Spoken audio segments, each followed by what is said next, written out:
All right, welcome to the public seminar held on the occasion of Finland hosting the annual Antarctic Treaty Consultative Meeting. Our seminar is titled Antarctica Today, Shared Challenges for Science and Environmental Protection in the Final Frontiers. My name is Timo Koivurova, and I'm a research professor at the Arctic Center, University of Lapland. We are one of the co-organizers. I will be co-moderating this with Evan Bloom from the Wilson Center, also a co-organizer. Other organizers, University of Helsinki, Finnish Ministry for Foreign Affairs and Polar Cooperation Research Center, University of Kobe, Japan. Our starting point is that the Antarctic Treaty System has, with this environmental protocol now in force for 25 years, has for long tried to tackle the environmental challenges facing the region. So we will be discussing major environmental challenges in Antarctica, including marine conservation, Antarctic policy perspectives from the point of view of the foreign affairs community, Antarctic science challenges, including climate change, and academic views on challenges the treaty system has faced in the past 25 years. The second part of the seminar is in Finnish language and includes presentations that will focus on Finnish Antarctic research activities. Let me now give the floor to my co-moderator Evan Bloom from the Wilson Center for his introductory remarks. Very much, Timo, and thank you all. Good morning, everyone. It's great to be here, and it's great to be at the historic City Hall here in Helsinki. So I don't have very much to say, but I'd like to welcome everyone and also to thank the Ministry of Foreign Affairs in particular for their cooperation with all of this, as well as the University of Helsinki, University of Lapland, and the Polar Cooperation Research Center of Kobe University. This is a special moment. It's the time of the Antarctic Treaty Consultative Meeting. This is the annual moment when the world gets to think a little bit about Antarctic governance and the critical environmental and political questions that go along with Antarctica. So it's also a point at which we can think about why Antarctica matters for the rest of the world. So we'll explore some of these issues with our expert speakers. And in particular, I want to thank Timo, with whom I've been working for many months, putting this together. Pleasure to work with him, and give the floor back to you. Thank you very much. All right, let me now briefly introduce you to Ambassador Päivi Kaukoranta, who will be able to offer us the host country initial remarks. She has been proposed by Finland to chair this year's Antarctic Treaty Consultative Meeting. Ambassador Kaukoranta is a director of the National Security Authority of Finland at the Ministry for Foreign Affairs, and has in her career served, for instance, as the Director General for Legal Affairs at the Ministry, and has also represented Finland in previous Antarctic Treaty Consultative Meetings. Please, Ambassador Päivi Kaukoranta, the floor is yours.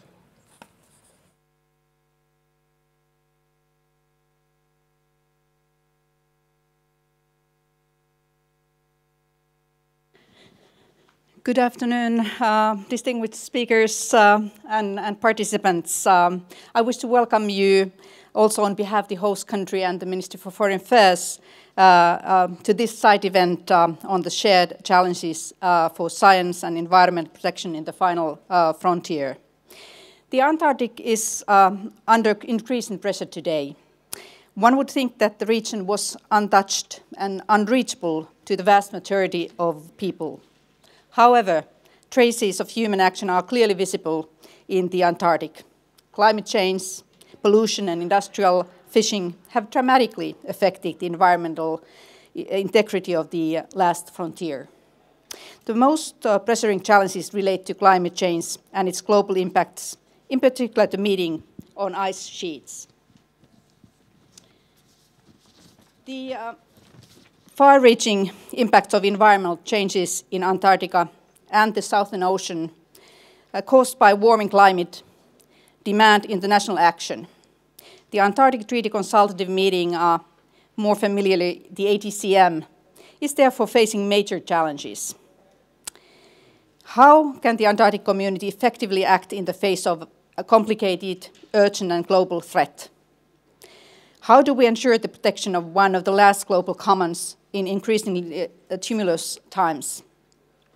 Speaking with one voice and sending strong message to the global audience that are concerned about climate change in the Antarctic and its global effect is crucial. This way the Antarctic community can create momentum for more ambitious climate action and ensure support for Antarctic science. Further challenges are created by increasing touristic activities in the Antarctic. The ATCM in Helsinki will address this issue with the objective of keeping the pristine region safe.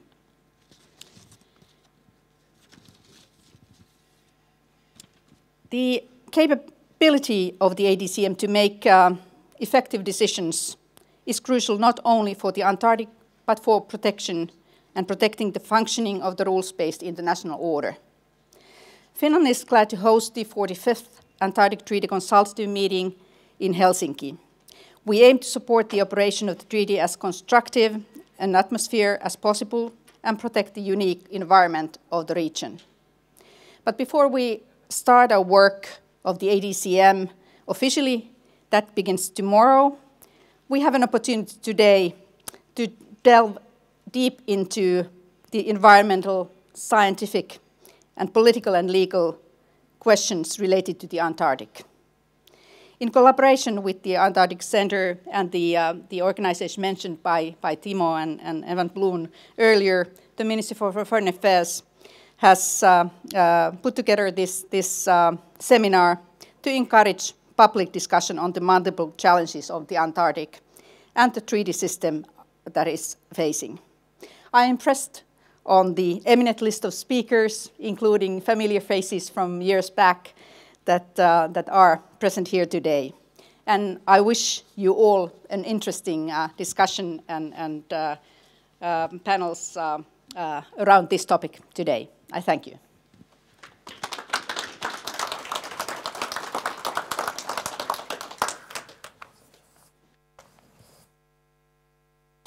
Thank you very much, Päivi. And you can see in the original program that we have Birgit Njåstad as well, the chair of the Committee for Environmental Protection. She's unfortunately unable to join the event simply because the CEP is already in negotiations. All right, we will then proceed to the panel number 1.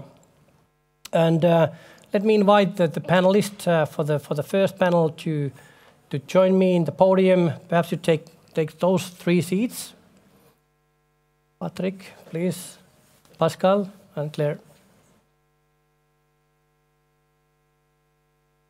So for each of these 4 sessions, we will have 3 speakers, and we will take questions from the audience, provided that we have time enough for that. And it's also important to mention that the event is being live streamed.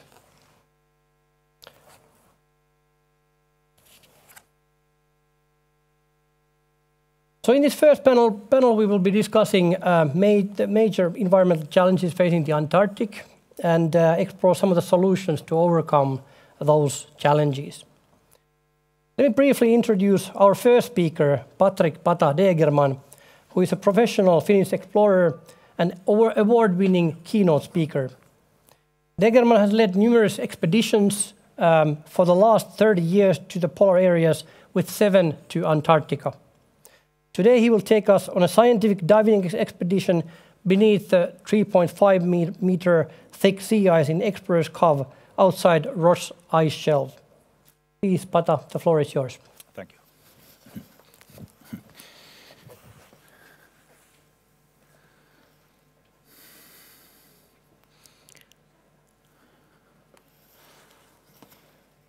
Yes, good afternoon to everyone, and thank you, Timo and Evan, for the for the invitation to this meeting. Today, I won't talk so much about science in itself, but how science is done on Antarctica. In 2017, we organized an expedition or event called K080 together with the University of Helsinki and Auckland University to study the seabed outside Scott base on Antarctica. And that meant that we needed to do 120 dives under the sea ice over there, close to Scott base, during a period of 6 weeks. We took off from New Zealand, Christchurch, with the US Air Force. And we had quite a lot of gear with us, about 33,000 kilos of gear. So we needed a big aircraft. There were some other scientists going to McMurdo. McMurdo and Scott Base are pretty much close to each other. I think there is the longest road on Antarctica between these bases, about 3 miles. And also a lot of personnel from US Air Force around. We landed in Scott Base and packed our gear over here, quite a lot of gear. So it took us about a week to pack over there. But before that one, we have been packing for about 6 months over here in Finland and New Zealand. We traveled out about 80 kilometers out on the sea ice. And finally, there was quite a lot of actually ice that was stuck in the sea ice. There was huge icebergs, and actually the only penguin we saw during 6 weeks was this guy. And I think he was a bit lost. And he came to our camp also very lost. But anyhow, this is what our camp looked like. It took about a week to put this up. The scientific tents are up on the right-hand corner, and then the sleeping tents over here on the lower part. And this was a team going down. We were 3 from Finland, and the rest of them was from New Zealand. It was quite an experienced bunch.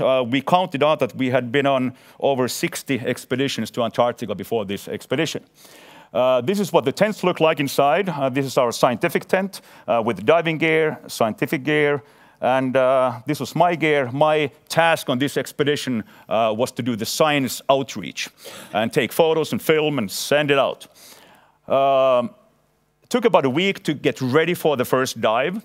And when we drilled the holes in the ice, we found out that there weren't that much ice as we thought about. 7 years before, the same crew had been to Antarctica, the same place, and then the sea ice was 7 meters thick. Now it was 3.5 meters thick, which meant that the light started coming through the ice. When there's more light, there's more plankton. When there's more plankton, there's more food, and then more animals. On the bottom of the sea 7 years ago, there hadn't really been anything at all. Some animals, yes. But now when we came down, we started seeing all kind of different animals. The visibility was very good. This day, about 350 to 400 meters. We did 4 different research over there. But the mass or the amount of animals was incredible. And these have happened in 7 years. The scientists thought that Antarctica will change in 100-year cycles. This has happened in 7 years. And even quite big animals like this. It's about 60 centimeters, this sea star. Some smaller sea stars over there. A lot of fishes. And this was about this big. The sea spider walking around the bottom. Then you had, these tennis balls, we call them. Quite a lot of them. White worms, about 150 centimeters long. Bunnies, and they didn't jump around over there. But still, these have all come in 7 years. So I started taking pictures of them, and I took this picture and sent it out. Actually through then the university over here in Helsinki. And then we started getting questions about what's happening on Antarctica. So we started taking quite a lot of pictures. But the problem is sending a picture from Antarctica, even if it's really small, like this 45 kilobytes, takes about 1 to 3 hours to send. And then when I started sending these many pictures, so I just sent and sent and sent day and night. But it was really good. This is how it works if you want to send a picture from Antarctica, if you're diving over there. If you follow the red fish, and there's a diver takes a picture of the red fish, and then you take the camera up on the ice, then you put the picture in the computer, which is then powered by the sun or from a generator, and then you make that picture smaller and put it inside your cell phone, which talks to a satellite phone. Then it goes over the satellite to the university over here, and they can send it out to bigger medias, and then the bigger medias have the mass they can send it out to, or we can then directly communicate these through social medias. This is a normal way of doing it. But what we didn't understand was in the beginning, to make a connection between the bigger medias directly to us when we are on Antarctica on this event. One question I got by email was that, Patrick, could you film some authentic material only for us? I said, rock and roll, yes, let's do it. And then when people started seeing that they can pretty much, they don't have to go to Antarctica, but they can get the material pretty much for free, then really big media started dropping in just a couple of weeks. And in 23 different countries. And we got, I believe, I don't know the exact number at the moment, but the event got about 47 million viewers during this event a few months. Now, I would like to wrap it up by taking you on a short video what it looks like diving under the ice in Antarctica.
Thank you. That was my part, and yeah, thank you.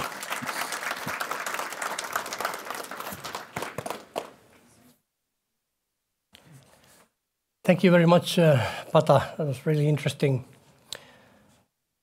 Then we have the privilege of hearing perspectives to Southern Ocean conservation from Pascal Lemieux, who has a very distinguished career as, for instance, a commissioner of the EU Commission. But here he is representing the coalition Antarctica 2020, as he's also serving as its co-chair. Please, Pascal, the floor is yours.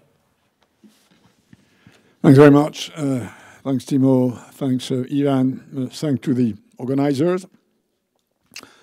As you just said, I'm here as one of the co-chairs of a coalition which is called Antarctica 2020.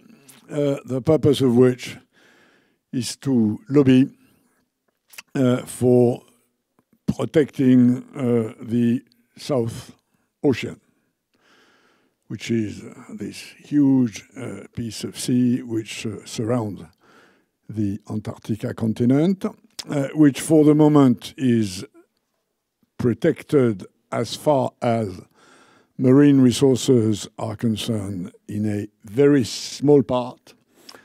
And our purpose is to surround quasi-totally Antarctica with a 4 million square kilometers marine protected area. I don't think I have neither time nor a reason to explain why this is absolutely crucial, given the role of Antarctica in the whole planet chain of ocean currents, marine resources, and biodiversity, mostly because of the huge amount of krill resources which are down there and which, as you know, probably are the very upstream of the whole marine food chain.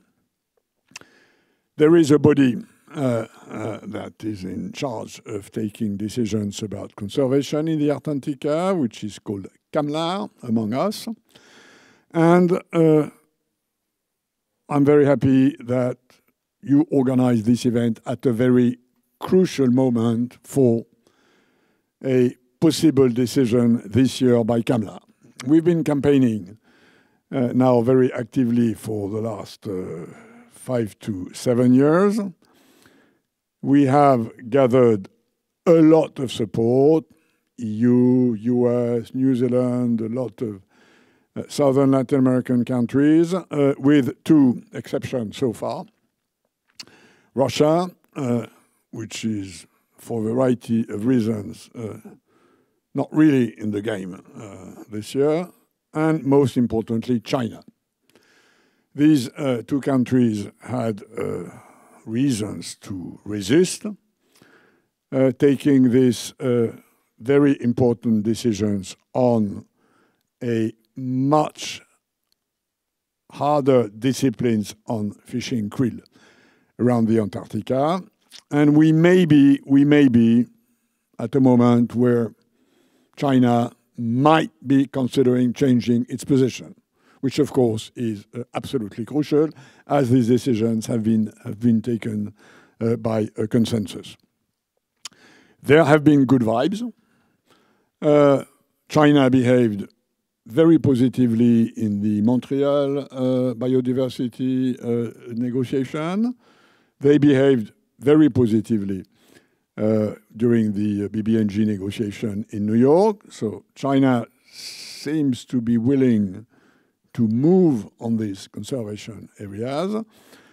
We've had a very good stance by the recent G7 communiqué with a very precise resolution and a very precise quotation of the zones to protect. But still, we might still have problems. If I look at what's happening today in Paris on the session of the negotiation on the new plastic treaty, we can see that both US and China are resisting serious disciplines, which is a problem as compared to their previous positions. And my final point is looking forward at what will happen now. We have a very special occasion this year because there's a specific meeting of this body that is taking place in Chile ahead of the regular autumn meeting, which takes place in Hobart in southern Australia. This session has been organized, and we've been pushing very much for that to create the necessary political environment, the necessary political pressure. And the game, as we see it, is to get to a new balance between conservation and rational exploitation of krill on the one side, which means less than now, and more science on why this matters and how the ecosystem works in the Antarctica.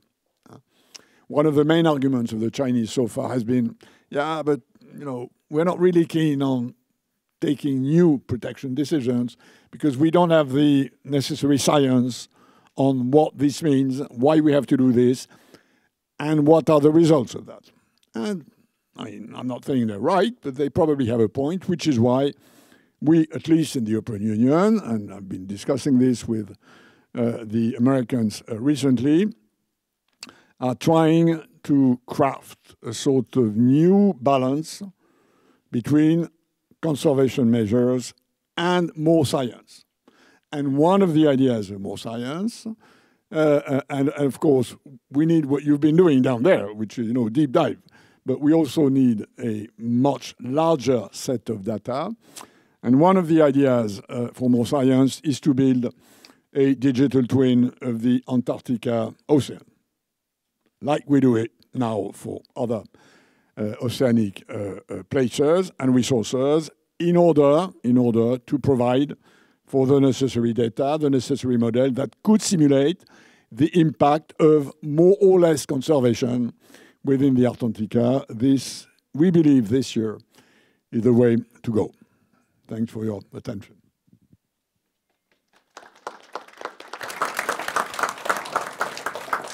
Thank you very much, Pascal. Very, very important.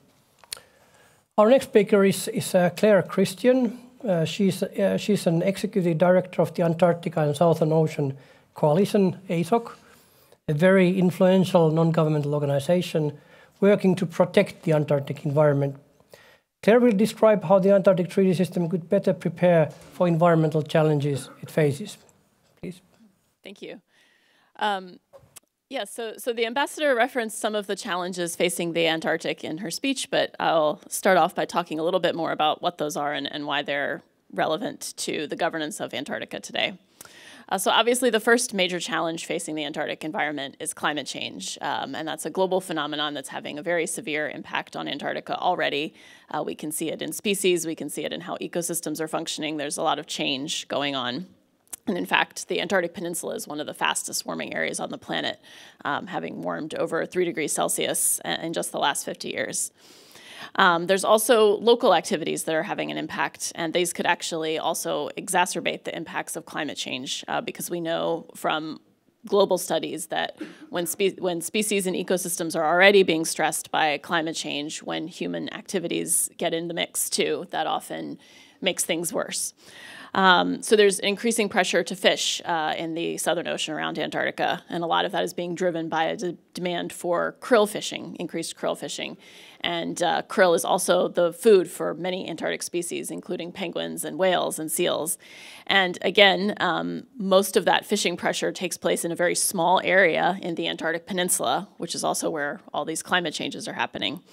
And then again, there's an increasing tourism pressure. In fact, this past tourist season, for the first time, more than 100,000 tourists visited Antarctica in a single season. And that may not sound like a very large number, but it is a very large number when you consider that they also go to a fairly small region of the Antarctic Peninsula. And also the Antarctic Peninsula is where a lot of new scientific research infrastructure, stations, and that kind of thing are being built. So there's increasing human activity, a lot of it concentrated in the Antarctic Peninsula, and that brings with it a variety of pressures on the Antarctic environment, including something that maybe people don't think about much, the increasing ship traffic, just ships themselves. It's not just tourists going on land, it's not just people building new buildings, and it's not just taking more fish. The ships themselves bring with them a lot of pollution, including things like microplastics. Our clothing sheds a lot of plastic fibers, and so that often gets discharged into the water, and it's already being found in Antarctica. Such a remote place, it's touched by all these same things that are affecting us more locally. So all of these factors, both combined and separately, could lead to biodiversity loss and change the Antarctic environment as we know it. But the kind of very amazing thing about Antarctica is that the international treaties that govern it and the bodies that were formed under those treaties and continue to enact management decisions about human activities today, they already have all the tools that we need to protect the Antarctic environment as much as we can. Obviously, we can't stop global climate change from Antarctica, but we can take measures to reduce some of these other local pressures that I was talking about. And even though these treaties were signed decades ago, they still contain the very tools that scientists say we need today to protect species and ecosystems. And in large part, that's the creation of protected areas. Some of you will have heard of something called 30 by 30, which is a global goal to protect 30% of the world's lands and oceans by 2030. And under the Antarctic Treaty, there's something called the Environment Protocol, and the protocol has a whole section on how you can create protected areas, and it includes a number of criteria for doing so, all of which are things like, protecting vulnerable species, protecting special ecosystems, protecting rare ecosystems maybe that aren't found anywhere else. And some people might say, well, there's other parts of the Antarctic Treaty that give protections to Antarctica. Why do we need protected areas, and why do we need more protected areas in Antarctica? Right now, they're only about 2% of Antarctica's ice-free areas, which is very low.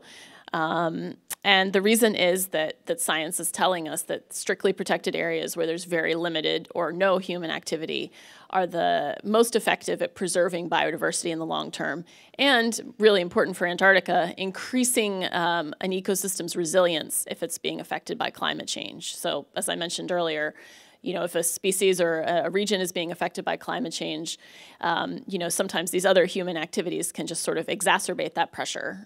So protected areas take that pressure off. So it's not necessarily going to stop climate change, but it will maybe help them adapt better. And as Pascal was mentioning, CAMLR, which is another Antarctic Treaty System body, they also, in their founding treaty, had the ability to open and close areas for science and conservation, among other things they can do to protect the environment. And in fact, the body is called the Commission for the Conservation of Antarctic Marine Living Resources, so it's supposed to put conservation first.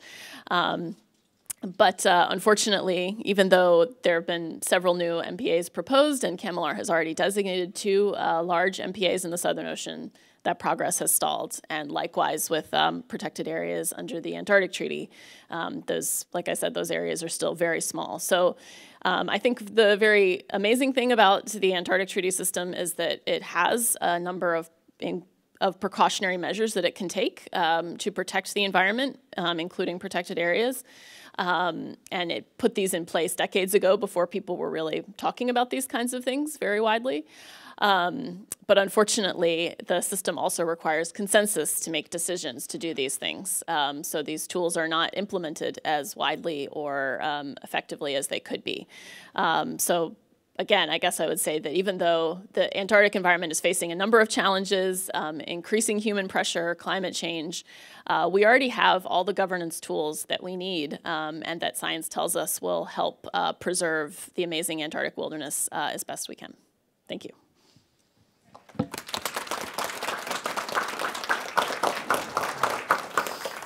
Thank you very much.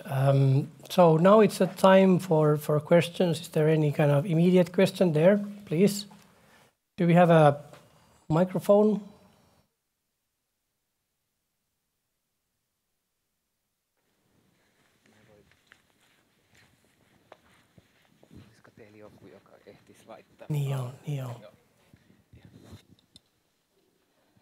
Hello, can you hear me? Hi, I'm Tiara Walters from Daily Maverick in South Africa. Claire, at ATCM 44, you tabled the Antarctic and Southern Ocean Coalition, tabled a ban on permanent hydrocarbon extraction in Antarctica. So when I say permanent, I'm talking about a ban that can never be modified.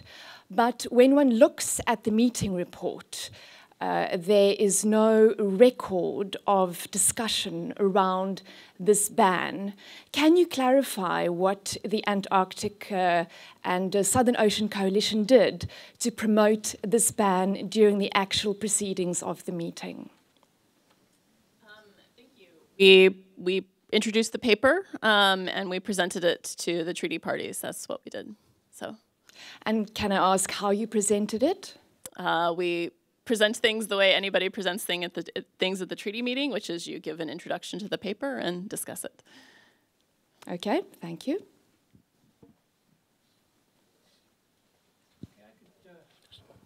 Could actually ask myself one question. So why should Finns and Europeans generally who live far from Antarctica care about the Antarctic environment? Just to kind of general take on. Perhaps Pascal can start, and then Claire and Pata. No, I think Claire can also answer this question. There are basically two reasons. The first one has to do with history. The ones who stepped on this continent were European sailors, starting, by the way, with the Russians. And then there's quite a lot of European countries who are part of the governance of the Antarctica, which, as you know, is a very specific one. There's a treaty between a number of interested parties, some of which have more or less territorial claims on the Antarctica. So that's the first reason. Quite a large number of European countries have their fingers in this pot. Not only European countries, but quite a large number of countries. Second is the fact that, as compared to other continents, usually, generally, and this has been true for the last 20 years, the EU is sort of more prone to environment protection. Now, in this area, the US, for instance, have been doing also quite a lot, whereas, as you know, on the decarbonation, it's taken a bit more time to move. So they are not the only ones, but within the European population, the notion that Antarctica is a very important and fragile ecosystem is quite present. And not least because we have these fantastic pictures which scientific expedition took place. We've had a formidable advocate who's part of our coalition coming from South Africa, who's Louis Pugh, who's a diver under the ice in extreme conditions. We have Celia Earle, whose pictures have been doing a lot to sensibilize population. So I think those are the basic reasons why, in many ways, environment-wise, European populations sometimes know more and care more about Antarctica, which is very far away, than from the Antarctic, which is seen as something which is different, and rightly so. Do you want yes. me to go? Okay. Well, I don't want to take too much time. I know it's a very short panel, but I think the world is facing a lot of global environmental challenges right now. We're biodiversity loss, climate change, and international cooperation is absolutely required to do that. We can't just protect our own countries and expect that everything will be fine. We have to work together. And I think Antarctica is a place that shows that we can do that work together, even when it's very difficult. The Antarctic Treaty was signed during the Cold War. The Environment Protocol was a major leap forward in that countries agreed to put the environmental protection of Antarctica first before maybe their own national interests. And that's exactly the kind of spirit we need now. So I think why not start with Antarctica again? Prove that we can do some of these major environmental protection goals in a shared space, and that will hopefully inspire people to do it for the whole planet, because we're not going to survive if we don't. So. Yes, I'm pretty much, coping in with Pascal over here that we trying to have the science outreach done. We need material, and of course we need the science, yes, but then to somehow transport the science in a way to our youngsters and everybody.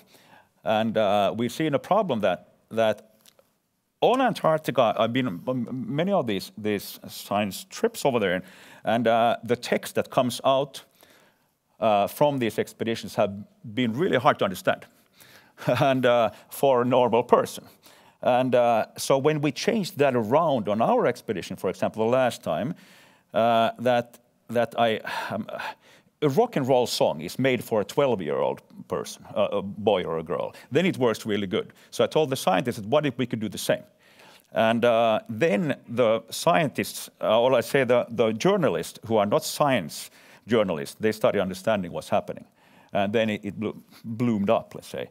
So I believe that we need to be there to show these stories, and both visual and then stories by text. Okay, thank you so much. And let's give a big round of applause to our first panel.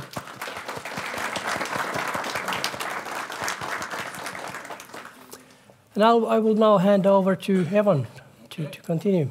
So our second panel, if we could have second panelist come up. Hello, you're here. How are you? Good to see you. Please, come up. Make yourself at home.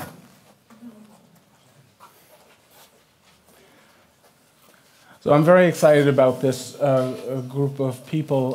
So the Antarctic Treaty Consultative Meetings are sort of the high point of Antarctic governance in the diplomatic calendar. And the people who are the most important for that meeting are the heads of delegation. And today we have three of the most important heads of delegation with us, and three terrific people who have deep knowledge of Antarctic issues. So I want to thank all three of them for being with us this afternoon. So going to go each in order as the prior panel did. So first I'd like to introduce Stephanie Langerock. She's head of biodiversity and governance at DG Environment in Belgium. She's also the CAMELAR commissioner. You've heard the reference to CAMELAR for Belgium, and she's the CEP representative for Belgium here in Helsinki. So you're up first. Thank you, Evan, and good afternoon, everyone. I'm happy and honored to be here. The title of our panel is Major Antarctic Policy Priorities, and obviously those are closely linked to the challenges that have been mentioned in the previous panel. So many of the things that I plan to say have already been said. And in fact, before going into these, I would like to follow a bit in Pata's shoes and give Antarctica a voice and use this floor that I get to bring Antarctica closer to us, because with us within the delegations, often we have lots of papers that we have to work through, and we are discussing on dots and commas, and often we forget about what we are talking about, and that is Antarctica as a continent, as a major part of the global environment and an important part for all of us. So I wanted to ask you, in fact, just to have a short thought on how would you describe Antarctica before you came here today? Words that come mostly to mind are white, ice, cold, vast, desolate, harsh, inhospitable. And yet, Antarctica is so much more. It's a white continent, home to the penguins, whales, and his heroic tales of the South Pole. A place far away, almost literally, on the opposite side of the globe here from Finland. The Antarctic and the Antarctic Ocean might feel like uncharted territories and very far away, yet they are closer to us than we can ever imagine. And Antarctica touches us in many ways. Our actions here in Europe have an impact on Antarctica, also as already mentioned in the previous panel, but also what happens in Antarctica has an effect on what will happen and what happens in Europe and across the globe. And a small example of that is the potential sea level rise if all ice on Antarctica would melt, as it contains 90% of the world's water. So one of the metaphors I like to use, and well, one of the metaphors we often know and use globally is that we see the Amazon forest as the lungs of our world. And I see Antarctica as her beating heart. And through the ocean, all of us are connected to Antarctica. And that is, I think, the main reason that many of us are here and that we have a big responsibility as delegations, in fact, to conserve, preserve, and protect Antarctica, to keep playing its important role in the global climate and the global environment. As also mentioned by Claire before, the Antarctic Treaty System was agreed in 1959 in the middle of the Cold War, and it was a landmark of international collaboration to protect this precious place on the Earth. It was also a showcase of multilateralism and cooperation for the common good, and these are the values that we need to preserve also today. And that is one of the major important issues also for Belgium as one of the 12 original signatories. We think it is of utmost importance to preserve the objectives of the Antarctic Treaty System and the different conventions that have followed from it, and to preserve the integrity of cooperation and peace, keeping peace and science in Antarctica. Besides the 4 pillars of Antarctica that are so dear to us, so those are peace, science, putting aside the discussions on sovereignty and environmental protection, there are also 2 major principles that we hold very close to our heart. And that is, in fact, making decisions on best available science and the precautionary principle. And these are 2 true principles that in many international conventions are considered as acquis. Yet they are more and more under pressure because there are new interpretations, and often those interpretations are based on geopolitical interests.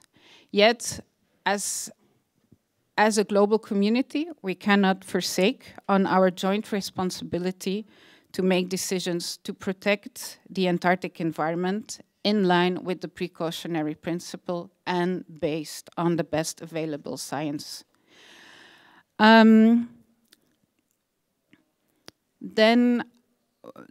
one of the issues that was mentioned and will be discussed further on that is also important for Belgium is everything that has to do with climate change.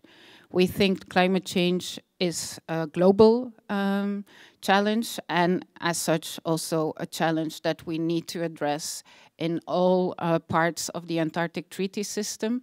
That is also one of the reasons why we in fact advocate and support for area-based management tools like marine protected areas, but also especially protected or managed areas under the ATCM. And for example, an example of that is that Belgium tabled last year a proposal for an ASPA, an Antarctic Specially Protected Area, in the Committee for Environmental Protection. And that has gone through a revision process, and we are, as we speaking, we are discussing it, and we hope that it will be put forward to the ATCM next week and get approved. But that is really a show of our close engagement to both the protection of the Antarctic environment, biodiversity, and addressing climate change. And then one other important challenge and that I would like to speak to is tourism. We saw that during COVID, the numbers of tourism obligatory got down because there was no visits. Yet last season, numbers went up higher again, And we believe that it is important that within the ATCM we set up a clear, strategically clear and robust framework, in fact, to safeguard the Antarctic environment, both from land-based and sea-based tourism. And in conclusion, Evan and dear public, Antarctica is not far away. It's close to us, close to our heart, and we see growing pressures on the wide continent. As Belgium, we remain convinced that cooperation within the Antarctic Treaty System is the only way and the best way to preserve Antarctica as a natural reserve. And together we can move mountains, or when it comes to Antarctica, icebergs. Stephanie. Thank you very much indeed. And now from a country that's closer, rather geographically, to Antarctica, Jana Newman. She manages the Antarctic and Southern Ocean Unit at New Zealand's Ministry of Foreign Affairs and Trade. She is New Zealand's head of delegation to Antarctic Treaty Consultative meetings and has been part of New Zealand delegations to the ATCM since 2006, and she's also New Zealand's CAMLR Commissioner. Jana. Thank you very much, Evan, and I wanted to say particularly thanks to Finland for this excellent event, kindness in welcoming us here to Helsinki, excellent organisation and beautiful weather. And thank you, Evan. I absolutely agree this is a very special moment. We come together as more than 50 countries together to look after more than 10% of the planet, and as others have said, looking after that very special part of the planet is really important for everyone in the world. So thank you for that as well. And I agree with the Ambassador's comments at the outset that the challenges for Antarctica are growing, which really puts emphasis on the importance of our work together in the next few weeks. I also just wanted to draw on something that was said earlier and just confirm that all of the countries who have gathered here in Helsinki are here working together to protect the environment. That is what the Antarctic Treaty System commits us all to and what we are all signed up to. So that's my point of optimism for the start. I will set out a few points from New Zealand's policy perspective, and I'm also interested in some of the challenges that we will be facing as well. But really wanted to emphasise the important question that we've had of why Antarctica matters to all of us. As you said, Evan, we're a small country in the South Pacific, but we have a big white continent to our south. And so we have always looked south. We've got a firm commitment to protecting the Antarctic environment. And part of our starting point for that is the strength of the Antarctic Treaty System. We are but a group of countries working together to further our protection of the Antarctic environment. And the Antarctic Treaty System is remarkable. More than 60 years ago, all of those countries who were working in Antarctica at the time came together and agreed that this huge part of the planet forever would be a place for peace and science. The main activity in Antarctica is science, and we're all agreed that that is the case, and we are required to cooperate. It's hard to imagine an instrument like the Antarctic Treaty being negotiated today with such strong and foreshadowing ambition. And then 40 years ago, those parties got together and recognised further the importance of protecting the seas around Antarctica. And all of those countries signed up to further protection of the Southern Ocean, strengthening the Antarctic Treaty System with tools for conservation of Antarctic marine living resources. And also, to be clear, and other speakers have said this, that's the CAMLR Convention. It's the Convention for the Conservation of Antarctic Marine Living Resources. And from New Zealand's perspective, this is not a convention that balances needs. It's a conservation convention with provision for rational use of marine living resources under what are the highest standards and the most precautionary decision-making rules of any fishing organisation. And I think we can be very proud of that. Also, we've heard about the importance of marine protected areas, which I would love to talk more about. All of those countries have agreed to designate a representative network of marine protected areas. And we've got some work to do to get there, but we have that shared commitment. And then 25 years ago, we all agreed the Protocol on Environmental Protection. That sets aside Antarctica as a natural reserve. Quite remarkable. It protects Antarctica's wilderness, Antarctica's intrinsic values, and its value for science. And further to the earlier question, it has an unequivocal and unending ban on mineral resource activities. And so in response to earlier question, with respect to ASOC's paper, New Zealand didn't comment on the need for a ban because we have an indefinite and unequivocal prohibition on mining in Antarctica. And I think it's something that we should all be proud of and be clear in our articulation. So when we come across the world from our small island in the South Pacific to a beautiful country in Scandinavia, we're here really to give effect to those principles and continue to develop them to address the current and future challenges. We do need to strengthen our tools to make sure that we are well placed to address the future challenges, but we are all committed to the firm foundations of the treaty. And regularly we make declarations reaffirming, and these are important for looking after the tools and instruments of the treaty system. And I think, as others have referred to, the Antarctic treaty system is not immune from all of the global pressures and all of the pressures on all multilateral institutions at the moment, and it's hard going. As I said, we are but a group of countries working together. And we have a special treaty that requires us to cooperate, and we do that with all the goodwill possible and sometimes very extraordinarily challenging times. I would also agree that climate change is without question the most urgent and pressing challenge for the treaty parties to address, and I would also agree with earlier comments that we have the tools to address it, and we are underway in addressing this most important challenge. We have a very structured climate change response work program which requires research, monitoring and management of Antarctic climate change. We have a very important role to communicate to the world how connected Antarctica is to the world. It's the emissions from all of us in our countries that is leading to rapid change in Antarctica.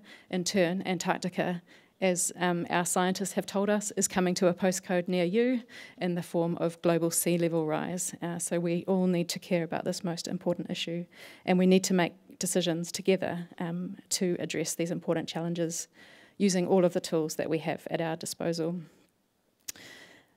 And I think timely decisions is a real challenge for the treaty system, bringing into effect our decisions. So when we come to the treaty meeting, we are working in international law, and then we're obliged to come home and implement those laws into our domestic legislation.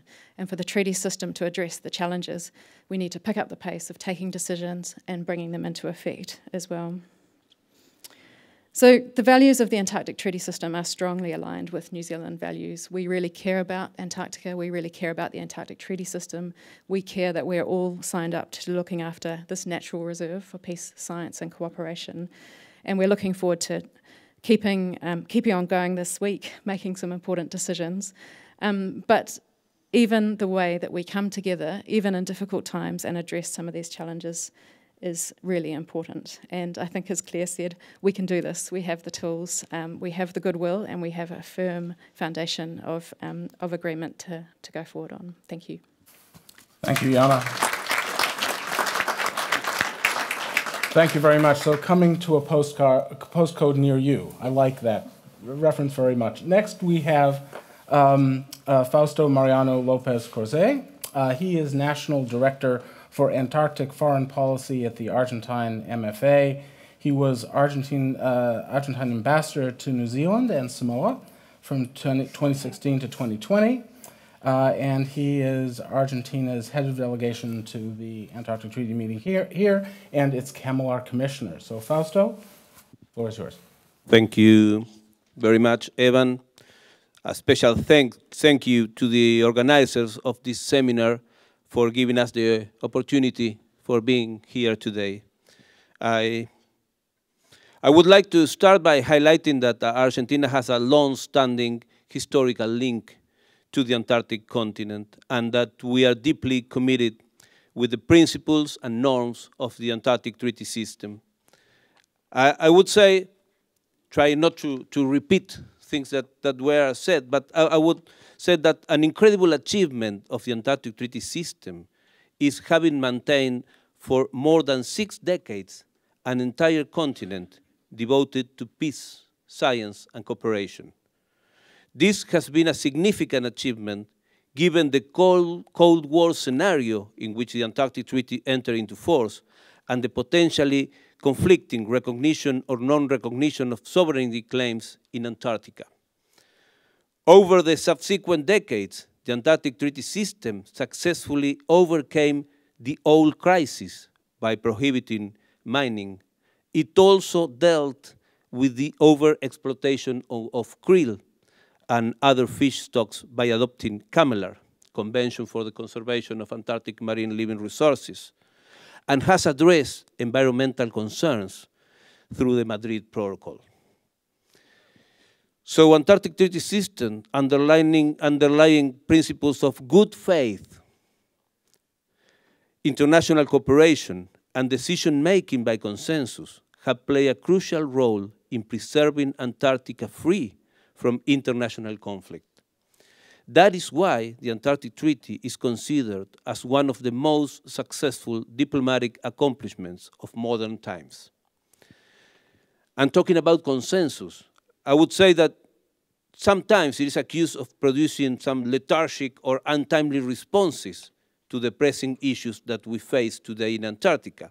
However, consensus ensures that decisions within the Antarctic Treaty System are supported by all parties. Reaching consensus requires effort, requires time, and requires also negotiation in good faith. That is really important, and I underline that, negotiation in good faith. Despite its hurdles, abiding by consensus means that the Antarctic Treaty System remains a legitimate framework in a polarized world. Consensus has made possible harmonizing contrasting views between countries, allowing to achieve shared positions. Consensus involves a strong sense of cooperation and has contributed to the development of real negotiation efforts and to the creation of a more positive, respectful environment for the implementation of decisions within the system. So the rule of consensus has been used responsibly by countries throughout our history and has been no obstacle to be able to deal with important matters while at the same time guaranteeing the principle of equality of all members. A major priority today is to increase and improve scientific activity in Antarctica in order to address difficult issues such as the impacts of climate change, as this continent is a fundamental component of the global climate system. That has been said. Argentina has submitted an environmental impact assessment for Petrel Station, the objective being to refurbish this station to provide more efficient logistical support for national research activities and also facilitate international cooperation with other Antarctic programs. Argentina's overarching presence in the Antarctic Peninsula favors international research partnerships to study topics such as climate change in one of the Antarctic regions most affected by global warming. It is important to implement the recommendations of the Committee for Environmental Protection and also the decisions of CAMELR on monitoring climate change as well as on assessing the risk of climate change on heritage sites in Antarctica. ATS decisions should incorporate climate change considerations. A top priority today, and it has also been said, is the conservation of the seas surrounding Antarctica by establishing a representative network of marine protected areas, MPAs. Argentina, together with Chile, have jointly submitted to the Commission for the Conservation of Antarctic Marine Living Resources a proposal to establish an MPA in the Antarctic Peninsula. There is robust evidence that this area is one of the Antarctic environments most affected by the climate change and by human activity and requires further protection. So we think that the 3 existing MPA proposals currently under consideration, which also include the Weddell Sea and the Eastern Antarctica MPAs should be adopted without further delay. I would like to raise another matter of concern that we have in CAMELAR today, because for a second consecutive year, a CAMELAR member is fishing Patagonian toothfish without a conservation measure that allows it. Unfortunately, CAMELAR has again failed to adopt a conservation measure that sets the catch limits for this species, despite scientific advice being available. This, however, does not justify the unilateral conduct of fishing without a conservation measure in force, which is highly detrimental. It undermines the very rules and principles of this multilateral system. Lastly, Antarctic tourism. Antarctic tourism is gaining importance in the Antarctic agenda. Though tourism activities are permitted in the Antarctic Treaty Area and continue to grow on a yearly basis, it is important to ensure that tourism develops in a sustainable, regulated, and responsible manner. Monitoring tourism and reducing the impacts of this growing activity in Antarctica must be a priority. We are working on that.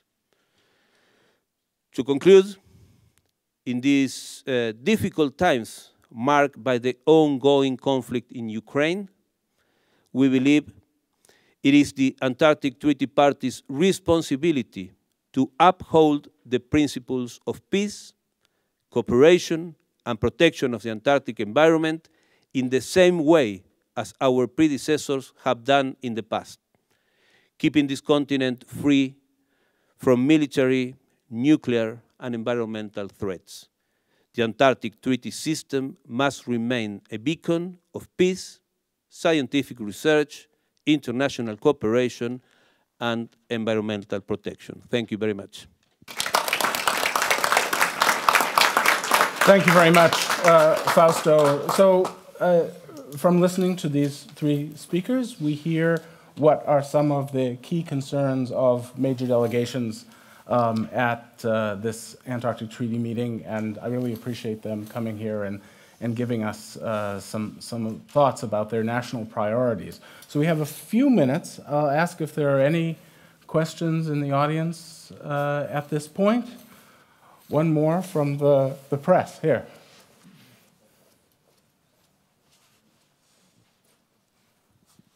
Thank you. This is a question to all or any of the panelists.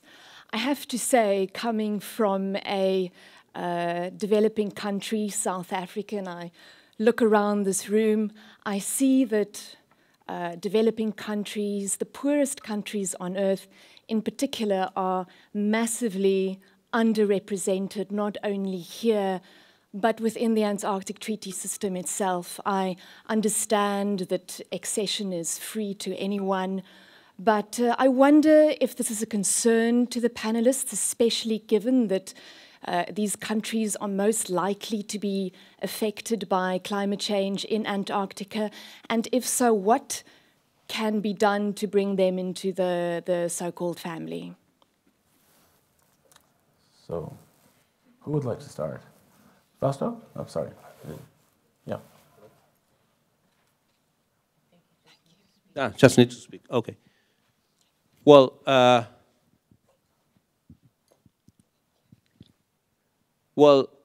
it started with just 12 countries. Now we are 29, and we have more than, I think, than 26. So we're around 50 countries represented in the Antarctic Treaty and working there together. So, in my view, that could happen in the past, that it was kind of just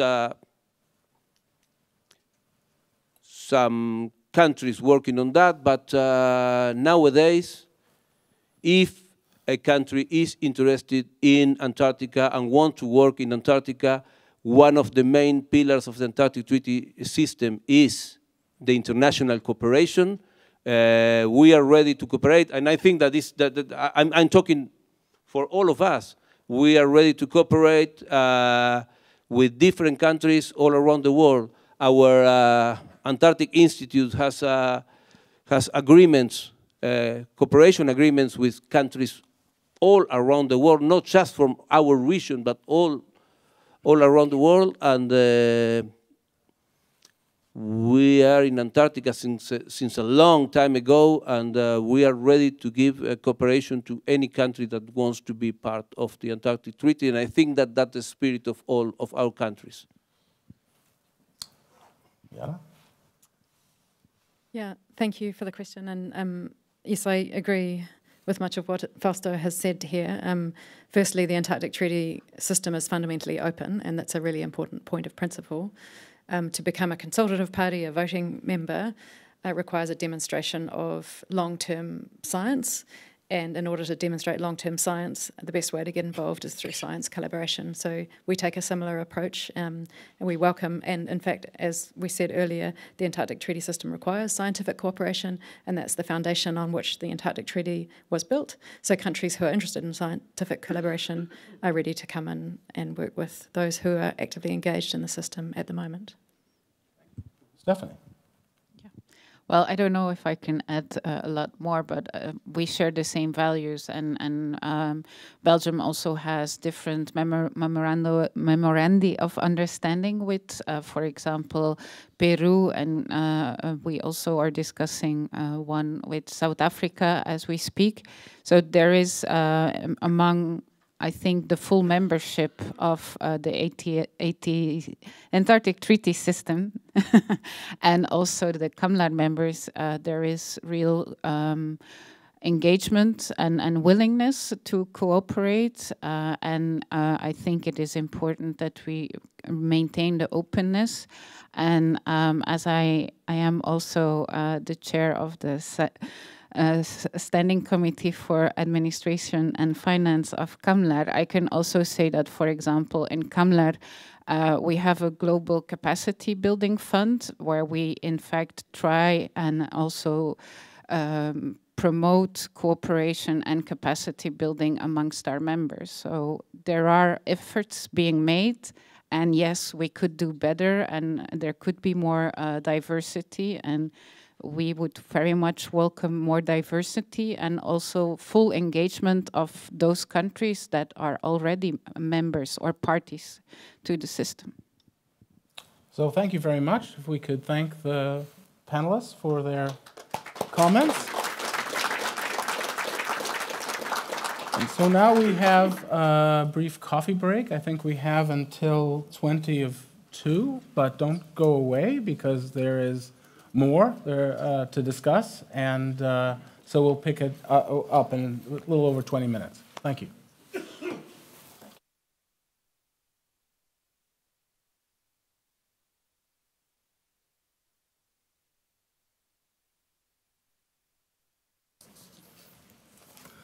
So thank you very much. So now we have the second half of the English language program, and as you've been hearing, the Antarctic Treaty is about peace and science, and this is the science prong of the peace and science. And science is vital to what the ATCM, the people here, talk about. And those who are from the foreign ministries are always supported by key scientists. And we have 3 of the leading Antarctic scientists, heads of major Antarctic science institutions with us today. So first I'd like to introduce Jane Francis. She's director of the British Antarctic Survey. She's also professor of paleoclimatology at the University of Leeds, and one of the most well-known Antarctic scientists. So Jane, the floor is yours. Thank you very much, and thank you very much for the invitation to speak today. As everybody has said this morning, climate change really is the most important, I think, scientific topic that many nations are working on today, and the British Antarctic Survey and all UK scientists, that's the same. So it's how is climate, which is being affected by human beings, mostly in the lower latitudes, affecting the polar regions, and then of course particularly Antarctica is getting its own back, by affecting the rest of the world. So I just would like to cover just 3 topics of science that the UK is really focused on, but I'm sure many other nations as well. So the first one, of course, is how is climate warming affecting the major ice sheets and ice shelves around Antarctica? So there are 2 components. There are the glaciers on land, and then they flow into the ocean, and they float on the ocean, forming the ice shelf. And the ice shelf, if you look at a map of Antarctica, Antarctica is fringed with ice shelves, and they have an important function in that they are holding back the glaciers on land. And it's those glaciers that hold the fresh water that is going to cause, or is causing already, global sea level rise. So in our area where we work on the Antarctic Peninsula, that is the area which satellite observations, so satellites are really important for a global view of the whole continent, but satellite observations are telling us the Antarctic Peninsula is warming the fastest in Antarctica, particularly in the West Antarctic region where there are some major ice shelves and glaciers. And the UK has focused on one particular one called Thwaites Glacier with the US and Germany and other partners, a very remote region, because this is the area which looks as if it's the warming the most. So in a nutshell, what we are finding is that unlike, you might say, common sense that the sun is warming the ice from above, what we find is the ice shelves that float on the ocean are warming and melting from below. And this is being caused by an increase in the winds around Antarctica, which is blowing warm ocean water up underneath the ice shelves. And I think this is happening in several ice shelves around Antarctica. Also, some people think now in East Antarctica, but particularly in the Thwaites Glacier region in West Antarctica. And the winds are strengthening. People are trying to understand why exactly the winds are strengthening. But the winds are an important component now of climate change. And the actual melting process, how does the water then melt its way into the glacier base, particularly to unfreeze the place where the glacier is attached and frozen to the bedrock? And it's clearly not simple. So the Thwaites Glacier project has shown that there is a very complicated system of warm water getting under the ice shelf in small cavities with small processes that cannot be modelled by computer models. So computer models are telling us the ice shelves are retreating quickly, the ice sheets are retreating quickly in these particular areas, and that it's caused warm waters coming underneath. But the models aren't able to model the details. So what actually the recent project in Thwaites Glacier has found is that there is small melting, but there's a critical balance between the melting, between the ice shelf, between the nature of the ice underneath the ice shelf itself. And when that balance is broken, then the ice shelf, the glaciers will retreat. The glaciers are retreating, so we think that balance has been broken. And this seems to be happening in more than just the Thwaites Glacier. The problem with the Thwaites Glacier is that once that's broken and the glacier starts retreating, the warm water will get underneath the bottom of Thwaites Glacier, which is below sea level, will melt the heart out of the West Antarctic ice sheet, which is that whole thumb-shaped peninsula in Antarctica, and that's got several meters of global sea level rise. And that may be the first sign of Antarctica is melting and having a quite major impact on the global sea level rise. It already is having an impact. It's not potential. Antarctica the sea level is rising about 3 or 4 meters per year, and a large component of that is from Antarctica. So there's melting of the ice shelves from below, which is really a major component now of the impact of climate change. The other issue that we're working on, many nations are working on, is looking at the Southern Ocean around Antarctica. The ocean is doing us a favor at the moment because the ocean is soaking up all the heat, or a great deal of the heat and the carbon dioxide that we are producing. And it's being taken down into the deep, deep ocean, particularly into the depths of the Southern Ocean. And there's a lot of research that is trying to understand where is that heat going, where is it being stored, how is the carbon being stored in the ocean depths, and then what's the fate of that ocean? What's the fate of the heat? What is the fate of the ocean circulation? And already people are beginning to see that the structure of the ocean that we knew so well around Antarctica is changing with warming. And the big question is, how long is that carbon and heat that we've put there from anthropogenic warming going to stay in the bottom of the Southern Ocean? And that's a really big question. If we release the heat back in, it will accelerate warming.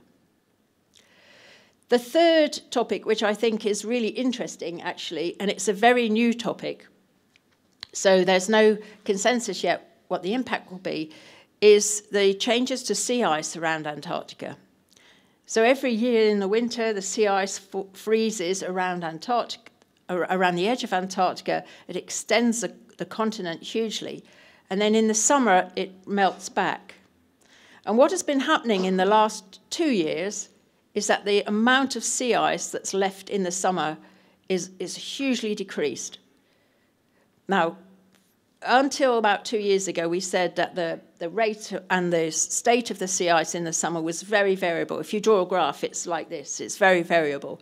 But the last 2 years, there has been a drastic decrease in the amount of sea ice around Antarctica in the summer. And if this carries on, it will have quite a drastic impact on particularly on the ecosystems and the food web around Antarctica, because the sea ice is really vital for the nurseries for the krill, for understanding where the algal blooms come from, and just the whole marine ecosystem is at threat if the sea ice goes. The sea ice is also really important for the stability of the ice shelves that keep the glaciers back, and so between them they're an important component of the stability in Antarctica, and all of three are being affected by climate change. So one of the really big challenges in Antarctic science is to look at all of those systems in more detail, to try and understand what is actually happening. We can do that by satellites on a broad scale. We can do it by going in the field and with different instruments for measurements. You know, these amazing autonomous vehicles that can go under the ice shelves for the first time, can see the grounding line where the glacier is attached to the rock for the very first time. It can see new animals, new biotas in the oceans for the very first time. We are making some incredible scientific discoveries these days with new instrumentation. The big challenge is to understand what's called a tipping point. So this is where the system goes into irreversible change. And the question is, how do we recognize when we are in a tipping point? There's no point in us recognizing when it's happened, because it's happened and then we're in it. How can we understand whether where we are now is in a tipping point which we can't stop? It will keep on going. We can't reverse it. The West Antarctic ice sheet is considered to be one of the highly likely places where we will reach a tipping point, and it may be that the West Antarctic ice sheet will melt under present climate conditions. So there's quite a lot of work looking at the past state of the West Antarctic ice sheet to see what it was like the last time the climate warmed considerably. So I'm not going to give you any yeses or firm facts about any of these, because this is really important current science, but it is really important for us to understand the detail of what's going on around Antarctica and understand all the different ways that we can use to monitor and to evaluate the science.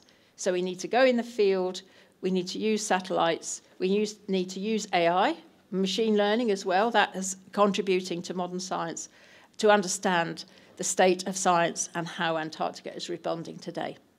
Thank you very much. Thank you very much, Dame Jane. And next, we have Bersu Ozoy. When I think of Turkey and Antarctica, I always think of her. She has many different titles, including Vice President of Tubitak Marmara Research Center, Director of the Polar Research Institute there. She has led and coordinated many Turkish Antarctic expeditions, and she's head of delegation for Turkey here at the ATCM, among other things. So, thank you so much. Thank you so much for the introduction, and I would like to thank the organizer of this panel for inviting me to this valuable event. I would like to start with sharing some highlights on the recent Turkish polar research activities. We all know, and we heard from the earlier talks, that the Antarctic Treaty is a unique example of an international governance model. Turkey became a party to the treaty in 1995. Also exceeded the environmental protocol with all its annexes, which secures the future of unique Antarctic environment. The polar research activities of Turkey are carried out under the responsibility of the Ministry of Technology and Industry and funded by the Presidency Office. The Scientific and Technological Research Council of Turkey, Polar Research Institute, was assigned as the national authority and the operator. In addition, Ministry of Environment and Climate Change and the Ministry of Foreign Affairs also continued their contributions to participate in the treaty meetings. Although numerous Turkish scientists individually did research in Antarctica since 1960s, the critical point for Turkish polar research was the auspices of the Turkish presidency in 2017. Since then, Antarctic and Arctic expeditions were organized and over 100 projects were funded. These projects involved researchers from universities and public institutions from Turkey. As outcomes of these projects, scientific publications in international journals are published in an increasing trend. Turkish Antarctic expeditions generally focused on Antarctic Peninsula. A scientific research camp was established on Horseshoe Island to support the fieldwork. The camp dramatically increased our efficiency in terms of logistics, as well as the quality and the quantity of the research conducted. In the same year, an automatic weather station was installed in Horseshoe Island, operated by the Turkish Meteorological Service, to provide long-term local climate data. Similarly, in cooperation with the Turkish Directorate of Mapping, Polar Research Institute operates a seismic station and 3 global navigational satellite system stations in Margaret Bay and makes field measurements to collect long-term data. In addition, we conduct bathymetric surveys to improve current charts. We also share this data with International Hydrographic Organization to increase safety and logistics efficiency. As underlined in the first articles of the Antarctic Treaty, it's vital to cooperate to contribute the advance of polar research and, more importantly, to address the global threat of climate change. For this purpose, Memorandum of Understanding provide a ground to develop collaboration between Antarctic programs and ensures the sustainability of the cooperation. The outcomes of these agreements not only increase the quality and the quantity of the Antarctic research, but also contributes to the logistic efficiency in Antarctica, reducing the carbon footprints. Up to date, MOUs and agreements were signed between Turkey and 10 polar programs, including the consultative parties of Brazil, Bulgaria, Chile, the Czech Republic, Ecuador, Japan, and the Republic of Korea, Spain, and Ukraine. The scope of these MOUs includes logistics and scientific cooperation with exchange of staff, knowledge, and infrastructure. Turkey also takes an active role in the Council of Managers of National Antarctic Programs, shortly COMNAP, efficiency task force, which aims to optimize logistics in Peninsula region by sharing capabilities. Historical values in Antarctica are also quite important for Turkey. To this aim, an agreement was signed between the United Kingdom Antarctic Heritage Trust to support the conservation of Base Y of the United Kingdom, located on the same island with Turkish research camp. In the context of scientific cooperation, each season international researchers were hosted in Turkish Antarctic expeditions, while Turkish researchers completed their studies in the stations of other programs. We hope to increase the exchange of scientists in the future by further cooperation with present and new programs. In terms of international organizations, Turkey became a member of COMNAP and a full member of the Scientific Committee on Antarctic Research, SCAR, where I currently serve as the Vice President for Capacity Building. In this way, Turkey is working to increase the participation of the Turkish scientists in SCAR groups and programs while following advances in polar research and taking active roles in decision-making mechanisms. Turkey's ultimate purpose in Antarctica is to conduct long-term research and to contribute scientific literature concerning the trends and the impacts of the climate change. To this aim, a long-term strategic plan covering 2023-2035 period is soon to be announced and published. It is incredibly difficult to face all challenges in harsh environments of Antarctica as scientists. But why we do this? Because we do this to use the data we obtain to present science-based evidence to decision makers for the future of the white continent and thus the Earth.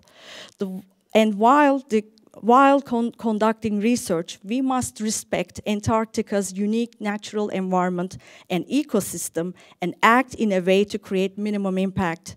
While the continent has a crucial role in the ecosystem, especially in natural cycles, and as the black box of our planet, it stores the past of the Earth with data from millions of years ago.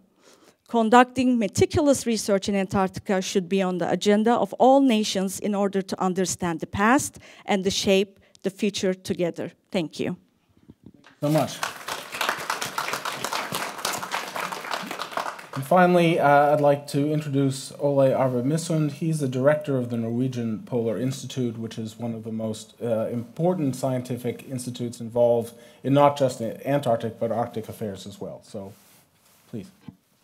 Thank you very much, Evan, and thanks to the organizers for inviting me to participate in this interesting seminar regarding the challenges in Antarctica, and especially to discuss the challenges we have in science regarding climate change and other issues. Norway and Finland has very much in common. We are Nordic democracies. We have very much academic cooperation together in the Polar Institute in Tromsø, for instance. There are several of the seniors who are coming from the university here in Helsinki and from the University of Lapland, like Mats Granskog and Virve Ravolainen. So there is very much cooperation. And in Antarctica, the Finnish Aboa station is in Dronning Maud Land, not far from our Troll station, and we are traveling to Antarctica together on an annual basis, flying from Oslo and things like that. I am also a Norwegian delegate to SCAR, the Scientific Committee for Antarctic Research, which was mentioned here by my colleague to the side of me, and I have recently participated in the development of the new strategy for SCAR. The title of the new strategy is very strong, and it reflects actually what is at stake. It's called Urgent Messages from the South. And this is, as we heard from Jane, because we start seeing the effects of climate change where the big ice masses are. And allow me a personal experience, which I had quite recently. In August last year, I was at the North Pole with our polar research vessel, Krompisokon. And it was rather easy to go there in August because it was very much open water, much more open water than expected. And when we arrived at the North Pole, where my colleague Mats Granskog, he participated to the Russian Borneo station there in around 2010, and then I landed by plane in summertime, in July, August. Now that is not possible anymore because it's very much open water. It was actually so much open water that it was possible to trawl. Then you need 3 nautical miles with an open lead so that you can deploy a pelagic trawl and tow it for half an hour at a 300 meter, 400 meter depth and see what is there. And we were able to do that several times on our way. I'm a fishery biologist and a fisherman from an early life, so I know how to do this, but it was very unexpected that it was possible to do it on the North Pole. 6 months later, I was for the 3rd time in Antarctica at the troll station. And when I came there now, they had a new site to show me called the Blue Waterfall. And that was actually because there is now running water up in Dronning at an altitude of 1,200 meters. In summertime, it's running water, so it's kind of a waterfall, and when it freezes, it gets blue, so it was called the Blue Waterfall. It's a new thing to see when you come there. And this illustrates that we are starting to see the effects of climate change. It is really nothing to discuss anymore. Now it's about understanding how fast it will go and what will be the consequences for the years to come. So to be able to give independent advices to the Antarctic Treaty System and other international bodies, in SCAR we work for expanding and enhancing the research capacity of its member countries and also to recruit new ones. And we must encourage and facilitate free access to Antarctic research data and samples. And not at least, as has been also mentioned by the photographer here in the first lecture or the first intervention here, at least the public awareness and understanding of Antarctic issues and essential role of Antarctica and the Southern Ocean in the Earth's climate system must be given much more attention and priority for the years to come. Norway is, as you all know, one of the bipolar countries of the world, with a main interest in Arctic, of course, but also with strong interest and a long history in Antarctica. We support and take very much part in the climate, earth system and ecosystem research in Antarctica and work for conservation of the unique nature and environmental values in Antarctica. A priority for Norway is to maintain the Antarctic Treaty cooperation for peaceful management of Antarctica. And our country took part in the development of the Antarctic Treaty more than 60 years ago, and our policies since then have been based on the same values, principles and targets as for Norwegian foreign policy in general.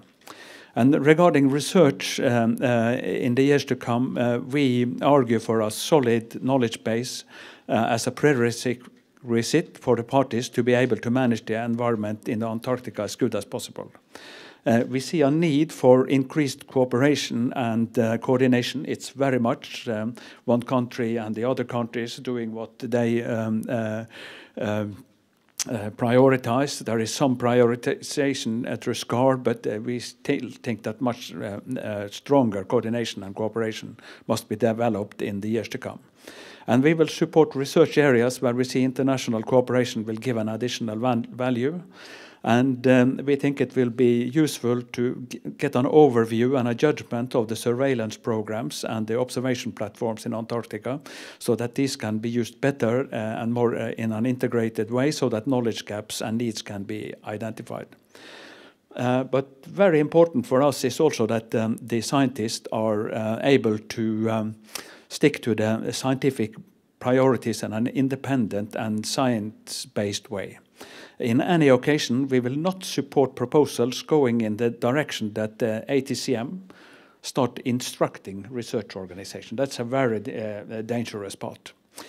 And finally, we will take part in the processes and discussions related to the bigger international research initiatives coming now, like the 5th International Polar Year in about 10 years' time, 2032, 23 maybe, and also the so-called InSync initiative about synoptic synchronous observations both on land and in the sea, as Jana actually was speaking about. Finally, the Norwegian Polar Institute, which I'm leading, is Norway's main body for polar research and infrastructure, and about 25% of what we are doing is in Antarctica. We run this troll station in Dronning 24/7 all year around. We operate an airfield nearby, and we send a Norwegian Polar-class logistic vessel with supplies to the Ice Edge in Dronning around Christmas, the New Year, annually. Now we are developing a large observation network called the Troll Observation Network. It's a 35 million euro infrastructure project being developed for the next years. And our aim is to deploy our ice-going research vessel Kronprins to the Southern Ocean at least every 50 years. At least, and especially to take part in this InSync and the 5th IPY when this is coming. But what is also a pleasure to tell you about is that our government have recently decided to renew our Troll station. And they do this on a concept that they have decided on at a cost of 230 million euros. And this has recently been decided by the government in Oslo, which means that there should be no doubt that Norway will be a strong supporter for Antarctic research in the years to come, because it is so very urgent, as we hear is the main title of the new strategy for SCAR, which we support very much. Thank you. Thank you very much. So I think the contribution Norway is making, last time I saw you was on board the Kronprins Haakon, which is a marvelous ship. So clearly you're investing in polar science that way in particular. So we only have a minute or two left. So let me ask a quick question, and all of you have touched on this to a certain extent already. But so here we are in Finland, high up in the north, and we may have Finnish people here in the audience. So just a couple of takeaways of why people in Finland should care about Antarctic science. Just a couple of thoughts. Jane. Not just people in Finland, but everybody in the world. Not just people in Finland, but everybody in the world should be worried about what goes on in Antarctica. It affects everyone, and that's through the melting of the ice. The volume of ice in Antarctica is impacting on global sea levels. That's also affecting atmospheric composition and ocean circulation change as well. And that will affect the climate across the whole globe, wherever you live. Thank you. Rissa. Anthropogenic impacts are real. Climate change is real. We don't need any proof of this because we are already receiving a lot of extreme weather events at our backyard. So therefore, we should act now, because also the IPCC reports are showing us the temperature rise above the anomalies. So even if this is at the normal scale, it is going to get higher. So it's happening. We should act. Thank you. Thank you. Ole. And let me add that I think that Finnish academia really has something to contribute. The universities, the Finnish Meteorological Institute and so on, they have very much knowledge about Arctic research, and they know the methods which is needed. They are in the front in many areas. So when the Polar Institute was moved to Tromsø by a controversial decision 30 years ago, it was rebuilt by several seniors coming from this country. So they have really something to contribute with. Thank you all very much. Now we'll go on to our final panel.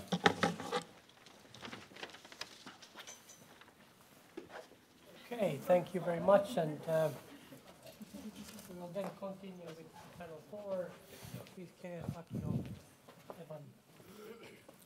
Where do you want to be? Just take your pick there. Yeah. Okay, now we turn to researchers and professionals who have studied and participated in the working of the Antarctic Treaty System for a significant amount of time, and for their evaluation of what have been what it have been able to do in the Antarctic Treaty System during this approximately 25 years that the environmental protocol has been in force. We'll start with Professor Kees Bastmeijer, who is currently the director of the Arctic Center at the University of Groningen, Netherlands. And he will be addressing some of the shortcomings that we have witnessed in the functioning of the Antarctic Treaty System in the realm of environmental protection. Please. Thank you very much. And I'm very happy to be here, and thank you for the invitation and for organizing this. Yeah, first let me celebrate, because 25 of entering into force of the protocol is something to celebrate because of different reasons. The high ambitions reflected in the protocol, a natural reserve devoted to peace and science, comprehensive environmental protection, but also the unique components from an international environmental law perspective. So the international consultation of comprehensive environmental evaluation, for instance, is unique, but also the decisions not to use certain natural resources, so the mining ban, which is an example of non-use in international law, which is really very unique. But also the explicit attention of the protection of wilderness values and even inviolate areas in Annex 5, for instance, of the protocol. Very unique. So high ambitious, unique components, but also the system is very much alive. We see that in the guidance of the Committee for Environmental Protection. We see that in international cooperation between national competent authorities, for instance, but also in the number of parties to the protocol. So many reasons to celebrate. But also to take a more critical perspective. We are working, or I'm working in the academic atmosphere, and then you always have to trigger yourself. Are you only satisfied, or are there things to improve? And I think that these beautiful characteristics of the protocol are not as such a guarantee of future effectiveness of the system automatically. And I think there are a number of concerns, and I will focus on cumulative impacts that are a concern not only for the Antarctic system, but also in other international nature conservation systems. What I see and observe in many systems that aim to protect the environment and in nature in particular is that we take the perspective of projects and activities, and then we have, of course, environmental impact assessment. We implement that in good faith. We use best technology. We describe mitigating measures, and then the rest of the damage that will occur is acceptable. And then we increase the activities, and the sum of all these activities are actually our concern.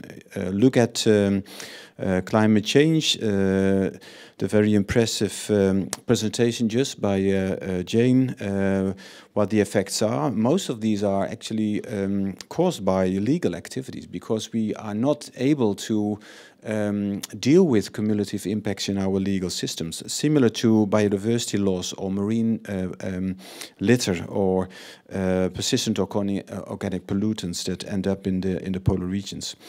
So that's a concern, and then these cumulative impacts are also very often not measured well. So we have no consistent monitoring, for instance, in many areas in the Antarctic. And that results in more uncertainty, particularly if you also have climate change in the Antarctic, as we just heard. These uncertainties increase, and then governments seem to be more and more reluctant to take decisions because we don't know.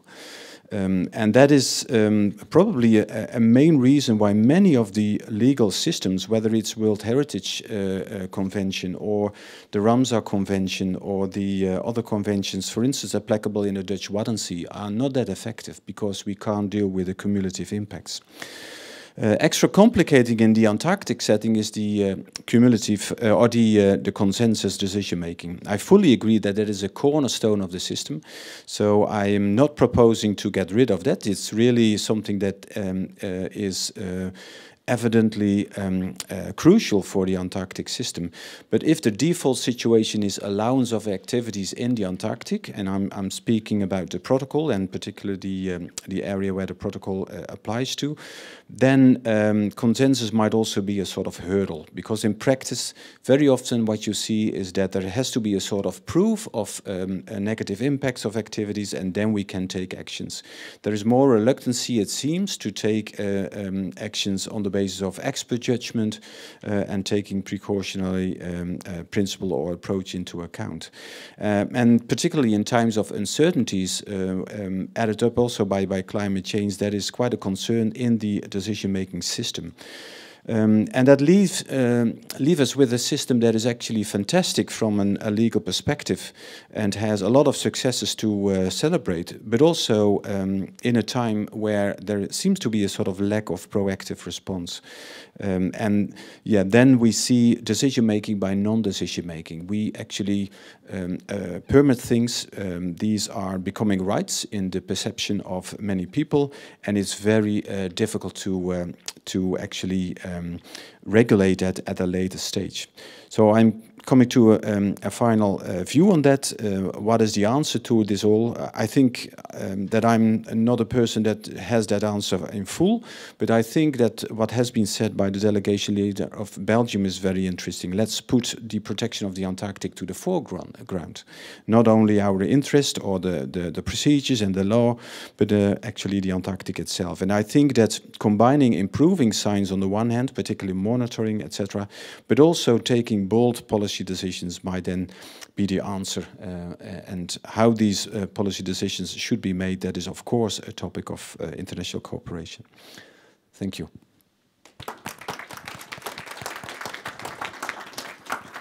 Thank you very much, Kees. And next we have Professor Akio Shibata, the director of the Polar Cooperation Research Center at the University of Kobe, Japan.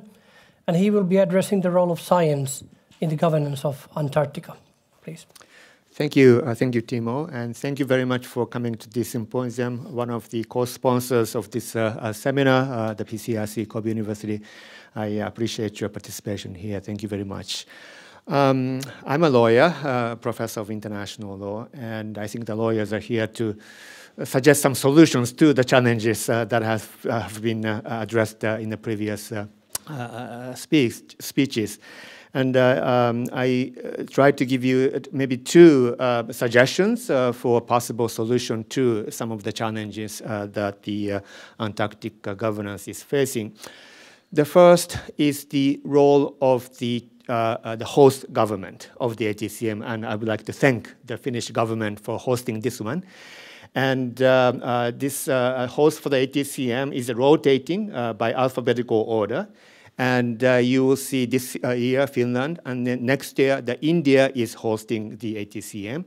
And then after Italy, in 2026, Japan is going to host the ATCM, and then followed by Korea.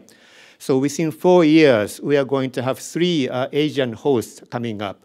And of course, the host is basically for the logistical responsibilities, but at the same time, sometimes the host government can pose a certain long-term agenda item for the consultative parties to consider. And maybe those 3 Asian hosts coming up can come up with a longer-term agenda for some issues that needs to be addressed within those 3 to 4 years. And I would suggest one of them is the entering into force of Annex 6 on the environmental liability. Out of 9 consultative parties who needs to approve this Annex 6 on environmental liability, out of 9, 4 of them are Asian countries, and including Japan. So maybe those Asian countries can come together and to consider how this Annex 6 can become into force by the time maybe Japan hosts the ATCM in 2026. The next one is, of course, what Timo has mentioned, the science-based decision-making. And, of course, this has been a challenge for the ATCM. And even though ATCM, or the Antarctic Treaty System as a whole, has been held as the model case for science diplomacy, how science has been used very effectively for the diplomacy. In the case of Antarctic governance, the Antarctic ATCM has been taking good advice from scientific community, especially the SCAR, the Scientific Committee on the SCAR. Antarctic Research, thank you very much, and also the COMUNAP, that's the operational group, and also the under the Madrid Protocol, the CEP, the Committee on Environmental Protection. According to my view, if those 4 forums, let's say, the ATCM is a policy-making forum, CEP is an environmental expert group advising the ATCM, and the SCAR as a scientific community based on the individual scientists and the projects based on it, and the COMUNAP, the operational experiences that they have. If they do their own job and advise to their respective forums, I think the science diplomacy will work very well. So we have so many good examples of that, good working relationships between those 4 groups. SCAR having a very good scientific advice on, for example, environmental code of conduct on geosciences research field, which we discussed in 2021 in Paris. So we had very good groundwork done by SCAR. And this SCAR was in consultation with COMUNAP, so they came up with this draft environmental code of conduct for a geosciences research field. And this advice came to the CEP, and the CEP itself has considered the environmental risks of the geosciences field work, and the CEP has considered the advice from the SCAR is very useful for them to assess the risks of the geosciences field work. And then the CEP has advised the ATCM, the policy-making forum, to adopt this code of conduct as a resolution of the ATCM, and they did in 2021. So this is a perfect example of SCAR, COMUNAP, CEP, and ATCM working together collaboratively, but at the same time having the respective responsibilities of them. So expertise from science comes from science, a scientific group. Environmental expertise comes from CEP. And of course ATCM, based on those advices, would make a policy decision. Once this collaboration collapses, or sometimes the policy people questioning the scientific advice, the policy people questioning the environmental advices coming from CEP, this collaboration might not work very well. And some of the discussions in the ATCM would,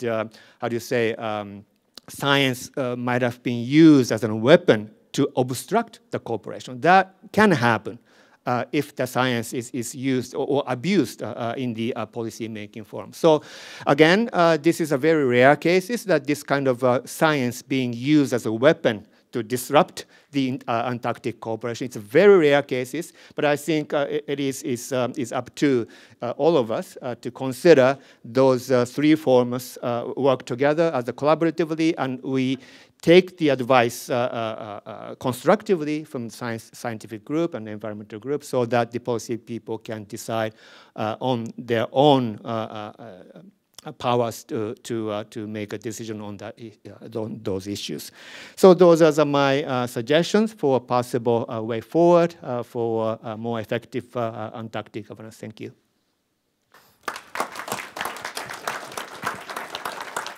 Thank you very much, Akio. Very, very important intervention. Last but certainly not least, we have a lawyer and senior diplomat, Evan Bloom from the Wilson Center, who has served, for instance, as the director of the Office of Ocean and Polar Affairs and led U.S. Antarctic policy as head of the U.S. delegations to the annual Antarctic Treaty Consultative Meetings and the Commission for the Conservation of Antarctic Marine Living Resources from 2006 to 2020. He will talk to us about some of the key environmental policy issues that we need to tackle in the Antarctic Treaty System. Please. So, Timo, thank you very much. It's a pleasure to be here this afternoon. I'll be relatively brief because I'm coming up at the end and you've seen enough of me already today. But it's a great pleasure to be here on this panel with some of the best Antarctic academics that there are, along with Timo. I'm not an academic. I'm a former diplomat, and so I have a kind of policy perspective on some of these issues that I thought I would share. Basically 3 observations at this point about challenges the treaty system now faces, and particularly in light of the 25th anniversary of the Environmental Protocol.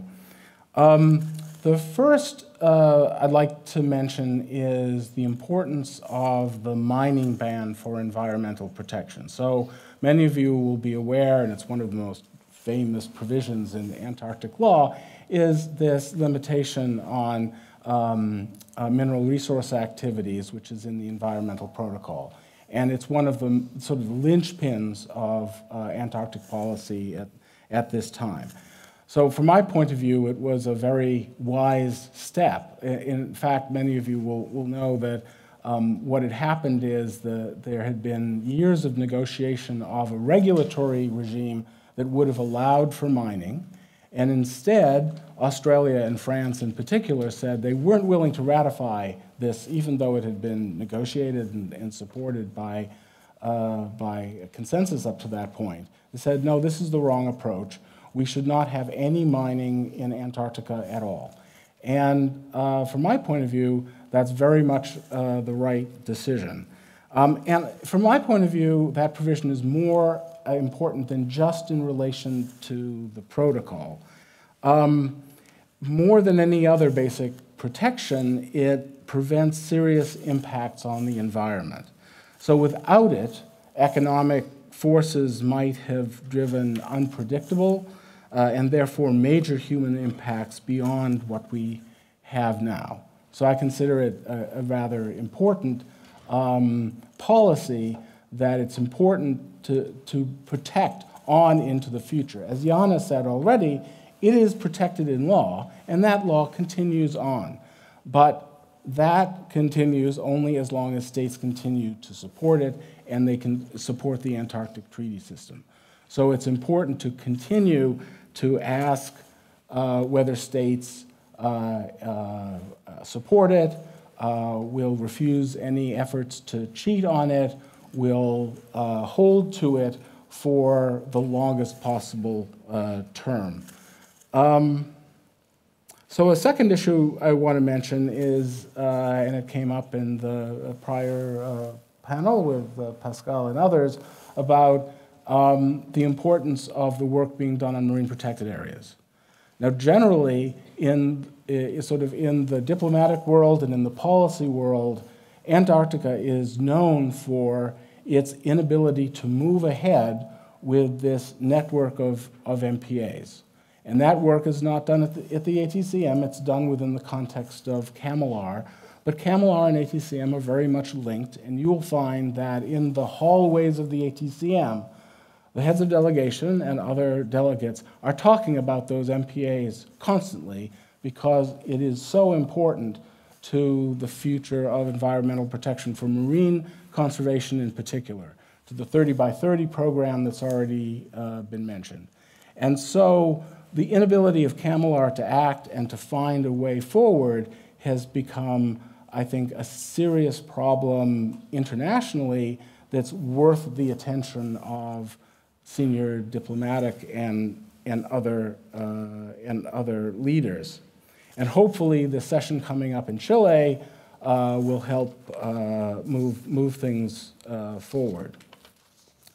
And the final thing I wanted to mention is the primacy of environment as a key concern of the Antarctic Treaty consultative parties. And what I mean by that is, if you go back in time, certainly to the time of the 1959 and the Antarctic Treaty, environment wasn't really the concern.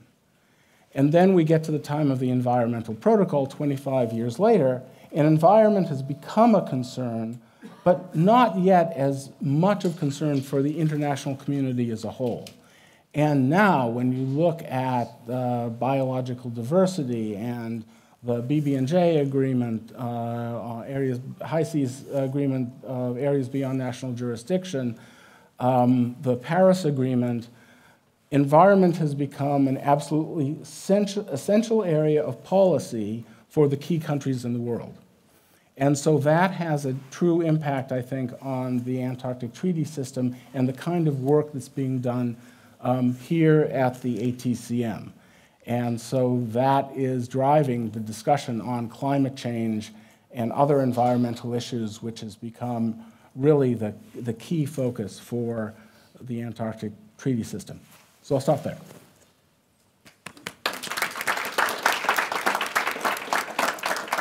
Okay, thank you very much. Great presentations. Anyone wanting to exercise a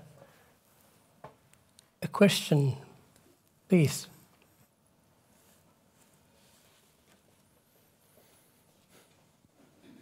Thank you for the interesting panel discussion.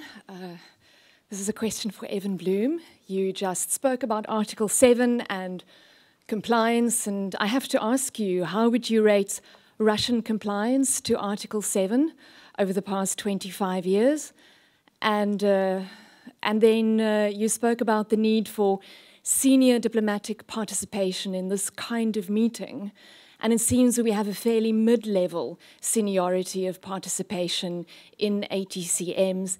Is there any way that we can take ministers and governments across the world and presidents, leaders of countries, can we encourage them to take these issues more seriously by demonstrating that they want to be here and that they are willing to take part in the hard discussions that we will be having, or that you rather will be having this week and next week? So thank you for your question. As far as I know, Russia is compliant with Article 7.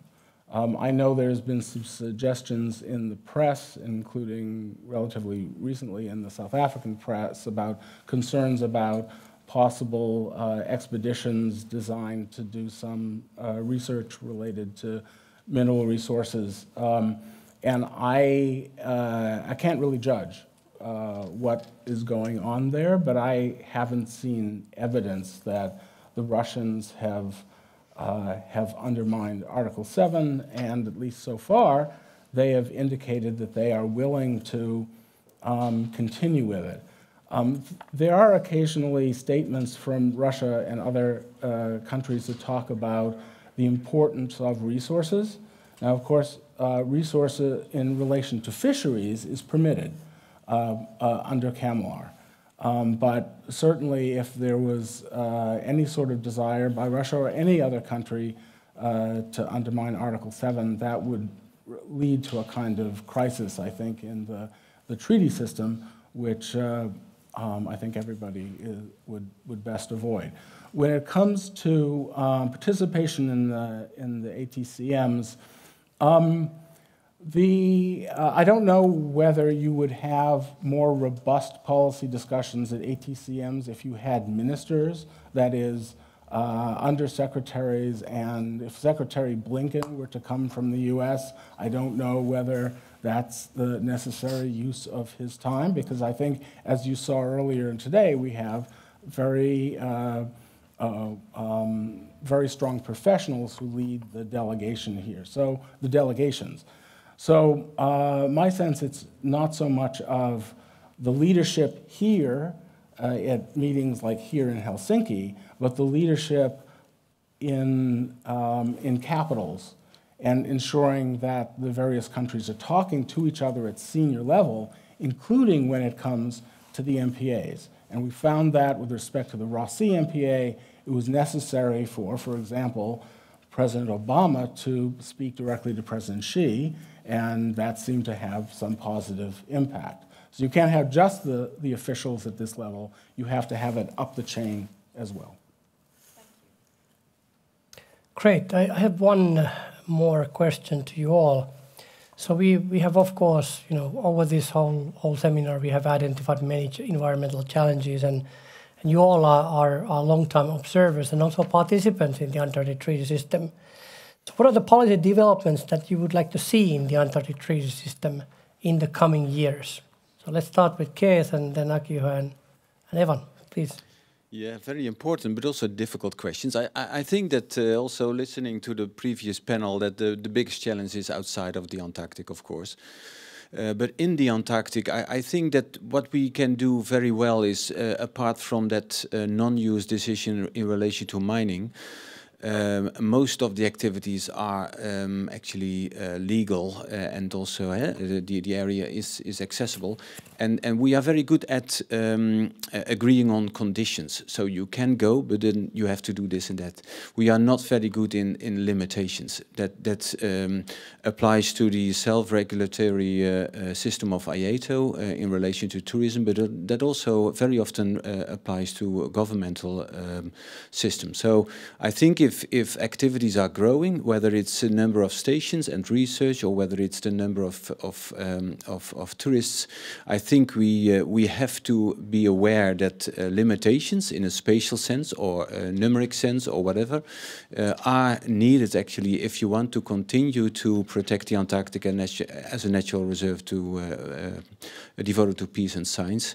Also because we promised to govern the Antarctic in the benefit of all mankind. And if we then also count future generations in, then Edith Brown-Weiss has written about this in the beginning of the 90s, that implies also fairness to our environment. So not only fairness between the generations, you can't have that fairness if you are also not fair to the Antarctic in this case. So, yeah.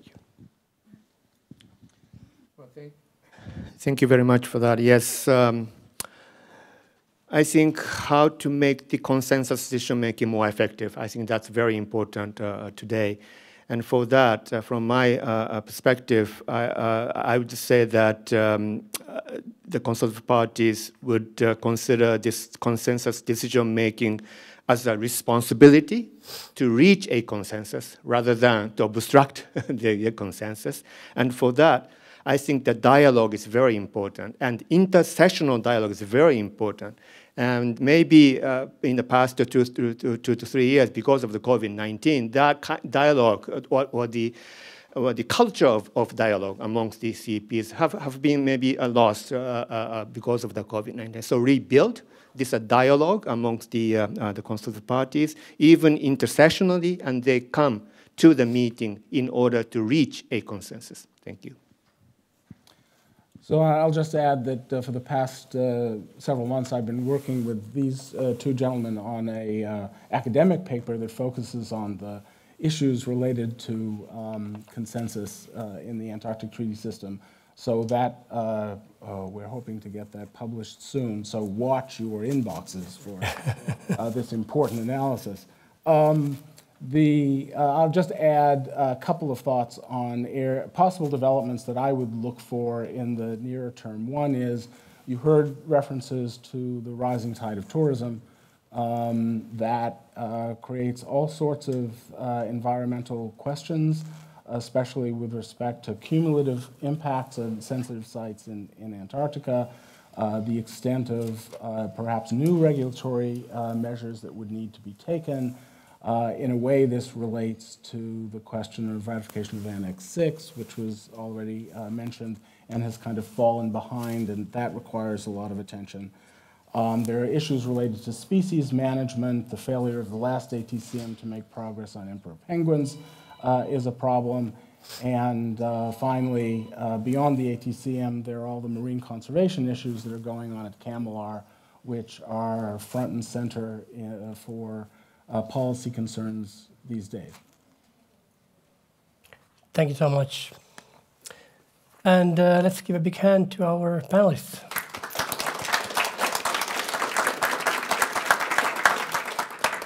And we have also now arrived at the end of this seminar, this first segment. So I think we've all learned a lot about the environmental challenges and that the Antarctic environment is facing. And also some of the policy solutions that are there that should be utilized in the work ahead.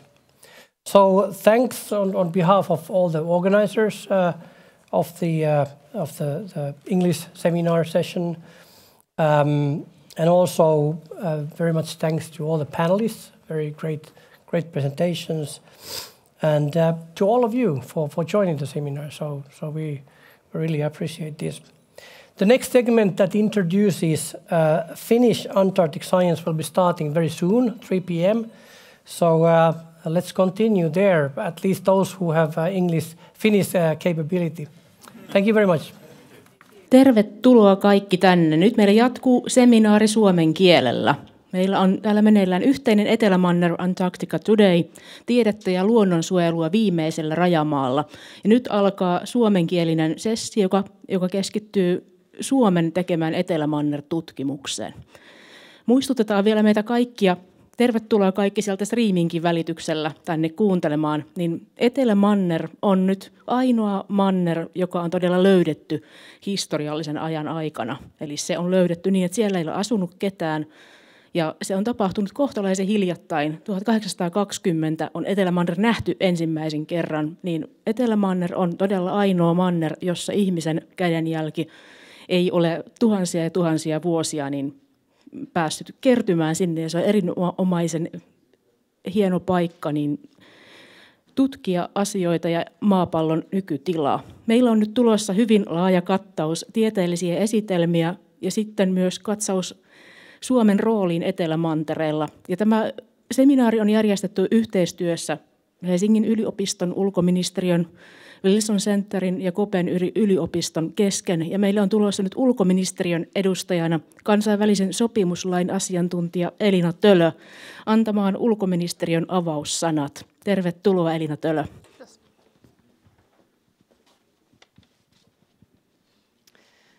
No niin, eli mä haluan toivottaa teidät kaikki oikein lämpimästi tervetulleeksi tähän suomalaista Etelämanner-tutkimusta käsittelevään tilaisuuteen. Ja kuten kaikki tiedättekin, niin Etelämanner-toiminnan pelisäännöthän määrittää vuonna 1959 tehty Etelämannerta koskeva sopimus. Ja huomenna täällä Helsingissä avataan virallisesti Etelämanner-sopimuksen konsultatiivikokous, joka järjestetään nyt ensimmäistä kertaa täällä Suomessa. Ja Etelämanner-sopimuksella on tällä hetkellä 29 tämmöistä konsultatiivijäsentä, eli tämmöistä päätösvaltaista niin sanottua täysjäsentä. Ja muut sopimuksen osapuolet mukaan lukien sopimuksella on tällä hetkellä yhteensä 56 osapuolta. Ja noin 400 osallistujaa ympäri maailman tuleekin nyt sit osallistumaan tähän noin seuraavat 2 viikkoa kestävään kokoukseen täällä Helsingissä. Ja Etelämanner-sopimuksen ytimessä hän on Etelämantereen pyhittäminen rauhanomaiselle tutkimukselle ja myös kansainvälisen Etelämanner-tutkimusyhteistyön edistäminen. Ja tämä merkittävä sopimus ja sen ympäristönsuojelupöytäkirja on osa kansainvälistä sääntöpohjaista sopimusjärjestelmää, ja Suomen tavoitteena on tukea sopimuksen toimintaa mahdollisimman rakentavassa ilmapiirissä, suojella toki Etelämantereen ainutlaatuista ympäristöä ja mahdollistaa rauhanomaiselle tutkimukselle mahdollisimman hyvät edellytykset. Etelämanner-sopimuksen mukaan Etelämantereella voi harjoittaa vapaasti tutkimustoimintaa ja sopimukseen voi liittyä mikä tahansa YK-jäsenvaltio. Suomihan liittyy sopimukseen vuonna 1984, mutta liittyminen ei vielä anna oikeutta osallistua mannerta koskevaan päätöksentekoon, vaan tämmöinen päätösvaltainen täysjäsenyys edellyttää merkittävää tutkimustoimintaa Etelämantereella. Ja Suomihan on harjoittanut tutkimustoimintaa Etelämantereella 80-luvulta lähtien, ja sopimuksen täysjäseniä meistä sitten tuli vuonna 1989, joihin aikoihin myös tämä meidän oma tutkimusasemamme ABOA perustettiin. Ja Suomi halusi tämän tärkeän sopimuksen jäseneksi tukeakseen tätä sopimusta, joka on taannut Etelämantereen rauhanomaisen kehityksen ja pitänyt mantereen sotilaallisen toiminnan ulkopuolella. Ja Suomella on myös merkittävää kylmään ilmanalaan liittyvää osaamista ja polaarialueiden merenkulkuun liittyvää osaamista. Ja koska Suomi on sekä Etelämanner-sopimuksen konsultatiivijäsen että sitten Arktisen neuvoston jäsen, niin me ollaan yksi niistä 5 maailman maasta, jotka on näitä molempia napa-alueita koskevan päätöksenteon tässä päätöksenteossa mukana. Ja tämä meidän pitkäaikainen tutkimustoiminta on siis siten Etelämantereella tapahtuva tutkimustoiminta on pääsylippumme tänne päätöksentekopöytiin ja toki myös tämmöinen arvokas panoksemme globaaliin ilmastonmuutostutkimukseen. Ja kaikkihan tiedämme, että ilmastonmuutos on yksi suurimmista globaaleista haasteistamme. Ja sitten myös Etelämanner-tutkimus on tärkeä panos näihin haasteisiin vastaamisessa. Ja tämän Helsingin Etelämanner-kokouksen yhteydessä järjestetäänkin tämmöinen ilmastonmuutokseen keskittyvä teemapäivä, jossa sitten keskustellaan Etelämantereeseen kohdistuvista ilmastonmuutoksen vaikutuksista laajemmin. Mutta tämän iltapäivän aikana me tullaan kuulemaan mielenkiintoisia puheenvuoroja niin näiden tutkimusretkikuntien järjestämisestä matkojen järjestämisestä sinne meidän ABOA-tutkimusasemalle ja sitten myös itse tutkijoita, jotka esittelevät tutkimusaiheitaan. Ja mä toivotankin kaikille oikein mielenkiintoista ja ajatuksia herättävää seminaaria. Kiitos. Kiitoksia Elina Tölö. Tervetuloa toivotuksesta. Ja nyt meille tulee tiederahoituksen ammattilainen kertomaan seuraavaksi suomalaisen Etelämanner-tutkimuksen rahoitustaustasta. Suomalaista Etelämanner-tutkimustahan pitää yllä Suomen Akatemian koordinoima tämmöinen Etelämanner-rahoitus. Ja tervetuloa siitä kertomaan tiedeasiantuntija Etelämanner-tutkimuksen rahoituksen koordinoinnista vastaava Hanna Pikkarainen Suomen Akatemiasta.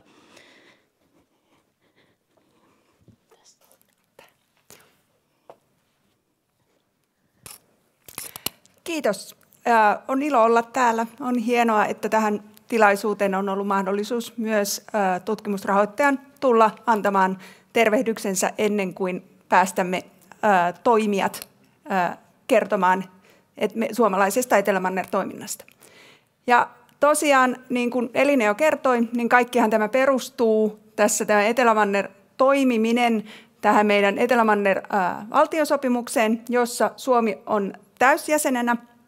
Ja tosiaan tämä täysjäsenyys edellyttää sitä tutkimuksen tekemistä, joka meillä on tämän oman tutkimusaseman ABOAn kautta, jonne tehdään vuosittaisia retkikuntia.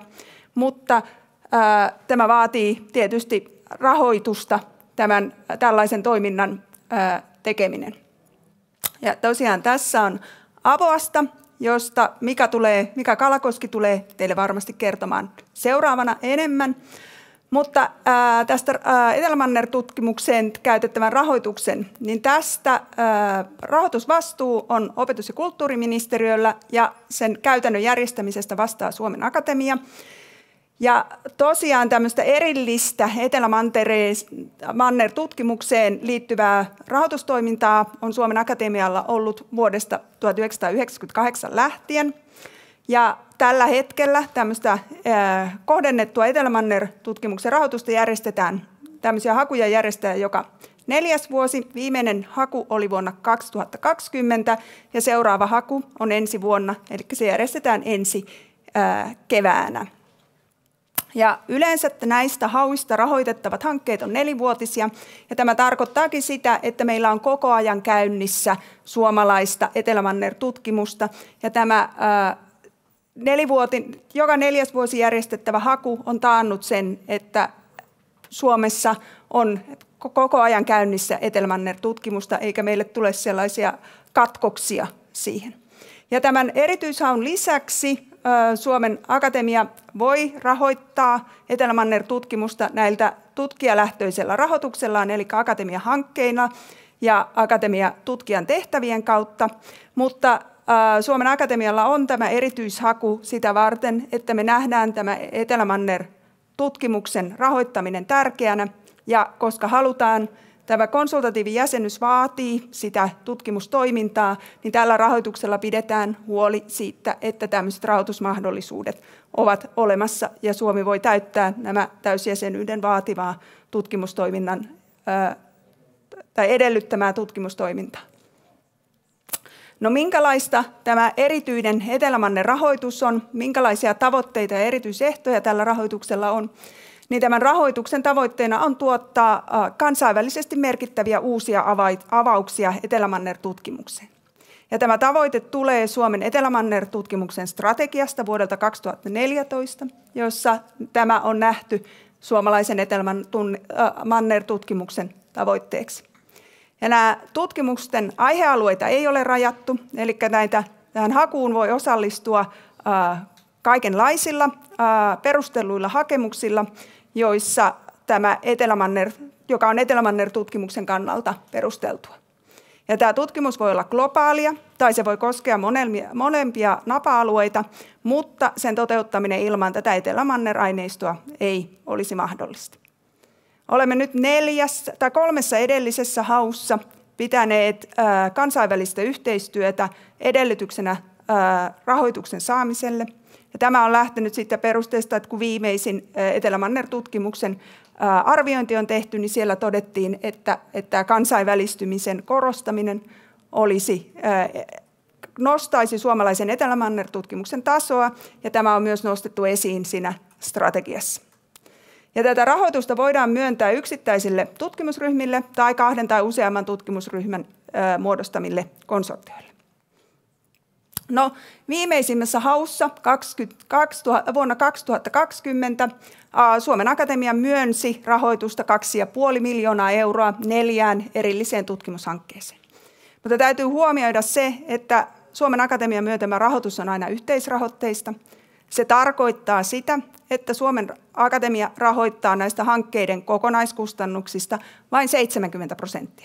Ja kokonaiskustannuksiin lasketaan niin tässä hankkeessa työskentelevien henkilöiden palkkaa, hankkeessa tarvittavat materiaalit ja laitteet, matkakustannukset sekä muut mahdolliset kulut.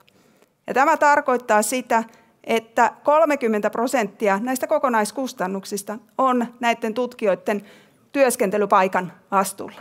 Näin ollen, vaikka Suomen Akatemia on se suurin Etelämantereen tutkimukseen myöntävä rahoituksen antaja, me emme tee sitä yksin, vaan meillä on aina yhteistyötahoja.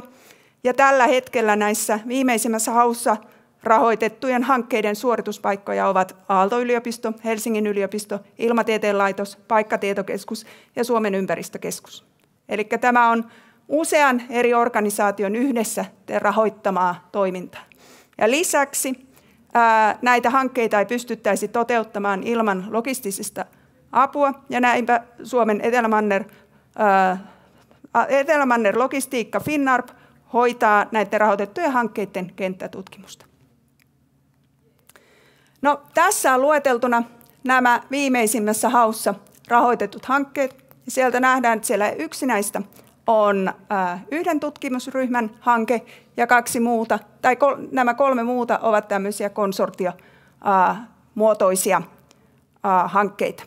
Ja tänä päivänä te tulette kuulemaan esityksen jokaisesta näistä hankkeista. Ja lisäksi meillä myös, vaikka Etelämanner-tutkimusta pääasiassa tulee tämän Etelämanner-haun kautta, niin on myös näiden tutkimusorganisaatioiden omaa pitkäaikaista rahoitusta heidän omasta budjettipanostuksestaan Etelämanner-tutkimukseen, ja siitä te kuulette myöskin tänään sitten esityksiä. Ja tässä olisi rahoittajan terveiset tähän tilaisuuteen. Odotan mielenkiinnolla tulevia esityksiä. Kiitos Hanna Pikkarainen. Meillä olisi aikaa kysymykselle Hanna Pikkaraiselle. Täältä heti Etelämanner-operaatioiden päällikkö Mika Kalakoski esittää kysymyksen. Onko rahoituksen tasossa muutoksia tulossa? Tämä on sellainen, että Suomen Akatemiassa tämän Etelämanner-tutkimuksen haun järjestelyvastuut on luonnontieteen ja tekniikan tutkimuksen toimikunnalla. Eli heiltä on tämä. Ja itse asiassa niin tämän kokouksenkin kohdalta, niin tämä on hyvin ajankohtainen, että toimikunnalla on suunnittelupäivät tällä viikolla, ja he tulevat keskustelemaan minun johdollani tästä aiheesta. Mutta että sinällään viime hakuun nähden oli hyvin paljon hyvin korkeaksi arvioituja hakemuksia, joita valitettavasti tämä meidän rahoitus ei silloin pystynyt kattamaan, koska tuli vastaan tämä rahoitustaso, joka oli päätetty. Tämä on semmoinen, mikä selviää hyvin pian siitä, mikä on luonnontieteen ja tekniikan tutkimuksen toimikunnan näkemys siihen, mutta lopullisen päätöksenhän tästä rahoitustasosta tekee Suomen Akatemian hallitus jossain vaiheessa loppuvuosta, hyvin luultavasti marraskuussa. Kiitoksia. Vastasiko kysymykseen, Mika? Hienoa. Voisimme siirtyä sitten oikeastaan edellisen kysyjän omaan esitykseen. Kiitos paljon, Hanna Pikkarainen. Tämä oli kattava esitys. Meille saapuu nyt tänne lavalle hyvin tällä viikolla viety vieras. Hän lähtee täältä suoraan uutislähetykseen, kuulin.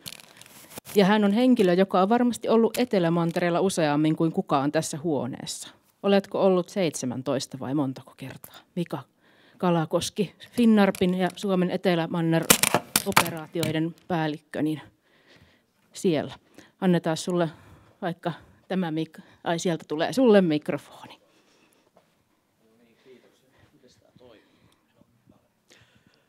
Joo, kiitos.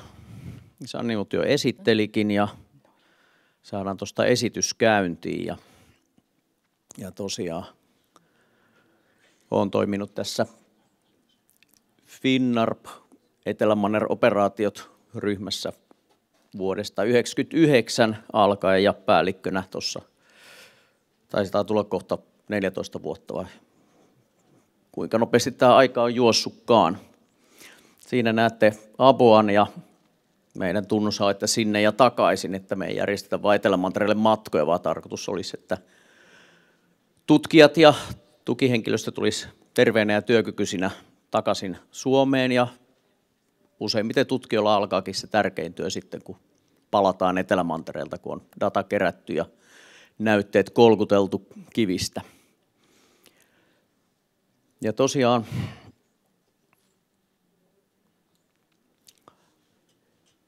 tämä Finnarp sanana niin yhdistää yleensä tähän tukitoimintoihin ja logistiikkaan, mutta sehän kattaa kaiken tämän Suomen rahoittaman Etelämanner-tutkimuksen. Eli tässä on silloin tutkijat, jotka ovat saaneet Suomen Akatemialta ja omilta laitoksiltaan rahoitusta, niin ovat tämän saman brändin alla, niin kuin hienosti sanotaan.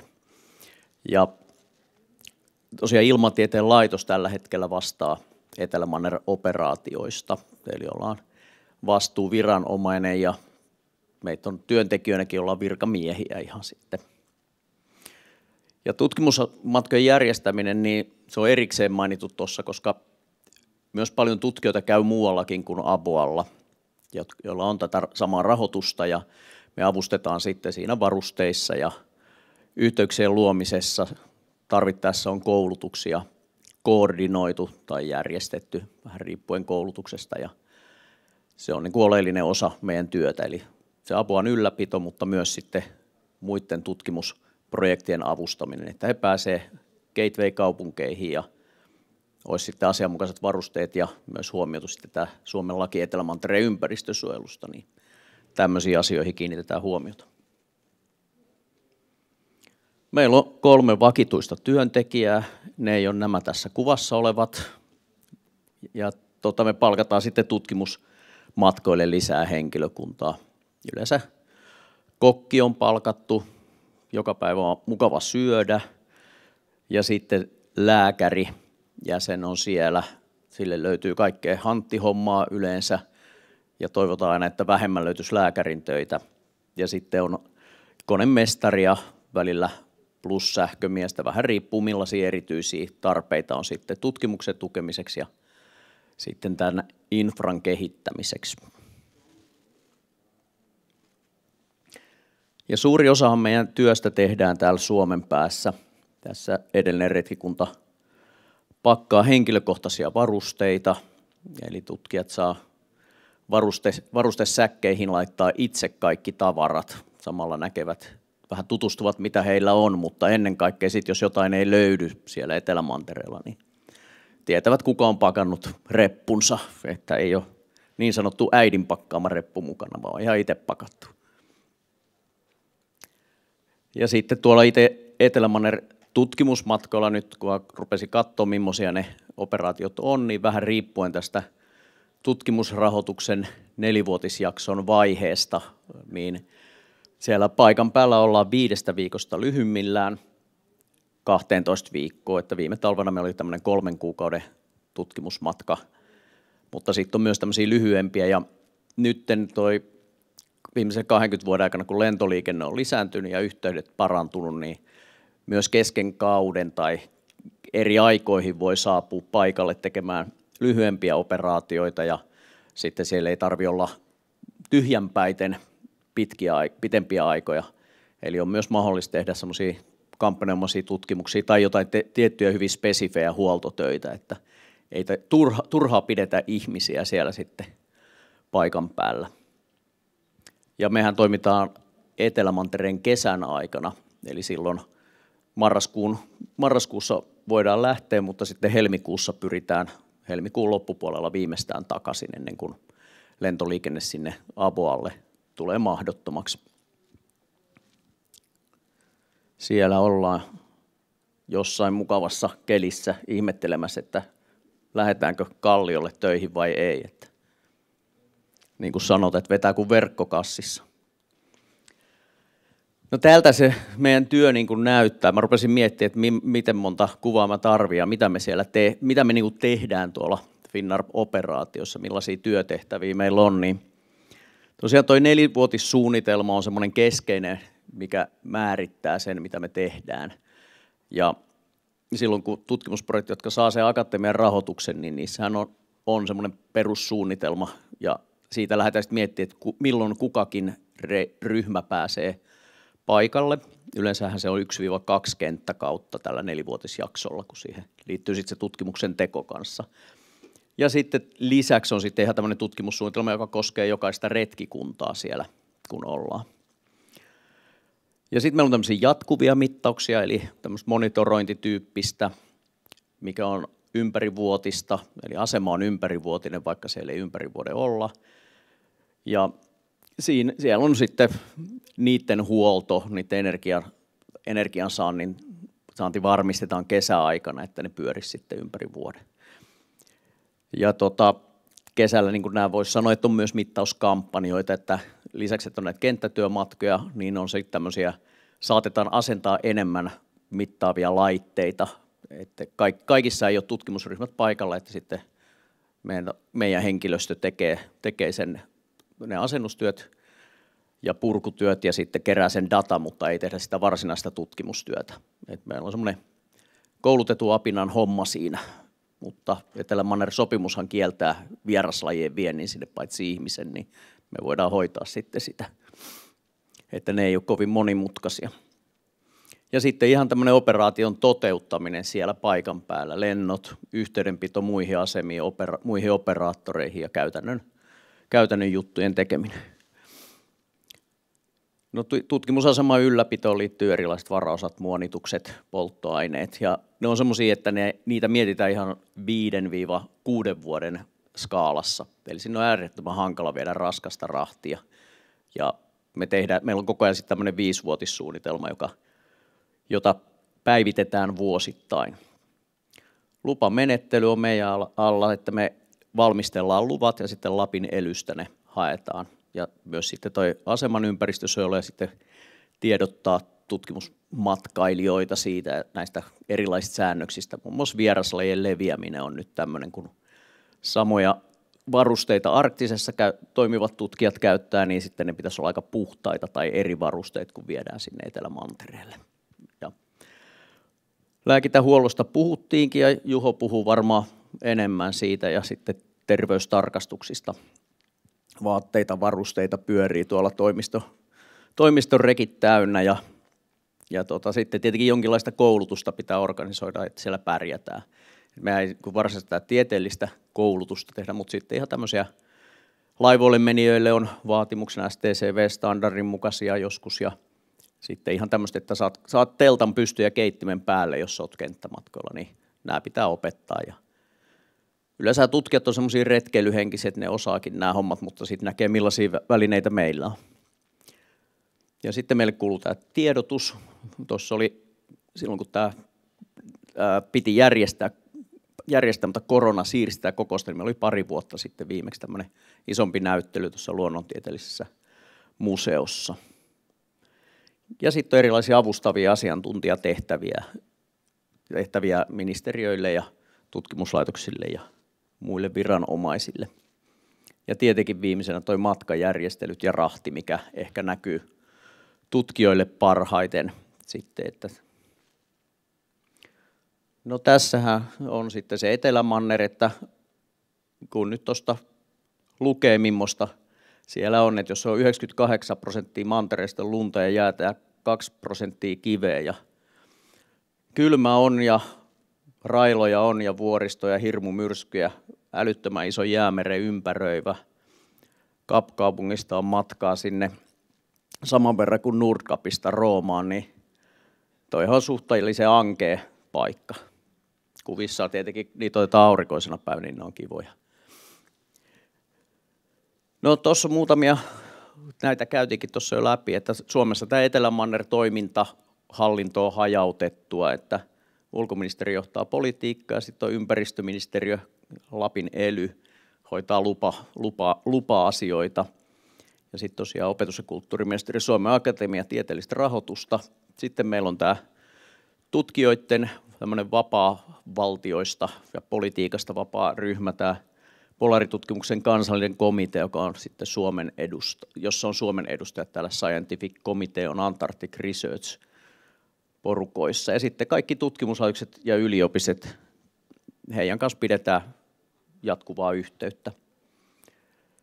Ja sitten kansainvälinen yhteistyö, nyt täällä tapahtuu tämä Etelämanner-sopimusjärjestelmän mukainen kokous. Ja siinä ollaan avustajina mukana, mutta sitten varsinaisesti meidän operaatioiden yhteistyökumppani on tämä Council of Managers of National Antarctic Programs, eli siellä vuosittain sitten jaetaan parhaita käytäntöjä ja sovitaan kaikenlaisia tärkeitä asioita. Ja sitten lähimmät tällä hetkellä valtiolliset ohjelmat niin on Saksan, Norja ja Ruotsin Etelämanner-ohjelmat ihan logistiikassa ja logistiikkapuolella, että toimitaan samoilla alueilla ja jaetaan samanlainen näkemys maailmasta. Ja sitten on vielä tämmöinen 11 valtion kuningatar Maurimaan lentoyhteistyöverkosto, missä hoidetaan sitten rahteja, laivausta ja lentoja. Ja Skaarissa on sitten tutkijat. Siellä on kansainvälistä meininkiä, on monta lentokonetta ja meidän autokin siellä. Siinä oli siitä rahoituksesta. Pistetään se nopeasti ohi. Se on suhteellisen pientä, kun on kuultu tänään tuolla kansainvälisen puolen rahoituksista. Ja, kyllä meillä lumilapio on varaa, vaikka tuo asematolta tuossa näyttää, mutta tosiaan niin ei siitä sen enempää. Siinä on vähän parempi keli. Apuasta puhuttiinkin justiinsa. Tuossa on lueteltu näin, että siellä on seismometria, GPS-asemaa ja sääasemaa. Ja no kumulaatiolinjaa nykyään ei olekaan, kun se droneilla saadaan lumenpinnan mittauksia tehtyä enemmän. Mutta suunnitteilla, että siitä tulisi tänne paikalle satelliittiheijastimet asennetaan sitten ensi kaudella. Et siellä on kaikenlaista pysyvää tämmöistä infraa ja tarvikkeita ja ajoneuvoja on sen verran, että työt saadaan tehtyä, moottorikelkkoja 8 ja jäätikköautoja, tämmöisiä Arctic Truckeja pari ja traktoreita ja 3 telakuorma-autoakin. Ja polttoainetta pyritään pitämään semmoinen vähintään 50 tynnyriä, mutta 100 olisi parempi. Puhutaan semmoista kauhun tasapainosta, että kun noihin tyhjiin polttoainetynnyreihin pakataan jätteet, niin kauhun tasapaino on se, että olisi enemmän tynnyreissä polttoainetta kuin jätettä. Ne kaikki tuodaan sitten pois sieltä kyllä aikanaan.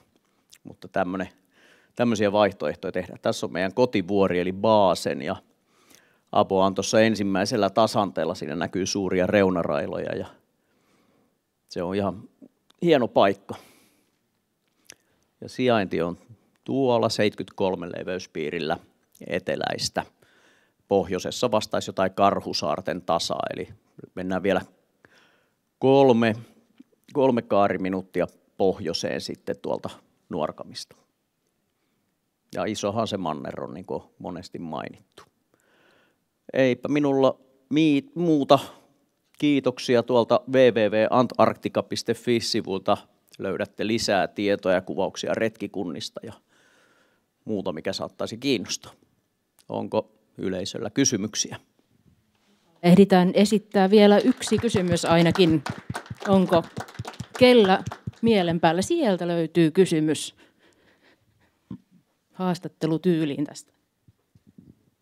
Kiitos Mika, mielenkiintoinen esitelmä ja olen siis Jasmi Ilmatieteen laitokselta. Hei, mä olisin sellaista kysynyt, että kun ympäristön ja ilmastonsuojelusta nyt puhutaan paljon ja se on tärkeää ennen kaikkea tässä tematiikassa, niin miten se näkyy näissä operaatioissa tai miten se huomioidaan tai miten se on muuttunut tässä vuosikymmenien aikana, tämä niin kuin ympäristönsuojelu ja onko esimerkiksi jotenkin energiatehokkaampaa tai jotakin tämän tyyppistä?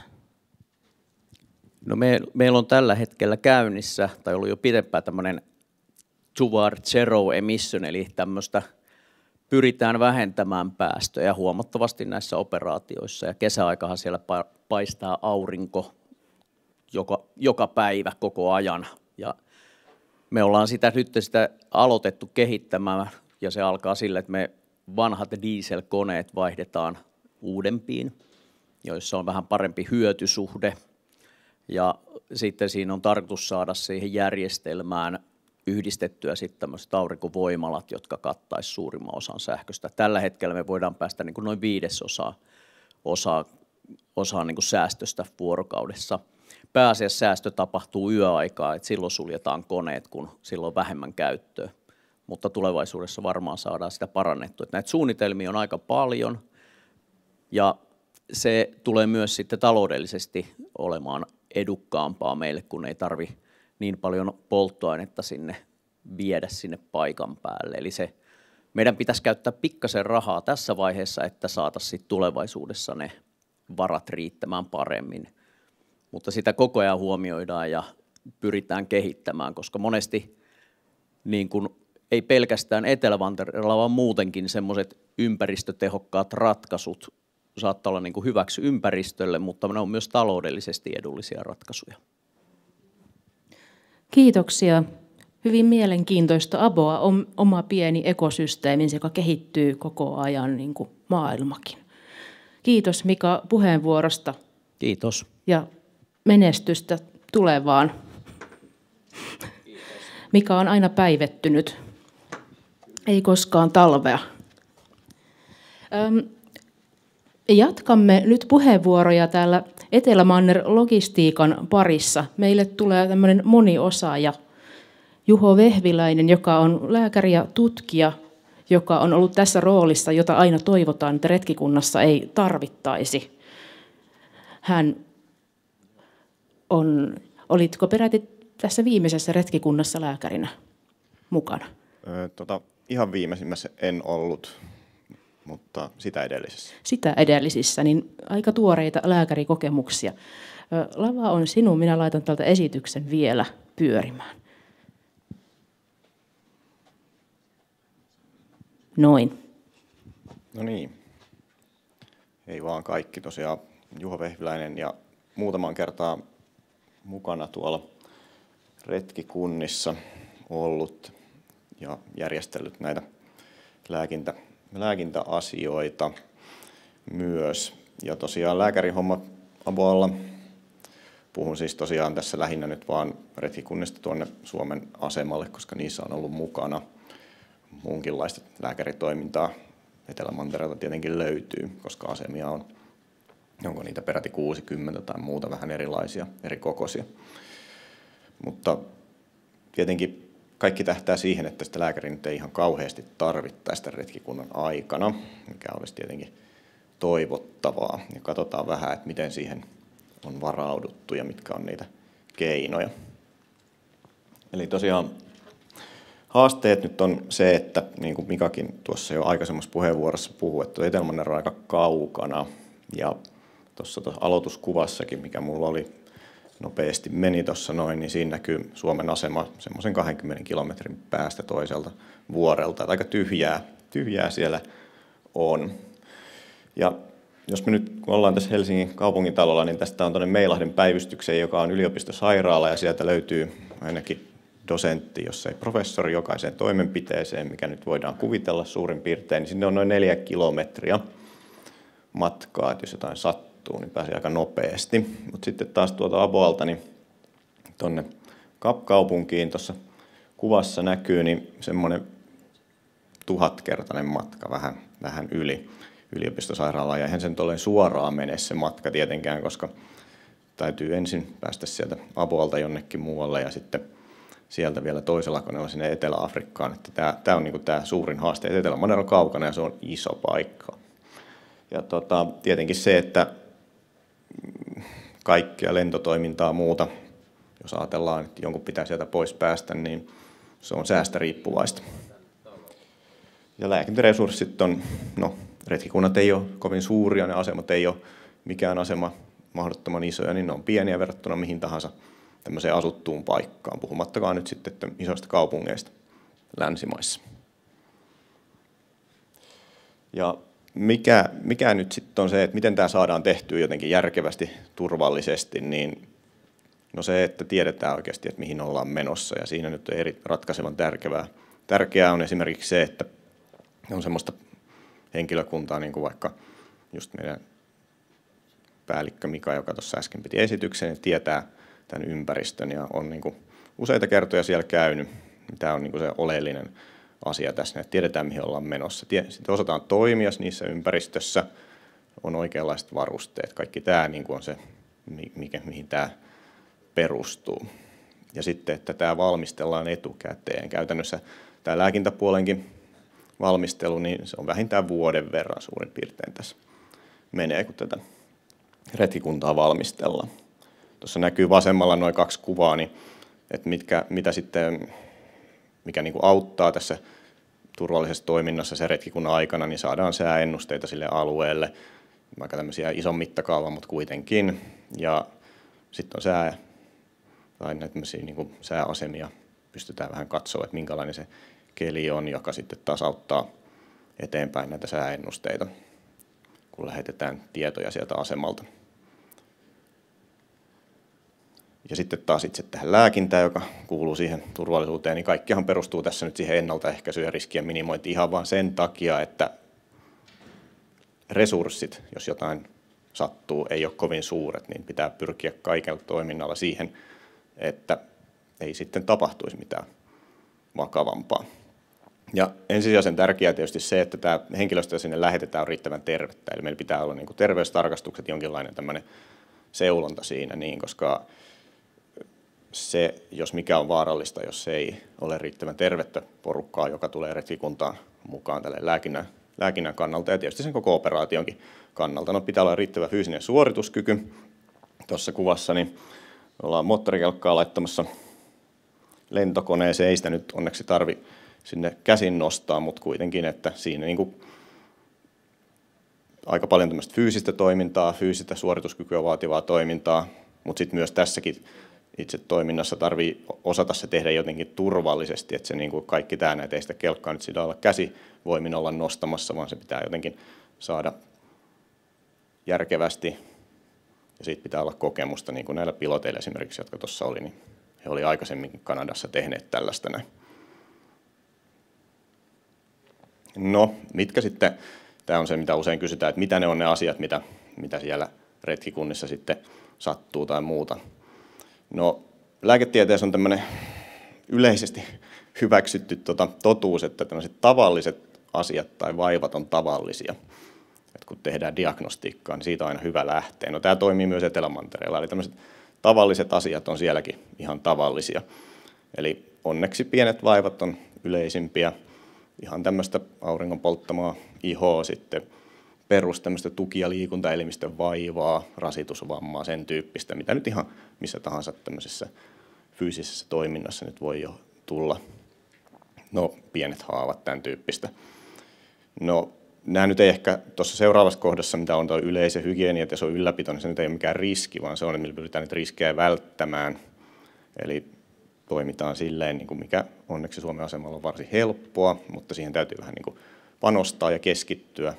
Eli saadaan jotenkin tämä kaikki ruokapuoli ja muut saniteettiasiat ja sellaiset pidettyä kunnossa siellä sitten, että pystytään niin kuin se retkikunta viemään läpi.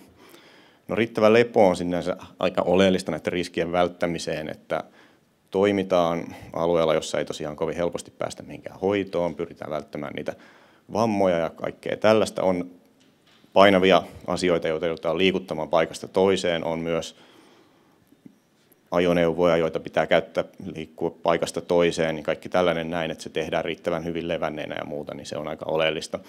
Joissain retkikunnissa unettomuus ehkä on ollut tämmöinen ongelma, joka sanoisin, että mistä se johtuu. No, varmaan paikan vaihdoksesta ja siitä, että siellä on koko ajan valosaa.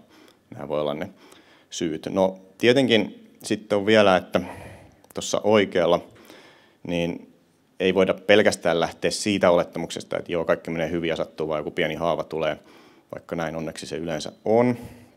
Mutta jonkin verran pitää myös varautua siihen, että meillä on niin kuin mahdollisuus tämmöisessä ympäristössä vakavampiin vammoihin. Huono sää voisi aiheuttaa hypotermiaa kenttäryhmälle, jopa asemallakin tietyssä tilanteessa. Sairaskohtaukset, joita pyritään ehkäisemään sillä, että no, meillä on ne terveystarkastukset. Ja olisi niin kuin riittävän tervettä porukkaa tänne henkilökuntaan, retkikuntaan. Ja siinä se terveystarkastus on tosiaan se avainasema, että saadaan sinne sellaista henkilökuntaa, joka pystyy tämän retkikunnan viemään läpi sitten. No, jos sitten jotain sattuu, niin ei näitä asioita jäädä sinne Etelämantereelle hoitamaan, vaan pyritään loukkaantuneet, sairaskohtauksen saaneet muut kuljettaa sieltä mahdollisimman nopeasti pois. Tässä on tämä, mitä mä nyt olen yrittänyt näissä meidän koulutuksissakin sanoa, että evakuoinnin kynnys toisaalta on matala ja toisaalta korkea. Se tietysti tarkoittaa sitä, että Etelämantereella ei voida jäädä kovin ihmeellisiä asioita katselemaan tai miettimään, että meneekö tämä nyt paremmaksi vai pahemmaksi. Pitää saada henkilöt sitten siinä tilanteessa pois sieltä. Toisaalta korkea on taas se, että tämä on vaikeaa tämä evakuointi. Se ei niin kuin ole kovin yksinkertaista ja siinä sitten retkikunnan johtaja on oleellisessa asemassa sitten, joka tekee ne päätökset. No, minkälaisia valmiuksia sitten meillä on tähän lääkintään nyt retkikunnissa? Jos nyt lähdetään tuosta vasemmalta, niin retkikunnan jäsenille on ensiapukoulutusta osalla ensivastekoulutusta, joka on vähän tämmöinen laajempi ensiapukoulutus. Ja sitten myös meidän omiin välineisiin pyritään kouluttamaan, mitä meillä on siellä mukana. No, sitten on retkikunnan lääkäri, nämä meidän aseman lääkintäresurssit tuossa seuraavassa kohdassa, joka edelleen sitten, no se, silloin kun minä olen siellä, niin se on tietysti minä. Ja yhdessä sitten muiden retkikuntalaisten pyydän heiltä apua sitten tarvittaessa erilaisiin toimenpiteisiin, jos sen pystyy itse, että voivat avustaa siinä sitten oma osaamisensa mukaan. Ja lääkärin tehtävä sitten tehdä konsultaatioita tarvittaessa Suomeen, vaikka nyt HUSiin, muihin yliopistosairaaloihin, konsultoida toisia terveydenhuollon ammattihenkilöitä. No sitten on toiset asemat, tuossa seuraava kuva, tuossa on kuva Saksan Neumayer 3 asemasta, joka on varsin iso asema verrattuna sitten Suomen asemaan. Ja se nyt on sinänsä, että toisten asemien kautta tämä mahdollinen evakuointi sitten tapahtuisi, niin muuten ehkä Etelämantereella harvemmin voisi ajatella sellaista tilannetta kuitenkaan, että siirrettäisiin toiselle asemalle hoitoon. Ja se ei ehkä ole kauhean realistista, mutta tämä on kansainvälistä toimintaa ja tarvitaan muiden valtioiden apua, muiden organisaatioiden apua, että kukaan ei sinänsä tämmöistä mahdollista evakuointia tai muuta niin pysty itse suorittamaan siellä. No sitten on tämä näin, että mahdolliset evakuoinnit hoidetaan lentoteitse sitten ja laivalla pois vieminen Etelämantereelta ei sinänsä ole kovin realistista. Muutama kuva siitä vaan meidän noista lääkintäresursseista. Siinä näkyy keskikuvassa yhtä osaa avoasemasta ja tuo kaikkein oikeammanpuoleisen kontti tuossa, missä on tuommoinen ruskea ovi, niin se on lääkintäkontti, josta on sitten kuva tuossa vasemmalla ja siellä sitten ollaan sitä tässä viime vuosina pyritty kehittämään ja se näyttääkin jo vähän erilaiselta kuin tuossa noin, mutta lääkintätilat on tietysti pienet, koska ei me nyt mitään sairaalaa olla ylläpitämässä Etelämantereella. Ja oikealla vaan kuva tuommoinen, minkälaisia välineitä sitten käytetään mahdollisesti tarvittaessa. No vielä näistä haasteista, niin Mikakin näytti tuossa jo kuvia, tuossa vasemmalla kuva myrskyn aikaa. Asemalta näkyy päärakennusta siinä.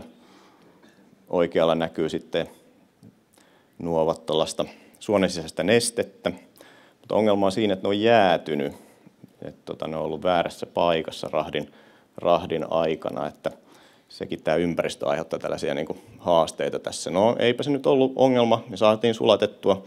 Ja juuri tämä lääketieteellinen valmiste on sellainen, joka ei kärsi siitä, että se jäätyy tai sulaa, niin sinänsä hyvä näin. Mutta niin kuin ymmärrätte, niin jos tuota nyt tarvittaisiin ja se on jäässä, niin se ei tietysti toimi. Ihan pari sanaa, että miten kun nyt oli tämmöinen koronaviruspandemia, tässä varmasti osa vielä muistaakin sen, niin vaikutti sen verran, että vuoden 2020 retkikuntaa on järjestetty ja sitten vuonna 2021 niin rokotteet oli olemassa, koko retkikunta rokotettiin, oli edellytyksenä retkikuntaa osallistuminen ja tällöin oli sitten tämmöiset 2 viikon karanteenit Etelä-Afrikassa ja useita tämmöisiä PCR-testejä sitten, että silloin oli aika raskas tämä näin, kun tilanne ei oikein tiedetty vielä, että miten tämä vaikuttaa tähän operaatioihin ja muihin ja aikaisempina vuosina melkein millään valtiolla ei ihan kauheasti ollut toimintaa siellä koronaviruspandemian aikana silloin, kun se alkoi.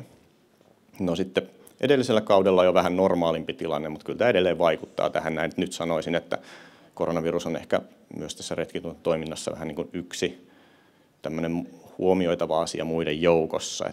Vielä 2021 oli aika semmoisessa tämmöisessä roolissa sitten monissa lääketieteen kokouksissa ja muissa. Toistaiseksi onneksi ei ollut koronavirusta tuolla aboilla kellään havaittu. No, tässä oli aika paljon kaikkea tämmöisistä haasteista ja muista, mutta nuo lääkärinkin tehtävät tuolla varsin mielekkäitä on ja mielellään sinne uudestaan lähteekin hienoja maisemia ja mukavaa hommaa, samanhenkistä porukkaa usein siellä tapaa ja pääsee heidän kanssaan tekemään töitä. Kiitoksia. Kiitoksia, Juho Vehviläinen. Ja tuossa kahvitunnin aikana saatetaan vähän rupatella, niin siinä yhteydessä varmaan voitaisiin Juholtakin kysyä lisää kysymyksiä ja mietteitä. Nyt voitaisiin seuraavaksi ottaa tänne lavalle ilmakehätieteiden erikoistutkija Aki Virkkula.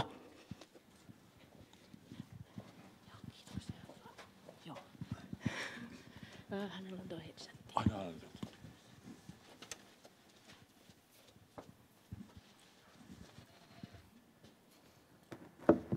Okei, kuuluuko sitä? Sieltä laita. Joo. Sano vaan testi. Joo, testi. Testi. Aki Virkkula on ilmakehätieteiden erikoistutkija Ilmatieteen laitokselta ja hän tekee aerosolitutkimusta. Ja esitelmä otsikolla Merten ja tuhansien kilometrien päässä roihuavien metsäpalojen päästöt havaitaan jo kaukana. Suomalaista pienhiukkastutkimusta Etelämantereella jo 25 vuotta. Joo. Siitä vaan tälläksikään. Tällä kulkee eteenpäin. Eli niin kuin näkyy, niin mä en enää pääsisi sinne näitä lääkäritestien kautta. Mulla on MS-tautia. Mutta silloin kun mä oon ollut, niin siellä on näin vakava. Joka tapauksessa, eli mä nyt kerron näistä meidän tutkimuksista. Eli mä kerron vähän historiaa, sitten mä kerron tästä meidän nykyisestä hankkeesta ja sitten vähän valittuja tuloksiakin. Että mulla on tähän tieteellistyyppisempi tämä esitelmä. Nyt mä kerron, minkälaisia pitoisuuksia siellä on verrattuna muuhun maailmaan, Suomeen ja muuhun maailmaan vähän, että teille tulee vähän tällainen yleiskuva siitä. Esimerkkiä siitä, että sinne kulkeutuu hyvin kaukaakin ilmaa. Ja sitten tällaista hyvin mielenkiintoista asiaa, kuinka siellä muodostuu. Se on hyvin mielenkiintoisia prosesseja ilmakehässä tapahtuu. Ja muun muassa tuuli synnyttää hiukkasia. Ja sitten näitä vähän pitkiä aikasarjaa ja sitten jatkosuunnitelmia tähän viimeisen vuoden ajaksi. Eli me aloitettiin nämä mittaukset Abolla. Kollegani Kimmo Teinillä oli silloin 97, 98 joo. Ja sitten mä olin sitten seuraavalla kampanjalla 99 siellä. No sitten mä olin pitämässä esitelmää SCAR Open Science-konferenssissa Bremenissä ja siellä oli semmoinen kaveri kuin Vito Vitale CNR Bolognasta ja hän innostui meidän mittauksista ja kyseli, että voitteko tuoda mittareita meillekin. Ja sitten vuodesta 2006 asti me ollaan sitten tehty mittauksia. Mä oon käynyt siellä kouluttaa Bolognassa heitä mittailee ja sitten ne on vienyt meidän mittarit sinne tuonne Concordialle. Sitten 2010 lähtien meillä on ollut mittareita aina silloin tällöin Noimaerilla joko kesäkampanjassa tai sitten on ollut joskus vähän yli vuodenkin, että saatu jonkunnäköinen vuoden aikasykli sinne. Sitten Marambiossa on ollut mittauksia vuodesta 88 lähtien stratosfäärin otsoniluotoksi, mutta ne ei ole varsinaisesti niin kuin mun oma ala. Mun ala on sitten tuo aerofysiikka ja kemia. Ja ne alkoi meidän toisessa rahoituskauden aikana, aloitettiin 2013 ja siellä sitten nykyinen pomoni Eija Asmi kävi viemässä sinne mittareita kavereiden kanssa. Ja sitten sinne tuli myös kasvihyönekaasuja, jotka ne ei varsinaisesti ole aerosoleja. Ja tämän vuoden alusta lähtien meillä on ollut Ammundsen Scottilla Etelän avallakin mittareita, koska sitten taas mulla on tuttuja Boulderissa Noan toimistossa ja Heillä tässä ei kumma kyllä ole siellä Etelänavalla tällaista kokojakamamittaria, ja sitten meillä on. Siis mä puhun meistä niin kuin yliopistojen ilmatieteen laitos, meillä on sellainen niin kuin yhteinen iso poppo, joka tekee näitä mittauksia. Ja sitten amerikkalaiset lahjoitti meille yhden absorptiomittarin, tai 2 absorptiomittareita, toisen hyytiöllä ja toisen värriön, ja sitten Helsingin yliopistosta Pasi Aalto rakensi heille mittarin, kokoaikamittarin, ja mä kävin kouluttamassa heitä viime vuonna mittaamaan, ja sitten se asetettiin tämän vuoden tammikuussa sinne. Ihan muuten akatemian tutkimussuunnitelman mukaisesti. Ja tässä on kuva, miten 97 Kimmo Teinila mittasi tuommoisessa hyvin alkeellisessa, melkein telttamaisessa kontissa, niin sitten päätti, että tehdään sinne hienompi laboratorio. Ja sitten siellä on sisällä tällainen puhdastilakaappi, jossa voidaan käsitellä puhtaasti suodattimia, ja sitten se kampanjakohtaisesti asennetaan sinne erilaisia mittareita. Ja siellä on ollut useita henkilöitä Ilmatieteen laitokselta ja Helsingin yliopistosta. Tuossa nyt on todennäköisesti kaikkien on ihan varma, että ei saa kukaan loukkaantua, jos on unohtanut jonkun. Ja sitten kollegani John Backman kävi Concordialla, ainoa suomalainen mun tietääkseni, joka on käynyt tuolla Concordialla. Hän kävi huoltamassa siellä nämä suomalaiset laitteet, jotka me ollaan CNR:lle lainattu, ja hän sitten teki siellä oman mittauskampanjansa, mikä meillä on työn alla, että saadaan sitten hyvä julkaisu. Sitten tässä on Marambiosta kuvia, se on tässä vasemmalla, siellä on tuommoinen kontti, ja se Marambi on tuommoinen saari, ihan siellä Etelämantereen niemimaan pohjoiskärjessä.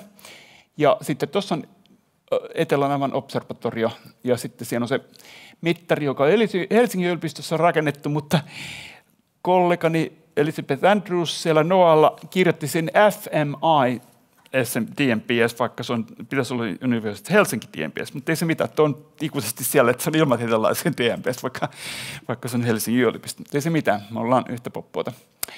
Sitten tästä nykyisestä projektista, meillä on siis 21-24 tämmöinen projekti, ja me tutkitaan pilvipisaroiden tiivistymisytymiä. Jokaisessa pilvipisarassa on pieni kiinteä hiukkanen sisällä, ja sitten siihen tiivistyy vesi päälle. Ja sama homma on jääkiteissä silloin, kun ne on täällä riittävän alhaalla ilmakehässä. Sitten kun ollaan hyvin korkealla stratosfäärissä, siellä tiivistyy vesi ilman mitään kiteitäkin. Sitten me tutkitaan optisia ominaisuuksia, se on niin kuin mun spesialiteetti, ja kaukokulkeutumisia. Ja mittauskampanjoissa ja pitkäaikaisten aikasarjojen avulla. Ja tässä on nyt, mä en käy näitä kaikki yksityiskohtia, mutta tämä on meidän tutkimussuunnitelmassa omakätisesti tietokoneella piirtämä kuva, jossa tutkitaan merestä tulee erilaisia merilevätterit tai sellaista kuin dimetyylsulfidi, joka hapettuu ilmakehässä rikkihapoksi ja se muodottaa hiukkasia. Sitten ne kasvaa mahdollisesti pilvipisaroiden tiivistymisytimiksi ja sitten tiivistymisytimiksi. Sitten me tutkitaan kaukokulkeutumista, tuossa toi emissions from other continents, sieltä tulee savuja ja ne kulkeutuu ensin, jos se nousee riittävän korkealle se savu, niin sitten se menee hyvin kaukaa tuonne Etelämantereella stratosfäärissä ja sitten se laskeutuu siellä kun tämmöinen yleinen kiertoliike. Ja sitten me havaitaan se vaikka siellä Concordialla tai Etelänavalla. Kaikkea tuommoista tutkitaan. Sitten tässä on valittuja tuloksia. Eli tässä vasemmalla on nyt meidän kasvihuonekaasumittaukset verrattuna Mauna Loaan, joka on siis pohjoisella pallonpuoliskolla Tyynellä merellä. Hiilidioksidi sen kun jatkaa nousua, ja se on suurin piirtein samaa tasoa tuolla Marambiossa, eli Etelämantereen niemimaan pohjoiskärjessä. Ja se tarkoittaa, että hiilidioksidipitoisuudet on niin kuin suurin piirtein samat koko maailmassa. Et siitä me ei päästä eroon mihinkään valitettavasti. Ja metaani jatkaa myös nousuaan. Se on vähän alempi. Mun ensimmäinen tulkinta on siitä, että metaanihan reagoi nopeammin ilmakehässä kuin hiilidioksidi. Hiilidioksidi ei reagoi enää mihinkään. Eli se vain puut poistaa sitä. Ja sitten tuossa on oikealla puolella, tässä on hiukkasten pitoisuus, joka on omista julkaisuista, että tuossa on Nanjingissa mitattuja, no tuossa kuvassa ensinnäkin, siinä on Y-akselilla on PM2-puolikas pitoisuus. Se on semmoinen, mitä ihmiset tietää, että jos on kaupungissa on ilmanlaatuindeksi, niin se on PM2-puolikkaasta mitattu. Ja nähdään, että siellä pitoisuudet tuolla Nanjingissa on aika paljon isompia kuin Helsingissä ja aika paljon isompia kuin Kittilässä, eli Pallaksella, joka on sanottu, että se on maailman puhtain ilma. Sitten mennään Marambioon, siellä on alempi. Mulla on ollut sieltä näitä prosenttipisteitä, mutta siinä on keskiarvo vaan. Mutta se on Marambiossa merisuolaa, eli sehän on saari ja siinä on maailman myrskyisin meri ympärillä. Eli siellä on paljon merisuolaa. No, sitten mennään Concordialle, joka on kaukana kaikesta. Niin sielläkin on siis hiukkasia, mutta se on aika paljon pienempää se pitoisuus. Eli Etelämanner on maailman puhtaan manner. Ja opetukset on, että kasvihuonekaasut leviää joka paikkaan ja pienhiukkasten suhteen Etelämanner on puhtaan. Ja sitten siellä on suuri ero. Eli kun sanot, että meillä on Etelämantereen ilmaa, niin pitää kysyä heti missä, koska siis se on niin kuin Pohjois-Amerikan kokoinen manner. Että mitataanko me siellä Marambiossa vai mitataanko siellä ylhäällä jäätiköllä, niin se on ihan eri asia. Ja nämä on just hyvin mielenkiintoisia niiden vertailun. Sitten mä oon vertaillut tässä Etelänapaa ja Concordia-asemaa. Tässä on tällainen 4 kuukauden ajanjakso. Tässä on mun mielestä äärimmäisen mielenkiintoista. Tässä on ensinnäkin valon sironta vihreällä valolla ja se vaihtelee niin 3 kertaluokkaa tai 2 kertaluokkaa suurin piirtein siellä yläjäätiköllä. Ja tuossa on melkein yhtäaikaisesti saapuu Etelänavalle ja sitten sen Concordille, vaikka niiden välissä on 1600 kilometriä. Eli tämä on niin kuin tosi mielenkiintoinen juttu. Eli sinne saapuu hyvin kaukaa ja se täyttää koko Etelämantereen. Joskus tulee puhasta ilmaa, joskus tulee likasta ilmaa. Sitten tehtiin tällainen tilastollinen analyysi. Laskettiin 60 000 trajektoria 50 vuorokautta taaksepäin. Tehtiin tällaista tilastoa. Mä en sen tarkemmin tässä ehdit selittää, mutta silloin kun tuossa BC-kuvassa näkyy esimerkiksi punaista, niin se tarkoittaa, että se on tullut sieltä peräisin. Eli tässä näkyy, että se musta hiili tulee Etelä-Amerikasta, Australiasta ja Afrikasta, missä kaikissa on hirvittävän isoja paloja. Ja siellä se nousee siis riittävän korkealle ylittääkseen nämä pilvet. Kun pilvet kun sataa, niin ne poistaa niitä. Mutta sitten jos se on riittävän iso palo, niin sitten se leviää joka paikkaan. Sitten jos oikealla puolella on vaaleat hiukkaset, eli just nämä merisuolahiukkaset ja sitten dimetyylisulfidista kasvaneet, hapettuneet ja siitä muodostuneet hiukkaset. Ne on noita vaaleita. Sitten tutkitaan tällaisia hyvin mielenkiintoisia prosesseja, kun miettii, että on kirkas, kaunis ilma, että täällä on ihan stabiilia, että täällä ei tapahdu mitään, mutta siellähän tapahtuu vaikka mitä. Tämä on siis todella mielenkiintoinen ala. Eli katsokaa, tuossa on niin kuin, meillä on massaspektrometri tuossa alemmassa kuvassa, niin sieltä syntyy sitä rikkihappopitoisuuksia nousee, ja sitten se muodostaa näitä hiukkasia, tuossa yläpuolella näitä hiukkasia. Näitä sitten selitellään näillä datoilla. Ja sitten siinä tarvitaan muun muassa ammoniakkia siinä ilmassa, mitä tässä kuvassa ei ole ollenkaan. Ja sitä ammoniakkia tulee muun muassa niistä pingviineistä. Sitten sieltä tapahtuu myös siellä ylhäällä, ollaan kaukana merestä ja silti tapahtuu hiukkasmuodostusta. Ja tämä on myös yksi mystinen juttu. Siellä ei taatusti ole ammoniakkia, mutta siellä on rikkihappo, joka on kulkeutunut siltä jostain kaukaa. Mutta ammoniakkia ei ole. Sitten mä havataan, että kun tuulee kovaa, niin meillä on tässä pieniä joneja, että tulee varattuja hiukkasia. Ja se on vähän sama kuin mitä tapahtuu ukkospilvessä, kun nämä hiukkaset, jääkitet törmäilee toisiinsa kovalla vauhdilla. Ja tässä ollaan verrattu niin kuin siellä Concordialla ja tuolla Aboalla tehtyjä mittauksia. Ja sitten kollegani sieltä yliopistolta vei sitten massaspektrometrin tuonne Noimaerille ja huomaan, että siinä lumimyrskyssä syntyy tällaisia natriumkloridiklooriklustereita, jossa on vähän eri määriä sitä natriumkloridia, siinä on aina kloorijoni ja se tekee sitten näitä varattuja hiukkasia siihen. Tämä pitäisi saada tuonne Domeseille kanssa, se on ihan kiva juttu. Ja sitten meillä on pitkiä aikasarjoja, Pasi Aalto-kollegani on käsitellyt näitä datoja mahdollisimman huolellisesti. Ja silloin, kun me saadaan pitkä aikasarja, me voidaan sitten laskea trendejä. Ja se on niin kuin toive, että näitä mittauksia saadaan jatkettua. Että me nähdään sitten, miten kun meri jää pienenee, niin miten se vaikuttaa näihin, koska se vaikuttaa ehdottomasti näihin kaikkiin, mitä me ollaan mitattu. Ja sitten, jos palot lisääntyy tai vähentyy tuolla muilla mantereilla, me halutaan nähdä sekin. Että on tällainen early warning system. Joo, loppuaika. Intensiivikampanjoiden data analysoidaan. Ja sitten niistä pitäisi kirjoittaa artikkeleita, mutta se on näille nuoremmille, jotka kirjoittaa niistä juttuja väikkäreitään. Ja sitten me jatketaan näitä pitkäaikaismittauksia, riippumatta siitä, että tuleeko rahoitusta yliopistosta tai akatemialta ei, niin ei heti ole. Meillä oli tuossa yksi kausi, jossa ei tullut rahaa, mutta mieluummin sitä rahaa otetaan vastaan, että saadaan joku analysoimaan dataakin, että italialaiset pyörittää meidän mittareita, mutta sitten me analysoidaan ja kirjoitetaan niistä juttua. Se oli siinä. Kysyttävää. Kiitoksia Aki Virkkula. Hyvin mielenkiintoista. Olisiko kysymystä Aki Virkkulalle tässä vaiheessa tästä tieteellisestä työstä pienihiukkasten parissa ja pitkistä aikasarjoista? Jos ei ole, niin me voitaisiin siirtyä tähän kahvitauko-ohjelmaan. Ja koska me ollaan tässä myös live-striimissä, joilla ei ole tällaista taukoa siellä omassa päässään, elleivät itse järjestä, niin me voitaisiin tässä tehdä tämmöistä pientä vähän vapaamuotoisempaa keskustelua osallistujien kanssa. Niin sen puoleen voitte nyt pitää tauon ja viettää sosiaalista elämää, mutta me voitaisiin tässä aloittaa Akin kanssa vähän vapaamuotoinen juttelu, jos sopii Etelämanner-aiheista, niin kun tässä kerrankin saadaan puhua Etelämantereista, niin puhutaan sitten koko ajalla. Pyydän tässä muita alustajia sitten aina vuorollaan tänne keskustelemaan kanssani ja saa tänne tulla jonottamaankin. Niin hyvää kahvitaukoa ja nyt siirrymme tähän vapaamuotoiseen ohjelmaan. Aki, mitä arvoa sillä on, että nämä mittausasemat on mahdollista pitää nimenomaan tuolla Antarktiksella?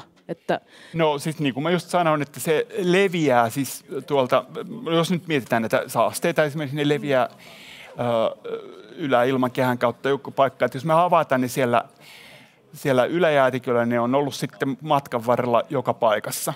Eli sitä me ei saada selville muuten.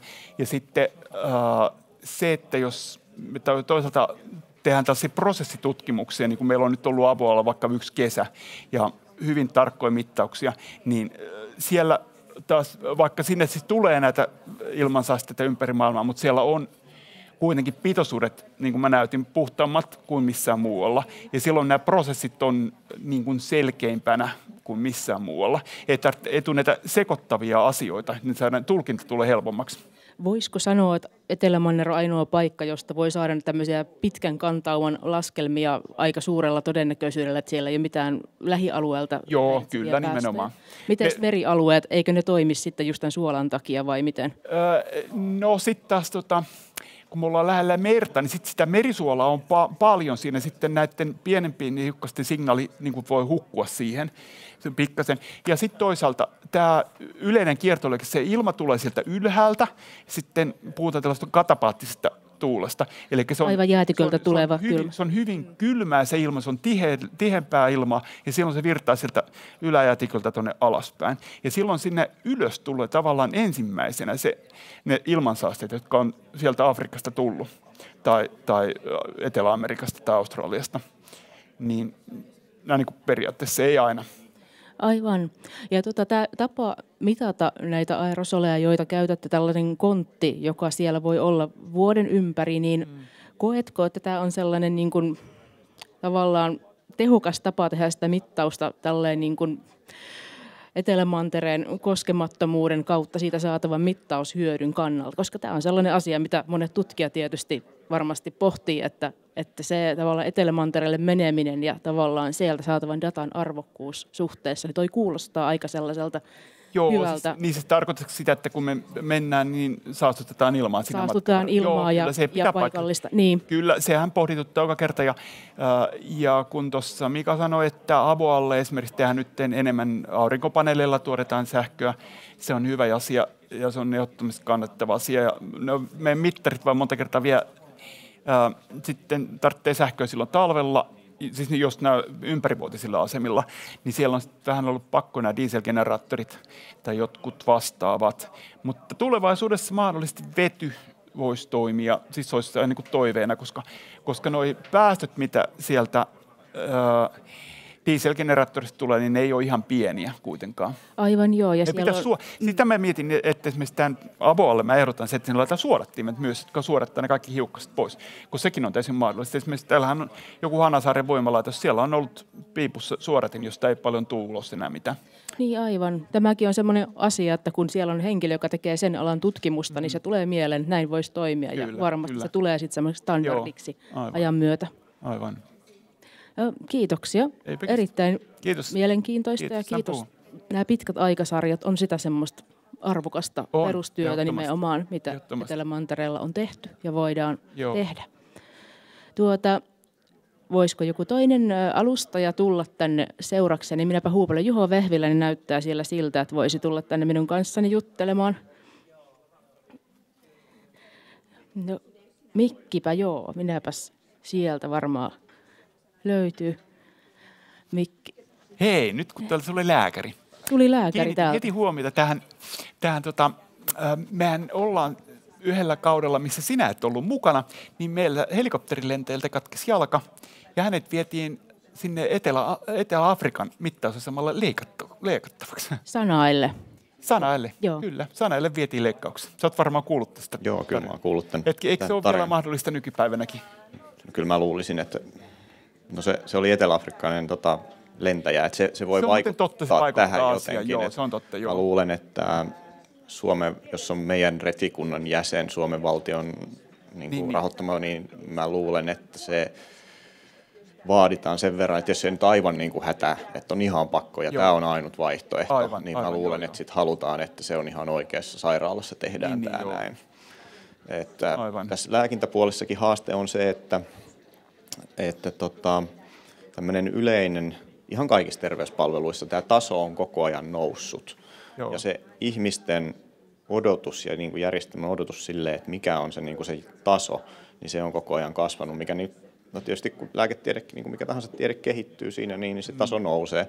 Niin kyllähän meidänkin jotenkin pitää siinä pysyä mukana. Eli nämä kriteerit vähän niin kuin on kovemmat sinänsä tässä koko ajan. Ja sen takia yritetään tätä kehittääkin, joka tietysti on haaste, koska nämä etäisyydet ei sinänsä lyhene mihinkään suuntaan tässä. Aivan, eli esimerkiksi jos vaikka keskiajalla olisi ihan hyväksyttävä tulos siitä, että jalka on murtunut, niin olisi se, että tapahtuu amputaatio joka tapauksessa, niin se ei ehkä ole se, mitä niin kuin nykyihminen välttämättä odottaa siltä omalta tutkimusmatkakokemukselta. Sitten kun tässä nyt on se, että tämä on Suomen valtion rahoittamaa toimintaa käytännössä ja Suomen valtio on se viime kädessä, joka niin kuin takaa sen, että tämän, jos joku tarvitsee sieltä pois kuljettaa, niin meillä on myös, ja sitten ihan työnantajalla ja kaikki tällaiset, niin nämä vastuut on tietysti aika paljon kovemmat ja meidän pitää toimia aika silleen, pyritä toimimaan mahdollisimman ammattimaisesti tässä näin, että se on turvallista tulla sinne, ihmisethän tulee tekemään sinne töitä eikä niin kuin seikkailemaan tai miksi sitä nyt kutsuisi, että tämä ei ole niin kuin, se on niin kuin työtä, mutta vähän erilaisessa ympäristössä ja sitä koskee kuitenkin tällaiset vähän niin kuin samanlaiset säädökset siinä. Eihän me voida samanlaista terveyspalvelua tietenkään taata siellä, että kyllähän tässä tietyt riskit on, mutta pyritään niitä minimoimaan ja sitten se, että kun tämä on valtion toimintaa, niin meidän pitää aika sille tarkkaan katsoa, että miten tämä järjestetään. Aivan. Miltä se niin kuin tuntuu henkilökohtaisesti olla se ainoa henkilö, jolla on tämmöinen hyvin niin kuin ammattimainen lääketieteellinen tausta tilanteessa, jossa tehdään paljon työtä, usein vähän silleen, kun on vihdoin hyvä sää huonon sään jälkeen, niin on paljon asioita, jotka on tavallaan tehtävä. Ja miltä se, koetko sen erilaisena kuin siihen, että olisi päivystämässä vaikka sairaalassa, jossa mitä tahansa voi tulla koska tahansa ovesta, vai onko se semmoinen samanlainen, että no tässä tilanteessa toimitaan niillä resursseilla, mitä on, ja päätös tehdään sen mukaan. Että onko sen kanssa jo? Niin siis ehkä ainahan se on semmoinen niin kuin mietityttää, että mitä niin kuin voi sattua. Ja se on erityisesti ennen sitä retkikuntaa, tietysti tässä nyt vuosia-aikana, kun sitä toimintaa on kehitetty ja on tiettyjä toimintatapoja ja muuta, niin on niin kuin jonkinlainen semmoinen yhteisesti hyväksytty juttu, että nämä on ne, mihin me valmistaudutaan. Tämä on se, niin kuin se taso, mihin me pyritään ja pystytään toteuttaa.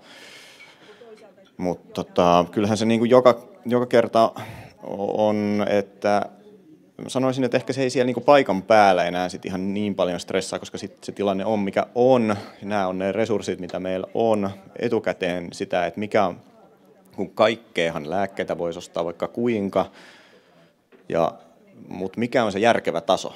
Mikä on se, niin kuin se että mihin me, niin kuin, mikä on niin kuin järkevää se, mihin pystytään, mihin kannattaa? Ja ihan kaikkea, olisi kiva tietysti, että pystyisi ihan kaikkeen varautumaan, mutta sekään ei ole ihan mahdollista. Niin aivan, täytyy ohjata järkevästi näitä resursseja sitten.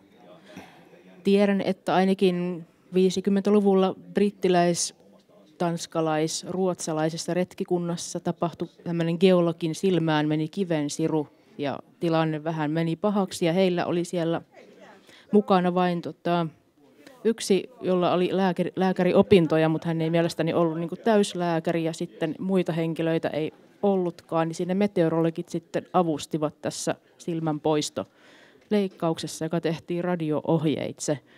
Niin onko jotain sovittuja tällaisia proseduureja, että jos tulisi tilanne eteen, niin onko sitten joku päivystämässä Suomessa, joka voisi kertoa, että laita se peitsi siihen kohtaan tai näin?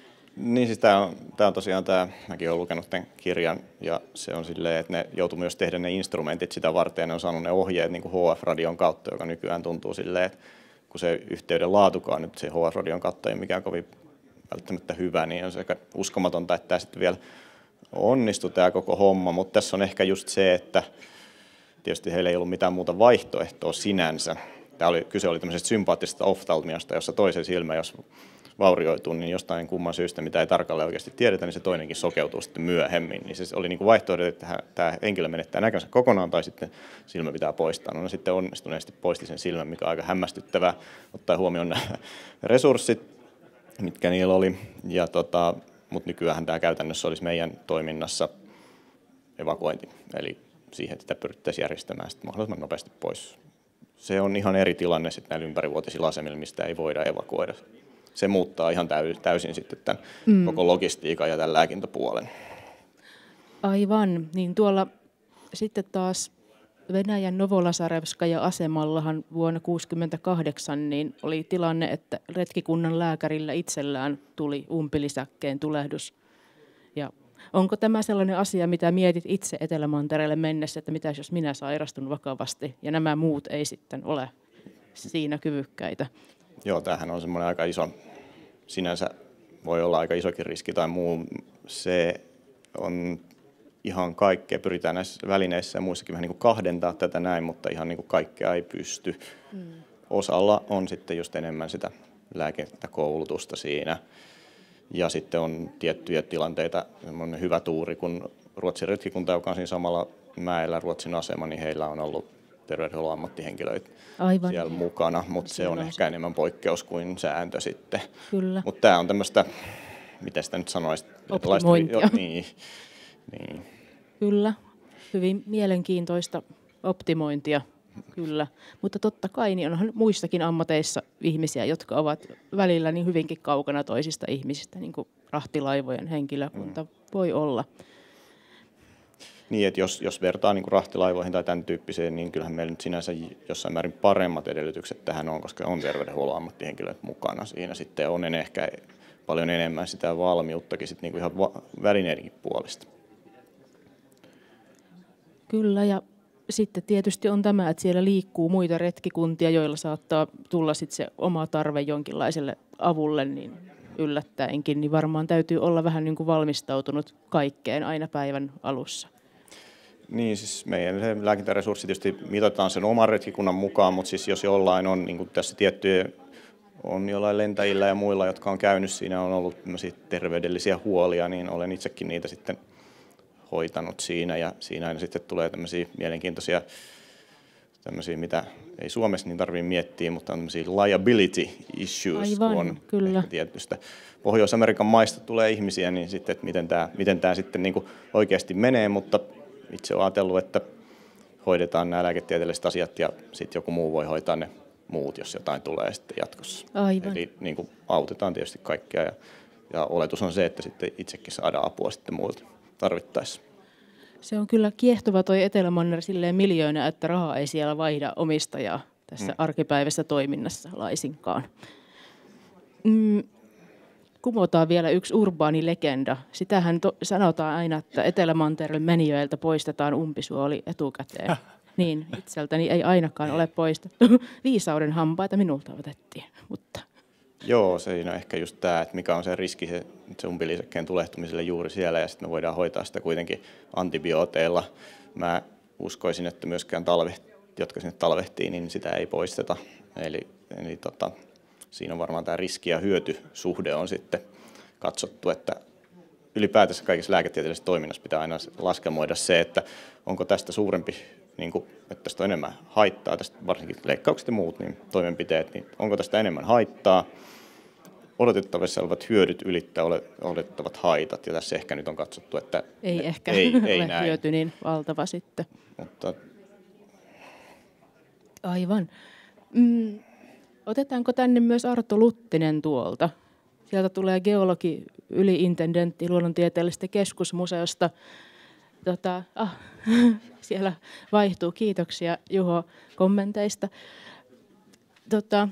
Pyysin Artoa nyt tähän. Arto on täällä meidän ehkä veteraani siinä mielessä, että hän on ollut mukana Suomen ensimmäisessä, olitko, Etelämanner retkikunnassa. Miten se nyt ottaa?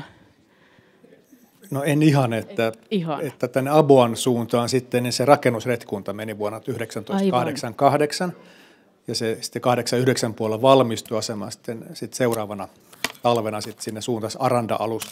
Se oli tämmöinen ensimmäinen varsinainen suomalainen tutkimusretkikunta ja siellä mä olin tuoreena opiskelijana sitten mukana. Ja sitten olit myös mukana ihan viimeisimmässä retkikunnassa tässä kuluneena talvena. Eli on tämmöinen ihan molemmat päät sieltä varhaisemmasta ja sitten myöhemmästä päästä.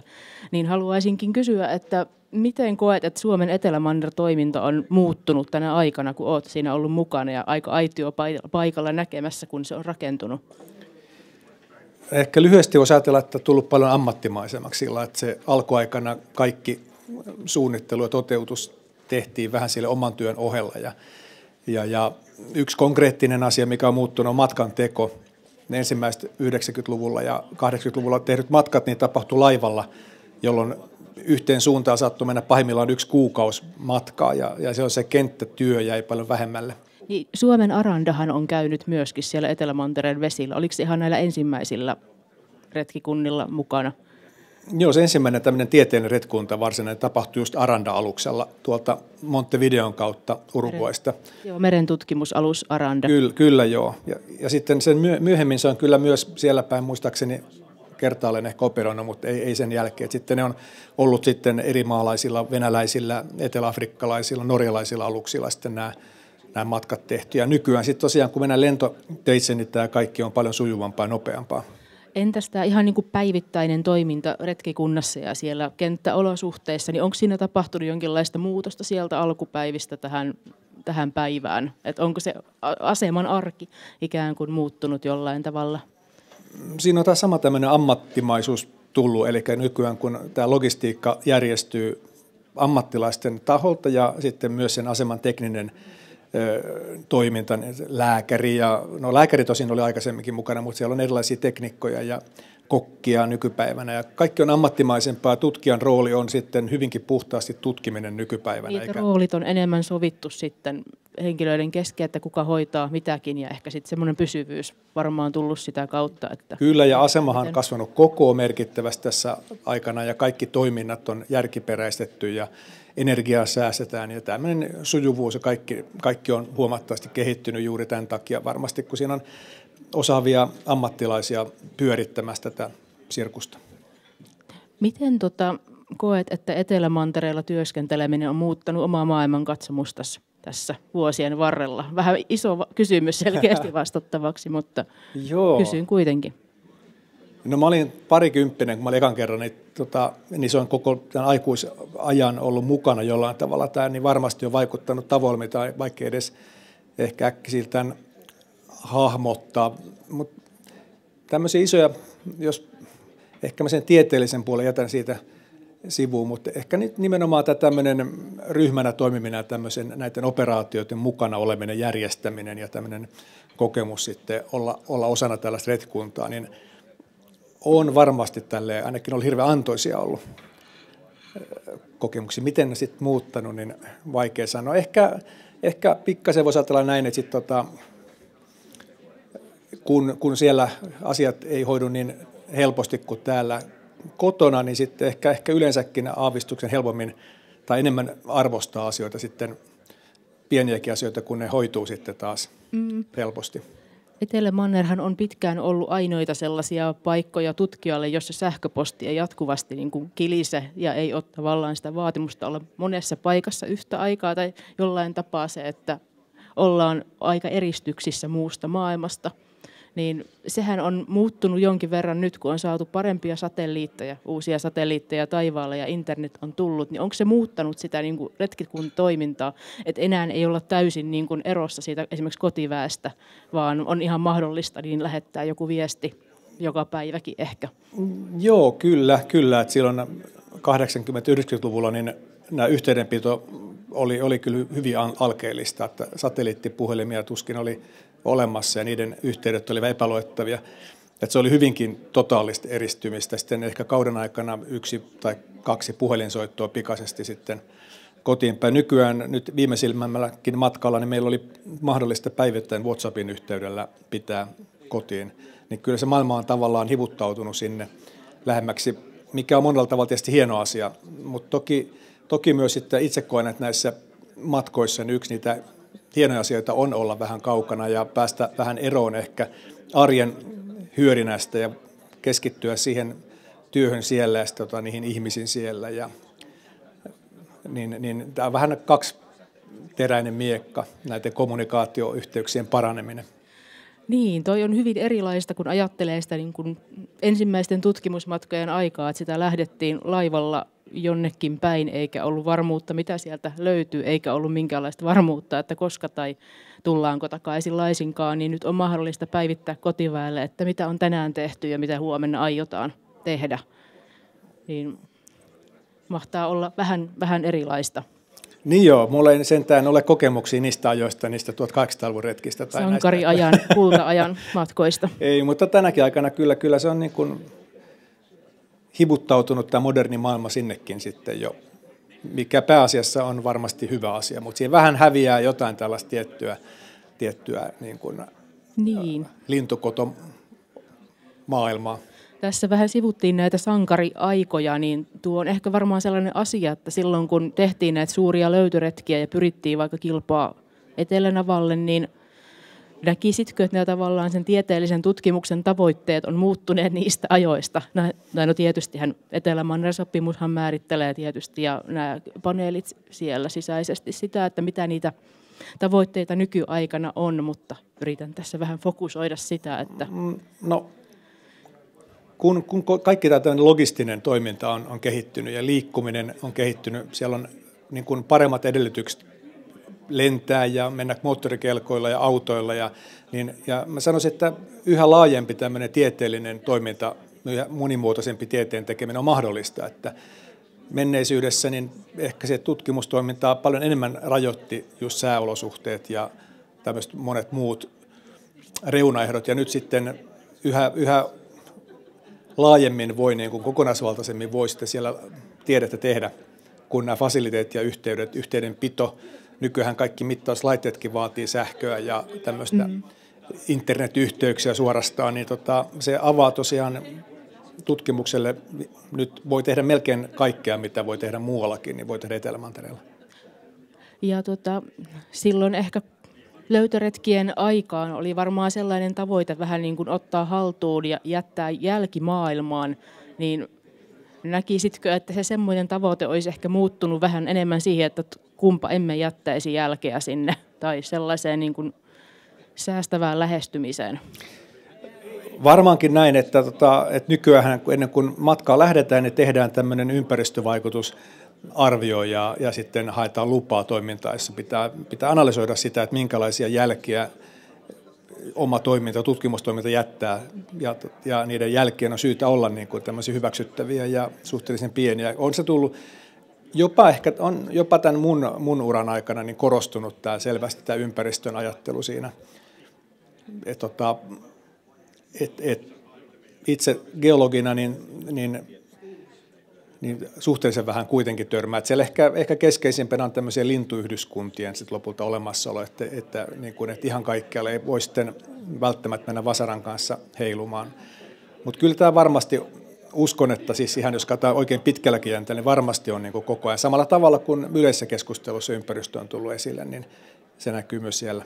Aivan. Että ennen oli semmoinen, että hienoa, olen ensimmäinen, joka on asettanut jalkani tähän, niin nyt on ehkä vähän sellainen, että toivottavasti en nyt aseta jalkaani sellaiseen paikkaan, joka on säästynyt. No joo, kyllä, mutta toki täytyy tunnustaa, että silloin tällöin myös ajattelee tolle, että onpa hienoa, että olen ehkä ihminen tällä nyppylöllä, mutta toki asetan jalkani varovasti siihen maahan. Se on aika hurjaa ottaen huomioon, tosiaan kaikki muut maailman mantereet on ollut asutettuja vähintäänkin tuhansia ja useimmat mantereet huomattavasti pidempään niin kuin ihmislajin toimesta, niin se on kyllä aika hurjaa, että on yksi manner, jossa mikään meidän niin kuin esivanhempi lajikaan ei ole koskaan elänyt, ja sen myötä siellä hyvinkin on paljon paikkoja, joissa ei ole minkäänlainen hominidi elellyt eikä kävellyt. Joo, ja samaan aikaan kuitenkin sitten, että siellä on tosi niin kuin Suomenkin aseman ympärissä niin suhteellisen vähän vielä ihminen toiminut, niin kyllä se silti sitten tuolloin tällöin törmää ihmisen jälki jollain tavalla, että tämmöisiä onneksi aika pieniä esimerkkejä, mutta tänään on löytynyt jonkun tutkijan lyijykynä jostakin, melkein fossiloitunut vanha lyijykynä tai jotain muita työvälineitä saattaa löytyä kadonneita sieltä ja pahimmillaan sitten jotain ehkä muutakin tavaraa jäänyt joltain tutkimusryhmiltä vuosikymmenen aikana, että niin kun, kyllä se ihminen sitten jättää niitä jälkeä, vaikka hyvin varovaisia yritetään olla. Se on kyllä näin, ja Etelämanner säilöö tavarat niin hyvin siellä, missä ei sitä lunta kerry, niin kun ei ole vaikka puulle lahottajia, niin puuesineetkin niin saattaa säilyä ihan tosi hyvässä kunnossa. Niin, tämmöinen orgaaninen aines, joka normaalisti tuhoutuu, niin saattaa säilyä pitkiä aikaa. Siellä on 90-luvulla löydettiin muun muassa muumioitunut rapuhylje sieltä, joka oli kuitenkin useamman 1000 vuotta vanha. Aivan, joka on nyt luonnontieteellisessä museossa näytillä. No, kyllä joo, ja sitten sieltä olen itse löytänyt myös tämmöisen organisen, hyvin säilyneen jäännöksen, jonka joku tutkija varmaan kun kiven taakse jättänyt, ajatellen, että kukaan ei koskaan sitä sieltä siihen törmää, niin sekin oli hyvin säilyneenä. Aivan, ja Novolasarevskaja-asemallahan sinne vietiin aikanaan sikoja silloin vielä, kun eri lajien vieminen sinne ei ollut kiellettyä, niin tämä sikalan paikalla on edelleen tämmöinen niin kuin runsaampi orgaanisen aineksen kerrostuma. Olen sen siellä havainnut, että sieltä ei asiat häviä samalla tavalla kuin täällä, jossa lahottaja- ja hajottaja-eliöitä on runsaammin. No pidetäänkö me parin minuutin tauko tässä ennen seuraavaa sessiota, tai seuraavaa, miten kuuluu sanoa, kahvitarjoulun jälkeistä puolikasta, niin jatketaan kohta sitten. Tervetuloa takaisin tauolta. Me sukellamme nyt suomalaisen Etelämanner-tutkimuksen maailmaa ja lähdemme merille. Täällä on ensimmäisenä loppupuoliskon esiintynä Hermanni Kaartokallio Suomen ympäristökeskuksesta. Hän on johtava tutkija, meribiologi ja mikrobiekologi, joka kertoo meille siitä, minkälainen perustuotanto tuolla eteläisillä merillä on ja auttaako bakteeriruokavalio raudan puutteeseen, planktonlevien kasvun ja bakteerien raudanoton yhteydet eteläisellä valtamerellä. Ole hyvä. Ja kiitos ja hyvää iltapäivää kaikille.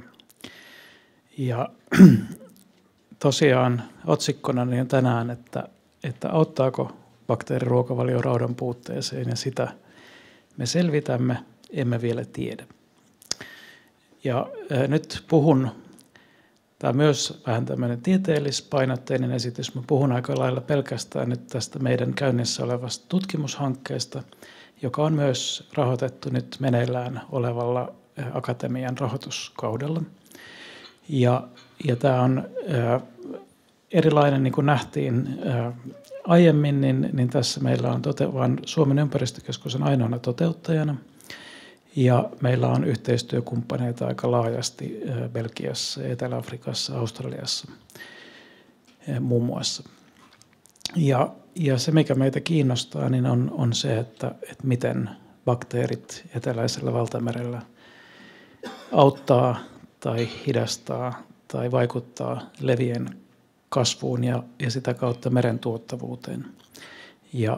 ja miten se rauta meressä sitten kulkee bakteerien kautta levien käyttöön.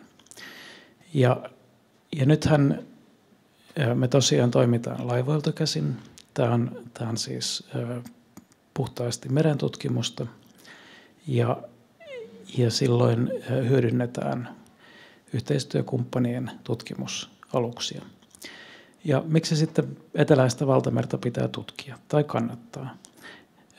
Se on yksi maapallon suurista valtameristä. Se on ilmastojärjestelmän kannalta tärkeä.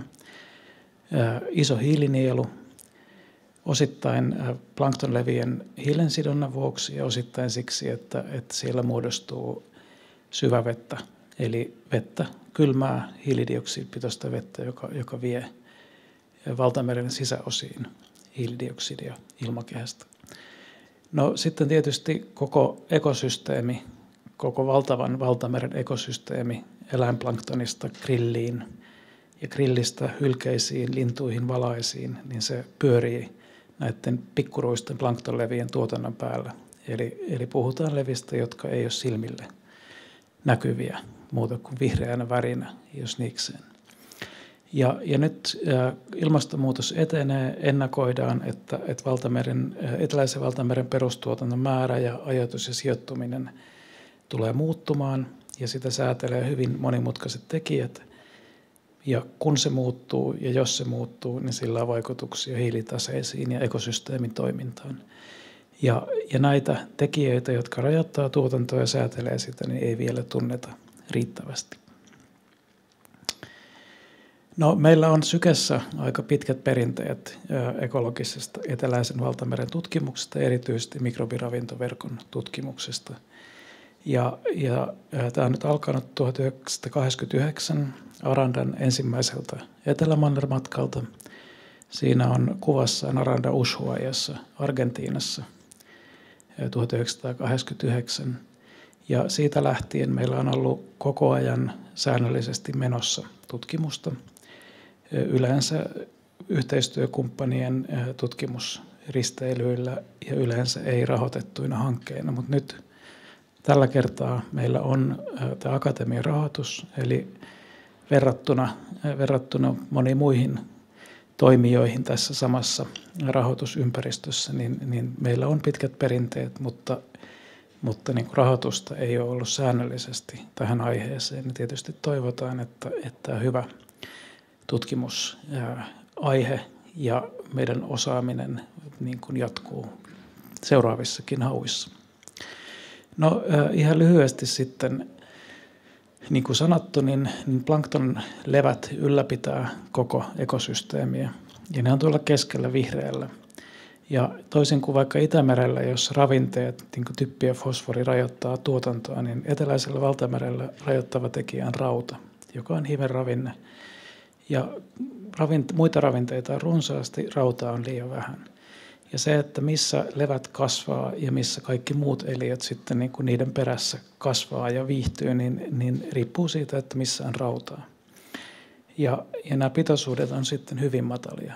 Että ne on niin kuin todella juuri mitattavissa, koska kaikki rauta, mitä vedessä on, niin menee heti käyttöön.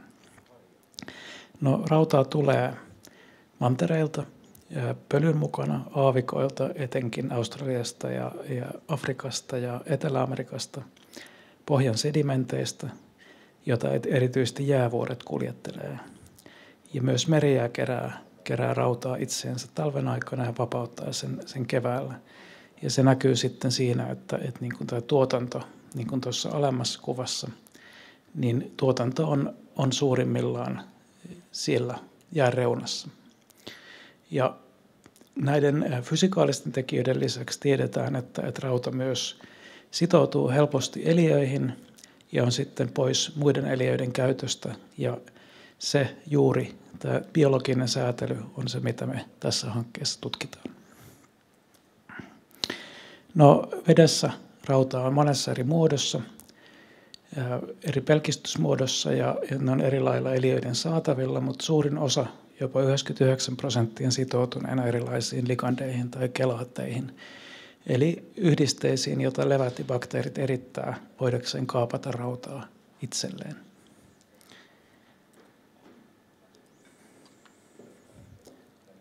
Ja tässä vaan lyhyesti, en käy tätä läpi, mutta näitä mekanismeja, miten rauta niin sitoutuu ja miten se menee levien käyttöön, niin niitä on lukuisia. Ja bakteerit, joita me tutkitaan, niin ne on hyvin merkittäviä eteläisen valtameren hiilenkierrossa. Ja jopa 50% kaikesta hiilestä, mitä levät tuottaa, niin kulkee lopulta bakteerien kautta. Ja tässä meidän hankkeessa on ensimmäinen kerta, kun systemaattisesti tutkitaan bakteerien ja levien yhteyttä ja molekyylitasolta lähtien tätä raudan kiertoa aina soveltuvaan mallinnukseen asti. Bakteereilla on etuna se, että ne on pieniä. Mitä pienempi organismi, niin sen tehokkaammin se pystyy ottamaan hyvin, hyvin matalissa pitoisuuksissa jotakin. Ja tässä tapauksessa rautaa. Ja bakteerit on isoihin leviin verrattuna, jotka siis on millimetrin osia, nekin niin paljon tehokkaampia. Ja nyt tässä hankkeessa me pyritään tunnistamaan, että millä strategioilla bakteerit ottaa rautaa. Tutkitaan, miten ne strategiat muuttuu eteläisen valtameren eri osissa, kun kuljetaan meren poikki Etelä-Afrikasta jäänreunaan. Ja sitten siirretään tämä tieto laskennallisiin biogeokemiallisiin malleihin, joita käytetään kuvaamaan eteläisen valtameren ekosysteemitoimintaa. Ja tässä keskeiset asiat on se, että me tutkitaan bakteerien tätä niin kuin kykyä ja erilaisia ominaisuuksia raudanotossa ja sitä, että miten pienet siimalliset levät ja alkueliöt syö näitä bakteereita ja miten se rauta siirtyy sitten eteenpäin. Eli erityisesti meillä on tutkimuskohteena bakteeri- ja leväyhteisöjen DNA ja siitä me emäsjärjestys selvittämällä sitten saadaan selville, että niin kuin mitä kaikkia mekanismeja on käytössä ja miten niitä käytetään eri puolilla eteläistä valtamerta. Ja sitten käytännössä. Tämä työ tehdään tutkimusristeilyillä. Viime vuonna osallistuttiin eteläafrikkalaiselle tutkimusmatkalle ja meillä on ollut pandemian takia vähän epäonnea. Toinen eteläafrikkalainen tutkimusmatka peruttiin tai sitä ei järjestetty ja sitten australialainen matka, mikä piti olla tämän vuoden syksyllä, niin laivarikon takia niin se koko matka myös peruttiin. Mutta me käytetään olemassa olevaa aineistoa tässä näiden näytteiden lisäksi, jotka me ollaan kerätty molekyylibiologista työtä varten. Ja se analyysi on parhaillaan käynnissä ja nyt ensimmäisiä tuloksia saadaan tämän vuoden syksyllä. Ja meillä on vielä sitten ensi vuosi aikaa analyysiin, kirjoittamiseen ja kokeellisen työn loppuun saattamiseen. Ja tämä tieto sitten viedään biogeokemialliseen malliin. Meillä on tämmöinen BFM-malli, jota meidän tutkimusryhmässä käytetään, niin tehdään uudet parametrit bakteerien raudankierrolle ja myös tälle niin kuin bakteerien ja levien väliselle laidunnukselle. Eli kuinka paljon bakteereita, joissa on rautaa, niin syödään ja miten se rauta siirtyy sitten tehostamaan perustuotantoa. Ja tässä vielä tämän viime kesän risteilyreitti, eli Kapkaupungista jäänreunaan, ja me saatiin odotusten mukaan aika hyvin näytteitä, joka on jo aika ison osan, auttaa vastaamaan meidän tutkimuskysymyksiin isoilta osin. Ja odotetut tulokset on, että me näillä autetaan osaltaan, päästään ymmärtämään levien kasvun vaihtelua ja perustuotannon sijoittumisen vaihtelua. Ja tämä tieto biologisesta perustasta bakteerien raudanotossa on uutta. Ja etenkin tämä raudan siirto mikrobiravintoverkossa on jotakin, mistä ei juuri ole tutkimusta tällä hetkellä. Ja kun tiedetään, että tuottavuuden muutokset voi vaikuttaa aika dramaattisesti ekosysteemissä aina palaisiin ja muihin suurkokoisiin lajeihin asti, niin tässä on aika tärkeä perusta, vaikka onkin pieni pala tästä palapelistä. Ja tässä vahvistetaan kotimaista osaamista, näkyvyyttä. Ja nyt pienenä yksityiskohtana, niin onhan nyt grilli sitä myydään Suomessakin, vaikka grilliä aika vähän nykyisin kalastetaankin eteläisen valtameren vesiltä. Tutkimusryhmässä meillä on aika kansainvälinen kokoonpano. Pari brasilialaista, italialainen, norjalainen ja pari suomalaistakin on. Kiitos mielenkiinnosta. Kiitoksia Hermanni Kaarto-Kallio. Olisiko kysymystä hänelle vielä? Sieltä löytyy. Kiitos. Mä käytän tilaisuuden hyväkseni. Tietämättä mitään mikrobiologiasta tai näin, niin kysyn vaan, että miten te pidätte nämä bakteerit hengissä kun Suomeen asti? Ja niin kun, onko se löytynyt jotakin aivan uusia ihmeellisiä lajeja ja mitä te olette nähneet? Joo, tämä oli ihan hyvä kysymys. Me ollaan tuotu kyllä eläviäkin bakteereita. Silloin ne täytyy viljellä siellä laivalla heti ja tuoda sitten viljelmänä. Mutta nyt tällä kertaa ei tuoda hengissä, vaan tässä on meidän näyte. Siihen on suodatettu vaan vettä. Ja sitten se laitetaan -80 asteeseen, niin DNA ja RNA säilyy ja sitten se on se DNA ja RNA, mitä me sitten kotilabrassa tutkitaan.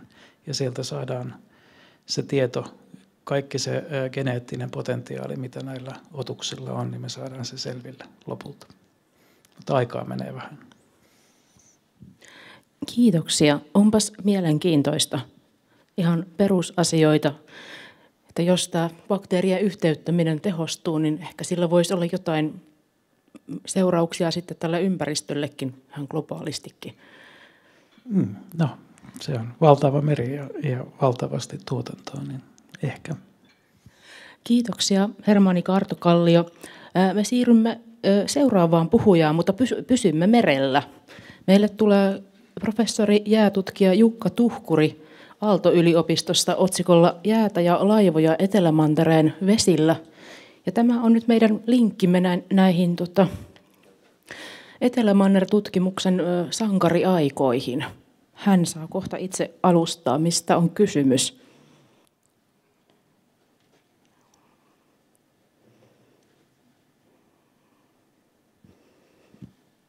Näin. Ole hyvä, Jukka Tuhkuri. Tämä pitäisi toimia. Selvä. Siitä pääsee eteenpäin. Hyvä, kiitoksia. No niin, hyvää iltapäivää kaikille. Ja otsikkoni siis on Jäätä ja laivoja Etelämantereen vesillä. Eli kuinka päädyin Veddelimerelle etsimään Endurancein hylkyä. Tutkijoille välillä tapahtuu mukavia sattumia tai ehkä useinkin, mutta minulle nyt näin kävi. Ja Veddelimerihän on tuolla eteläisellä Atlantilla Etelämantereen niemimaan kupeessa niin kuin iso lahti tavallaan, joka on hyvin iso lahti. Mä olen merijään tutkija ja merijäässä on tapahtumassa nyt ilmastonmuutoksen myötä sellaista, että ennen, jos nyt katsoo kuvaa tuossa, niin voisi ajatella, että ennen laivat oli puuta ja miehet rautaa ja sitten laivat oli rautaa ja miehet puuta, niin jäähän tämä pätee kanssa myöskin, että ennen jää oli kunnollista ja nyt se on mätää ja rikki ja kaikkea semmoista, että ilmastonmuutos aiheuttaa merijäälle suuren muutoksen ja ei vain sitä, että jää on ohutta, se on sen lisäksi lämmintä, se on palasina ja aallot keinuttaa. Ja nämä kaikki on niin kuin merkittäviä merijäähän vaikuttavia parametreja. Sitten siis sekä niin kuin insinööritieteille, laivojen merenkulkuun ja laivojen aiheuttamiin kuormiin, mutta myös geofysiikassa, koska jään mekaaniset ominaisuudet, jään fysiikka muuttuu tässä. Ja lämmin jää on ihan eri asia kuin kylmä jää, ja tasainen kiinteä jää, jossa voi hiihtää, on ihan eri asia kuin lauttajää, ja sitten aallot tekee asian vielä dramaattisesti vaikeammaksi. Etelämantereen merijää on erittäin vaihteleva, siis talvella sitä on paljon ja sitten kesällä sitä on vähän, mutta niin kuin huomaatte, niin Veddelimereltä jää ei poistu koskaan. Siellä on aina jäätä myös kesällä. Tuo sinertävä vaaleansininen reunama tuossa, mikä näkyy molemmissa kartoissa, on reunavyöhyke, että kun eteläinen jäämerihän on mantereen ympärillä oleva meri, kun sitten taas pohjoisessa meillä on mantereen ympäröimä meri. Ne on hyvin erilaisia nämä kaksi suurta valtamerta. Niin nyt sitten tämä Etelämeren aallokot, jotka tulee mannerta kohti sekä kesällä että talvella, niin aiheuttaa tämmöisen ison reunavyöhykkeen. Ja se reunavyöhyke nyt sitten saattaa näyttää tuommoiselta. Siellä on valokuvassa sama reissu, mistä Hermanni mainitsi, reunavyöhykkeelle viime vuoden kesällä, siis Suomen kesällä elokuussa. Tuolta niin kuin näytti, se on tuosta pannukakkujäätä, joka on tietysti kauhean mukavaa, se pannukakkujää, kun se näyttää niin hauskalta.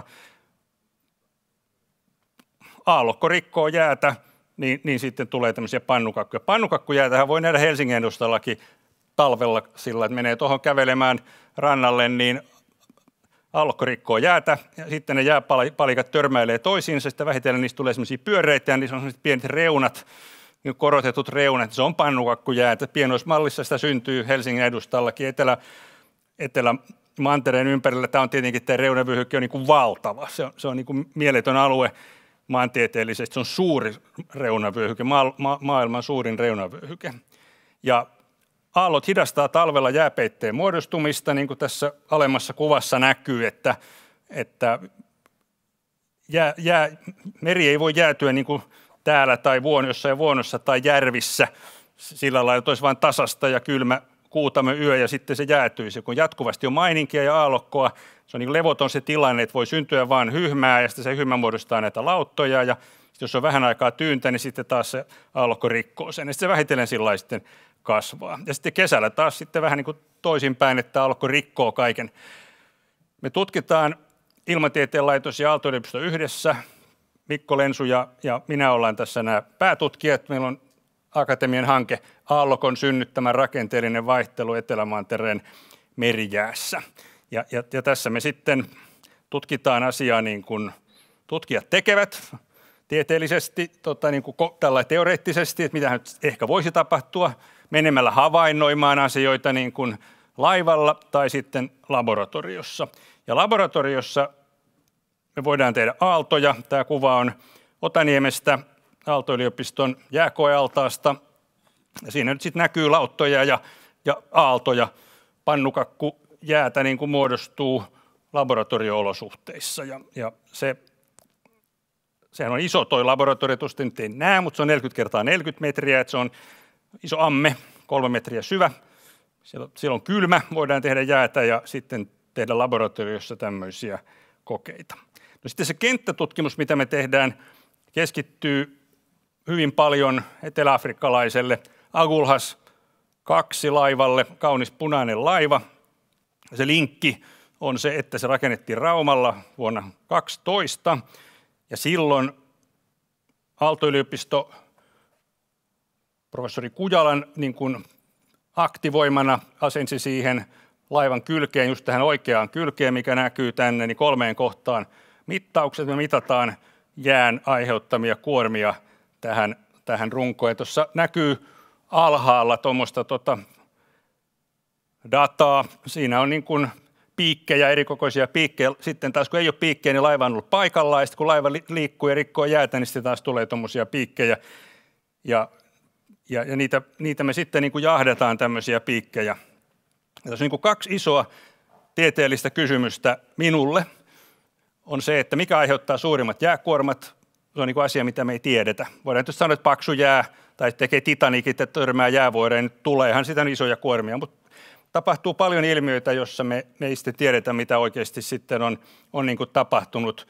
22 vuosi sitten, kun mä olin Agulhasilla Veddelinmerellä, niin 1.04 tuli isku runkoon. Mä sen aamulla näin ja sitten menin, ryntäsin sillalle sitten kysymään kapteenilta, että mitä tapahtui 04 ja kapteeni pyöritteli silmiä, että mitä se tarkoittaa. Mä sanoin, että mitattiin kauden suurin jääkuorma, piikki näkyy tuolla, että mitä silloin tapahtui? Ei mitään, sanoo kapteeni. Ja tämä niin kuin, totta kai silloin jotain tapahtui, mutta me emme tiedä, mikä se oli, joka aiheutti ton kauden suurimman piikin tuolla. Ja tässä on se, että miten jääolosuhteet ja laivan kuormat oikeastaan liittyy toisiinsa muuten kuin tämmöisellä niin kuin selkeällä tasolla, että jäävuoret on paha juttu. Ja sitten toinen on jääkuormat aallokossa. Siitä me tiedetään hyvin, hyvin vähän, ja se on nyt se uusi ilmiö kanssa tässä, miten maailma muuttuu meidän ympärillämme. Ja niin kuin se ilmastonmuutos, jännittävä juttu on tässä siis se, että se tuommoinen jää, mitä mä kohtasin, niin se on lämmintä, ja mä haluaisin sanoa, että se on mätää jäätä, se on suora käännös englannista. Kollega Mikko oli sitä mieltä, että Suomessa ei käytetä tämmöistä termiä kuin mätäjää, että se on hauras kevätjääpeite, mutta kun mä olen sitten niin kuin lujuusoppinut ihminen, niin hauras taas tarkoittaa ihan eri asiaa. Se kevätjää ennen kaikkea ei ole haurasta, se juttu on siinä, että se ei ole haurasta, vaan jotain muuta. Ja me mitattiin kevätjäässä tämmöisessä mädässä jäässä, siellä on kuva tuommoisesta niin kuin ihan hötöstä jäästä. Me mitattiin aivan yhtä suuria kuormia kuin aina muulloinkin. Ja jos te muistatte yhden asian mun esitelmästä tänään, mä luulen, että muistatte yhden toisenkin, mutta jos te nyt yhden asian muistatte, on se, että ilmastonmuutos ei pienennä jääkuormia. Ja hauras jää murtuu eri tavalla kuin tämmöinen lämmin, sitkeä jää, mutta molemmat aiheuttaa suuria jääkuormia. Ja tämä on hyvin, hyvin tärkeä asia ajatellen tulevaisuuden merenkäyntiä ja sen turvallisuutta, että laivat ei voi tulevaisuudessakaan mennä ihan minne tahansa. Mutta miksi minä olin Weddellin vuosi sitten 2022 johtuu Shackletonista. Ern Shackleton, englantilainen tai irlantilais-englantilainen löytöretkeilijä, halusi hiihtää tai tarpoa Etelämantereen yli Weddellin Rossimerelle ihan vain sen takia, kun sitä ei ollut vielä tehty. Etelänapa oli jo vallotettu. Hän ei voinut vallottaa sitä uudestaan, niin piti tehdä jotain muuta sankarillista. Ja sitten se, mitä tapahtui, oli, että Endurance, hänen laivansa sitten jäätyi kiinni. Näin Endurance jäätyi kiinni Weddellin jäähän. Sitten se rusentui ja upposi sitten lopulta. Ja Shackletonista tuli tietenkin, tarinahan sitten menee niin, että kukaan ei kuollut, kaikki pääsivät kotiin. Osa kuoli sitten ensimmäisessä maailmansodassa, mutta se on toinen tarina. Niin siitä jotenkin Shackletonista tuli suuri sankari monista syistä ja sitten Endurancesta tuli maailman toiseksi kuuluisin hylky. Ja se hylkyhän sitten tietenkin piti löytää ja sitten se löytyi silloin vuosi sitten 5. päivä maaliskuuta 3 kilometrin syvyydestä ja se on tietenkin hämmentävän hyvässä kunnossa, niin kuin näkyy ruori, siinä näkyy Shackletonin hytin ikkuna, tuo pyöreä ikkuna, tuolla on Shackletonin hytin ikkuna, ja jos sinne pääsisi sisään, niin voisi vielä nähdä, mitä siellä on, niin kuin Kiplingin runo If on siellä seinällä tauluna, ja tämmöistä sitten sieltä niin kuin löytyy, niin sehän on hyvin, hyvin jännittävä asia. Ja se retkikunta, tutkimusretki, millä mä olin mukana sitten, ja mä siis päädyin sen takia, että me tutkimme laivojen jääkuormia, Endurance 22, jonka järjesti tämmöinen brittiläinen säätiö, Falklands Maritime Heritage Trust. Nettisivut on endurance22.org. Ja mä kirjoitin myös blogia. Silloin se näkyy tuossa sen blogin osoite kohti Etelämannerta. Ja meillä se oli hyvä tutkimusretkikunta ja reilu, ja me sanomme aina me. Meillä oli 3 tavoitetta. Hylyn etsiminen, ja sitten se löytyikin, se tavoitettiin. Tarinan kertominen, Shackletonin Endurancein tarinan kertominen ja sitten 3. tieteellinen tutkimus. Ja kaikki niin kuin näissä me nyt sitten onnistuttiin ja tarinaa kerrotaan ja tieteellinen tutkimuskin onnistui.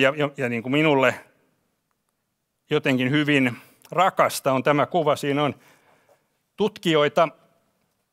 Oikealla on Clark, biologi, joka oli Endurancein mukana ja hän siinä tuijottaa näytettänsä, ja sitten tässä vasemmilla on sitten Endurance 22 retkikunnasta Stefani Arndt Avista Saksasta, ja hän tutkii sitten taas siinä omaa näytettänsä, että niin kuin tämmöiset tutkimusretkikunnat silloin sankariaikana ja nyt tässä todellisuudessa, niin ne kättelevät tutkimuksen kautta. No miksi sitten niin kuin lähdimme etsimään Endurancein hylkyä? Sehän on hirveän hyvä kysymys, jota minulta yksi lapsi kysyi.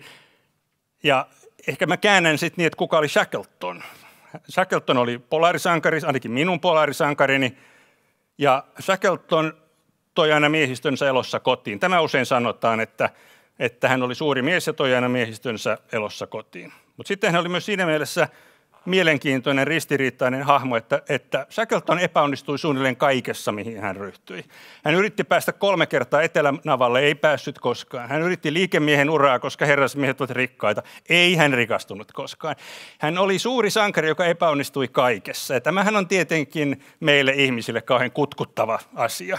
Ja sitten tämä latinankielinen termi täällä, fortitudine vincimus, joka niin kuin on, että luja tahto vie miehen läpi vaikka harmaan kiven, siis niin kuin, että sisukkuudella voittoon, kestävyydellä voittoon, endurance on kestävyys suomeksi.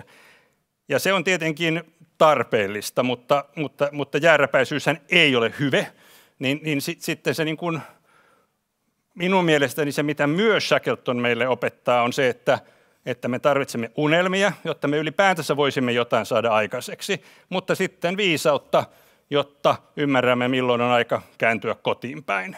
Ja Etelämanner-tutkimuksessa tietenkin tämä on kaikkein tärkeintä. Kun olosuhteet ovat raat ja vaativat, niin pitää ymmärtää, milloin on aika lähteä kotiin. Mutta ehkä se pätee meidän jokaisen elämään muutenkin, että se pitää niin kuin muistaa.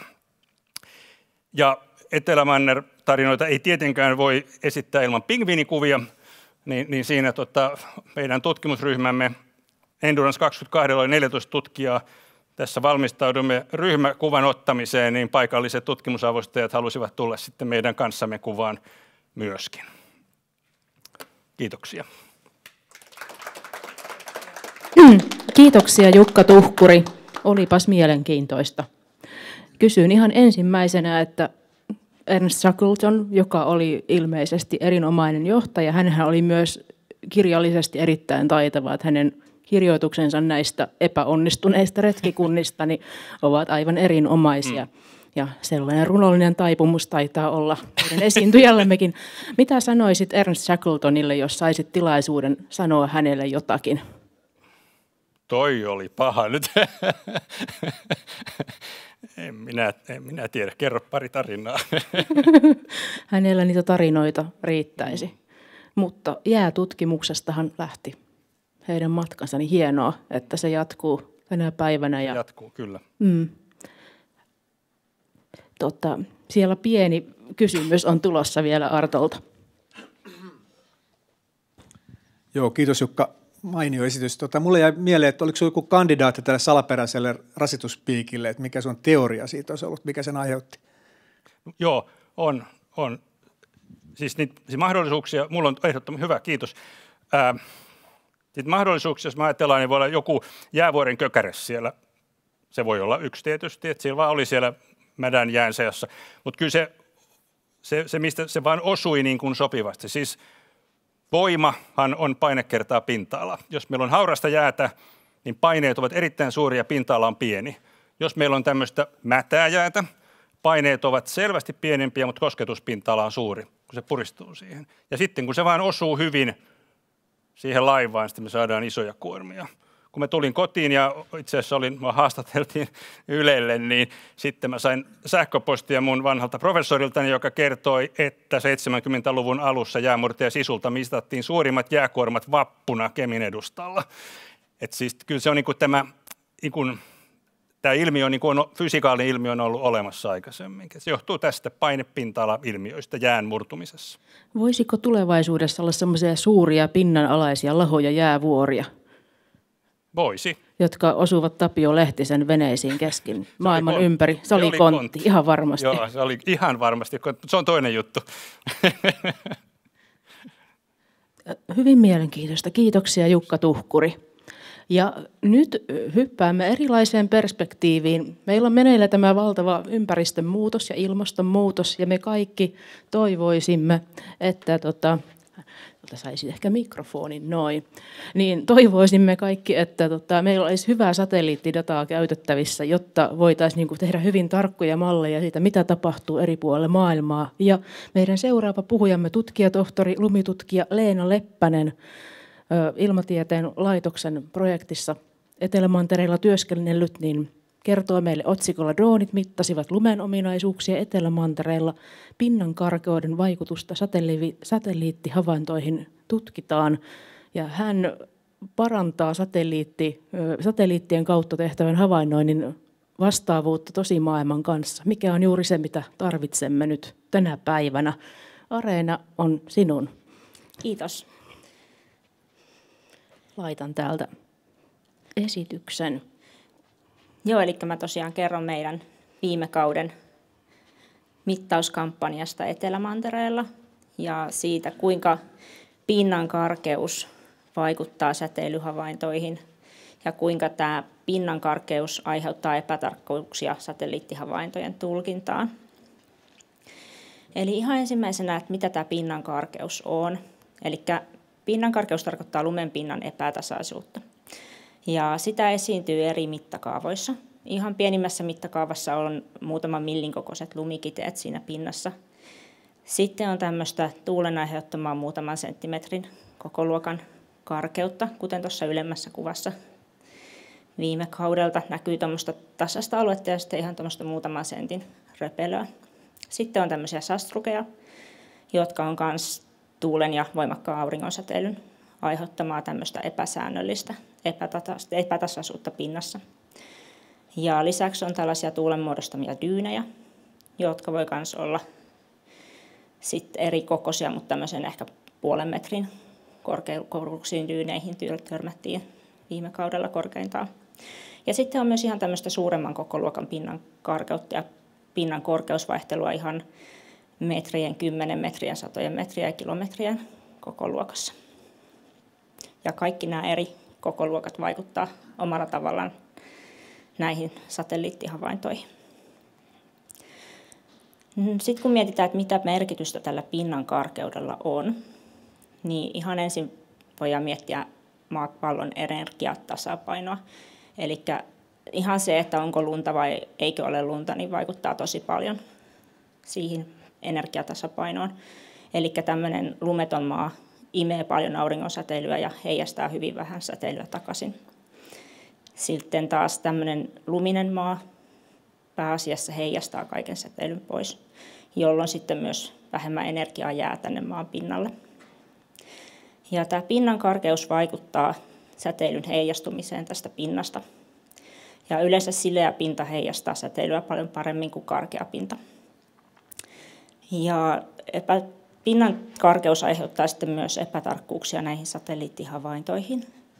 Ja tässä meidän projektissa ollaan kiinnostuneita pinnan heijastavuudesta, eli albedosta, siitä jäätiköiden paksuuden muutoksista ja merijään paksuudesta. Ja tämä tutkimus kuuluu Suomen Akatemian rahoittamaan laserprojektiin, jossa mukana on Ilmatieteen laitos sekä Maanmittauslaitos. Ja tässä tavoitteena on selvittää, kuinka tämä pinnan karkeus vaikuttaa näiden säteilyhavaintojen tulkintaan. Ja me myös pyritään vähentämään pinnan karkeuden aiheuttamaa epätarkkuutta näiden satelliittihavaintojen tulkinnassa.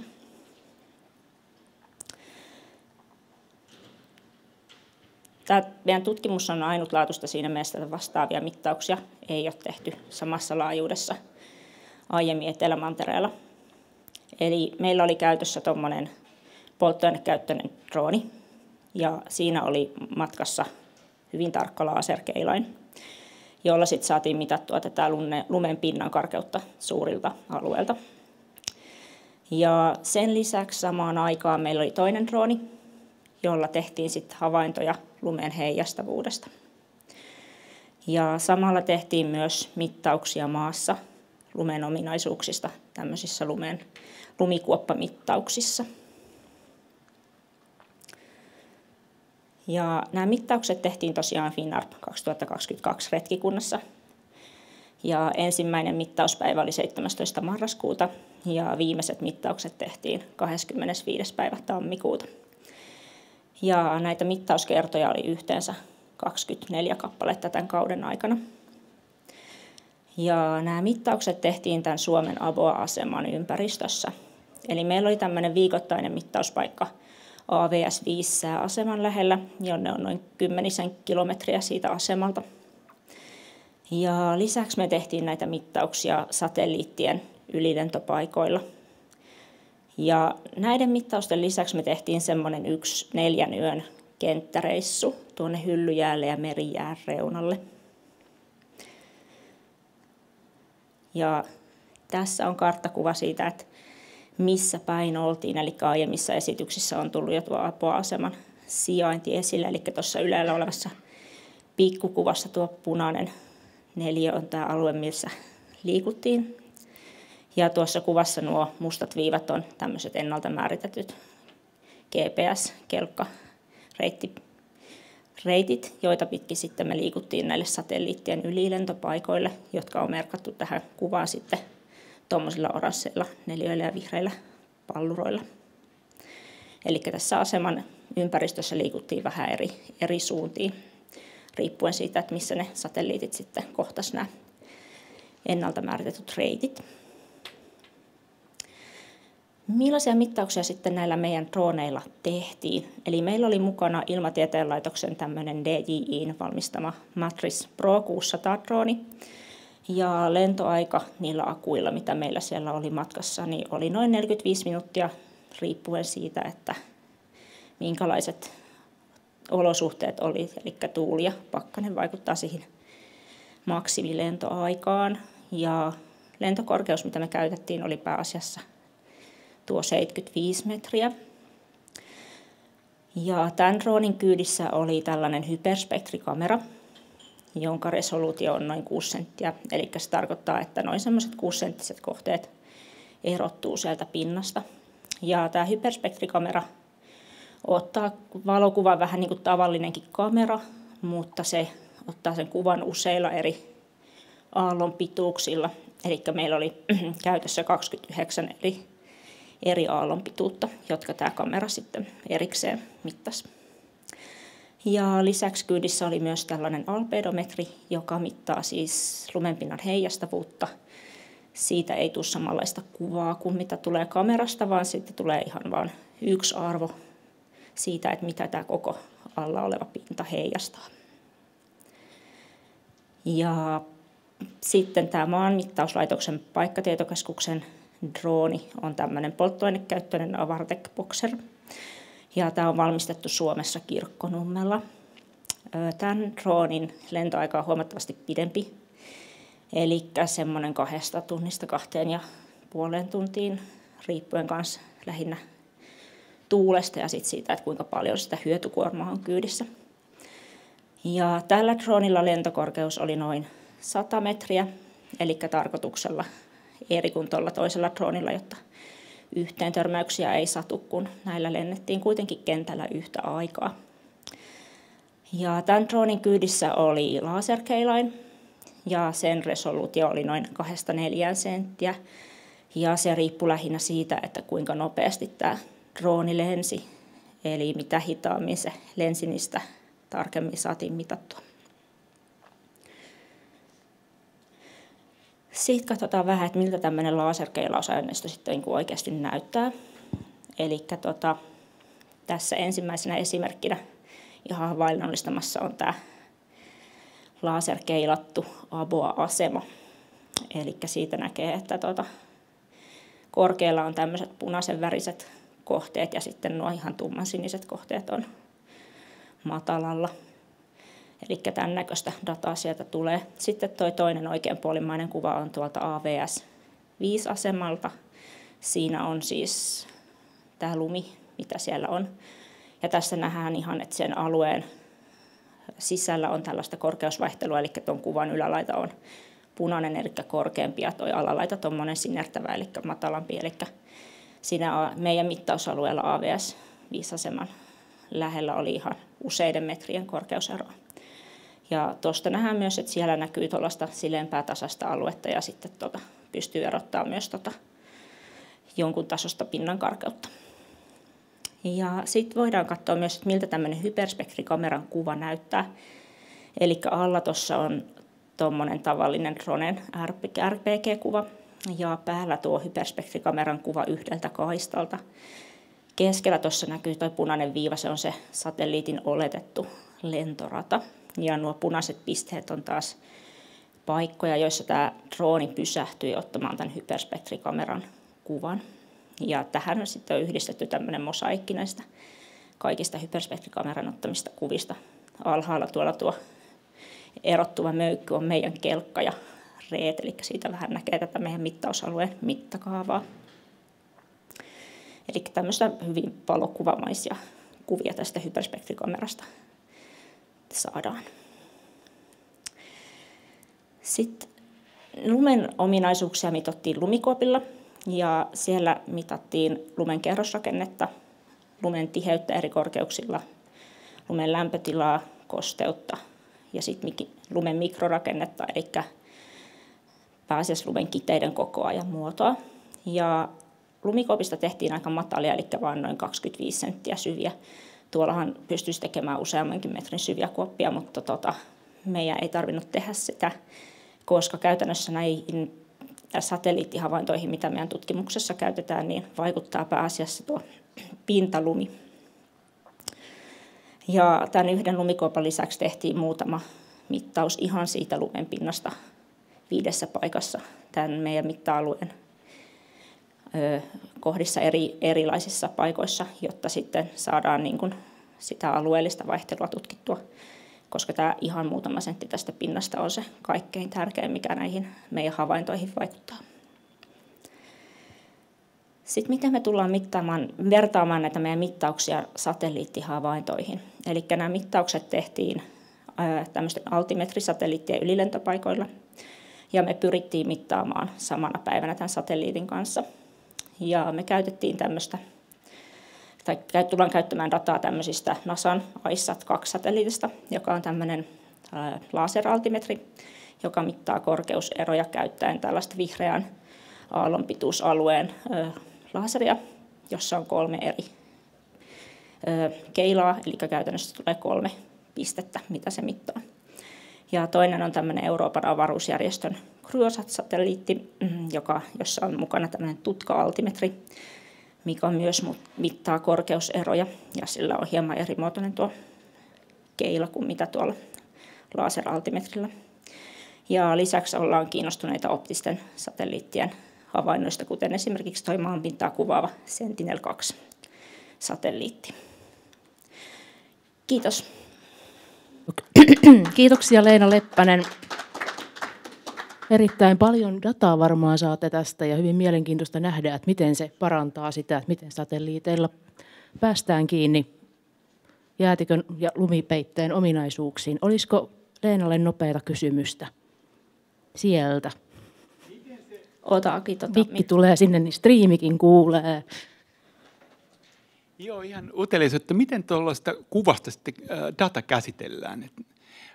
Että saat siitä niin kuin muodot jotenkin numeraaliseen muotoon, kun se on kuva. Niin, tarkoitat tuota laseraineesta. Niin. Joo, eli siinä toi laser mittaa käytännössä semmoista pistejonoa. Ja meillä on tarkoitus niin kuin verrata sitten näiden peräkkäiden pisteiden niin kuin korkeuseroja. Eli Terhikki Mannisella on tämmöinen kaava pinnan karkeuden laskemiseen, niin tätä on tarkoitus käyttää. Hienoa, kiitoksia Leena Leppänen mielenkiintoisesta esitelmästä. Ja voit varmaan toimittaa mikin eteenpäin.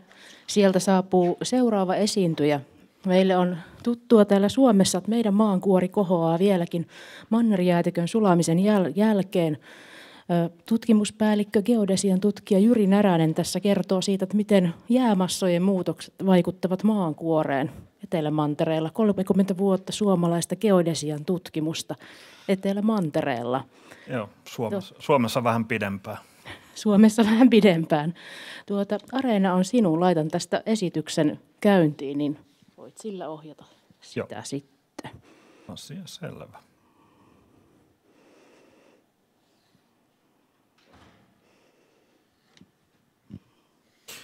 Joo, hyvää iltapäivää. Olen täällä tosiaan puhumassa siitä, miten jäämassojen muutokset vaikuttavat maankuoreen. Ja kuten mainittu, 30 vuotta suomalaista geodesian tutkimusta Etelämantereella. Ihan alkuun kun on pitänyt aika paljon esityksiä, yleisöesityksiä, niin tottunut siihen, että täytyy jossain vaiheessa kuitenkin vastata siihen, että mitä on geodesia, niin vastaan siihen tässä ensimmäisessä slaidissa. Eli geodesia on maanmittausoppi, tiede, joka mittaa ja esittää maapallon kokoa ja muotoa ja kohteiden sijaintia sen pinnalla. Tutki myös maan painovoimakentän rakennetta. Painovoima ei ole toisin kuin taulukkokirjat esittää vakio, vaan se riippuu hyvinkin monesta asiasta, joihin en ehdi nyt kovin syvällisesti mennä tässä esityksessä, mutta jos jotain tästä muistatte tästä esityksestä, yksi on hyvä muistaa se, että painovoima ei ole vakio maan pinnalla. Geodesia muodostaa tieteellisen pohjan kartoitukselle ja paikannukselle, mukaan luettuna satelliittipaikannus. Mun osaston vastuulla on muun muassa luoda Suomeen koordinaattijärjestelmät, korkeusjärjestelmät. Jos joskus käytätte karttaa, niin ne järjestelmät, johon se suunnistus kartalla perustuu, niin on meidän tekemää työtä.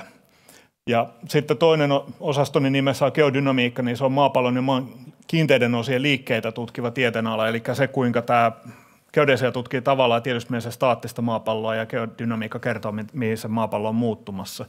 Tuossa Euroopan avaruusjärjestön COCHE-painovoimasatelliitin muodostama huomattavasti korostettu maapallon muoto. Maapallo ei ole pallo, vaan se on geoidi ja tuossa on niinku tavallaan keskimerenpinta maapallon ympäri. Miltä se näyttäisi, jos laitettaisiin kaikki vesi tasaisesti maapallon pinnalle ja poistettaisiin mantereet. Toinen termi, tässä jo mainittiin, niin meillä Suomessa on tällaista jääkauden jälkeistä maannousua. Hyvä. Tässä on hyvin yksinkertaistettu tilanne, mutta meillä on tilanne, jossa ei ole minkäännäköistä kuormitusta maankuorelle. Sitten tulee jäätikkö päälle. Meillä oli Suomessa esimerkiksi viime jääkauden aikana oli sellainen 2-3 kilometrin jäätä tässä päällä, joka sekä puristi meidän maan kuorta, kallioperää pikkasen kasaa, mutta myöskin painoi sitä ylävaipan sisään, jossa on lievästi virtaavaa ainetta. Ja kun jäätikkön kuormitus poistuu, niin maaperä hiljalleen lähtee siitä sitten palautumaan siihen tasapainotilanteeseen, joka oli ennen kuormitusta. Ja siinä on kaksi eri mekanismia, jotka siihen vaikuttaa. Toinen on kallioperän puristuneisuuden poistuminen tai elastinen takaisin ponnahdus, ja sitten toinen on se, että tuo ylävaippa hiljalleen suoristuu, ja se on mitä Suomessa tällä hetkellä tapahtuu.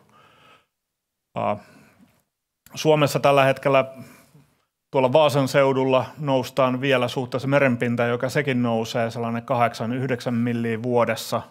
Ylöspäin täällä Helsingin seudulla se on sellaista 2-3 milliä vuodessa, mitä se maa kohoaa ja palautuu viime jääkaudesta.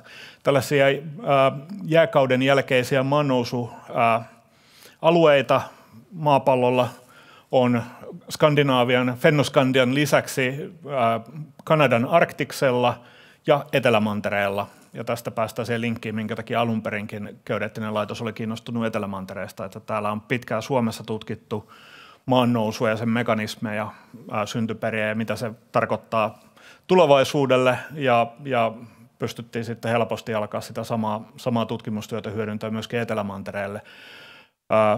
Tosin nykyinen ilmastonmuutos on aiheuttanut sen, että esimerkiksi Grönlannissa ja myöskin Etelämantereella, erityisesti Länsi-Antarktiksella, siellä sarvessa, joka osoittaa Etelä-Amerikkaan, niin siellä tällä hetkellä tapahtuu nykyisen deglasiaation aiheuttamaa maannousua. Grönlannissakin mennään paikoittain useita senttejä vuodessa ylöspäin, kun jäätikön kuormitus häviää ja ainakin heikkenee. No, miten jäätiköiden sulaminen vaikuttaa merenpintaan?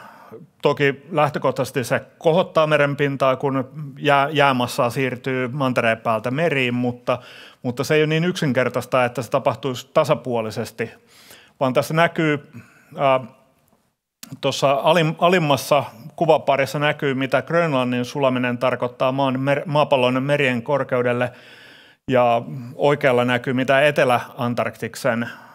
mitä Länsi-Antarktiksen sulaminen tarkoittaa merenpinnalle. Siinä on Itä-Antarktista otettu vielä huomioon, koska se ei ole ihan vielä sulamassa isoissa määrin.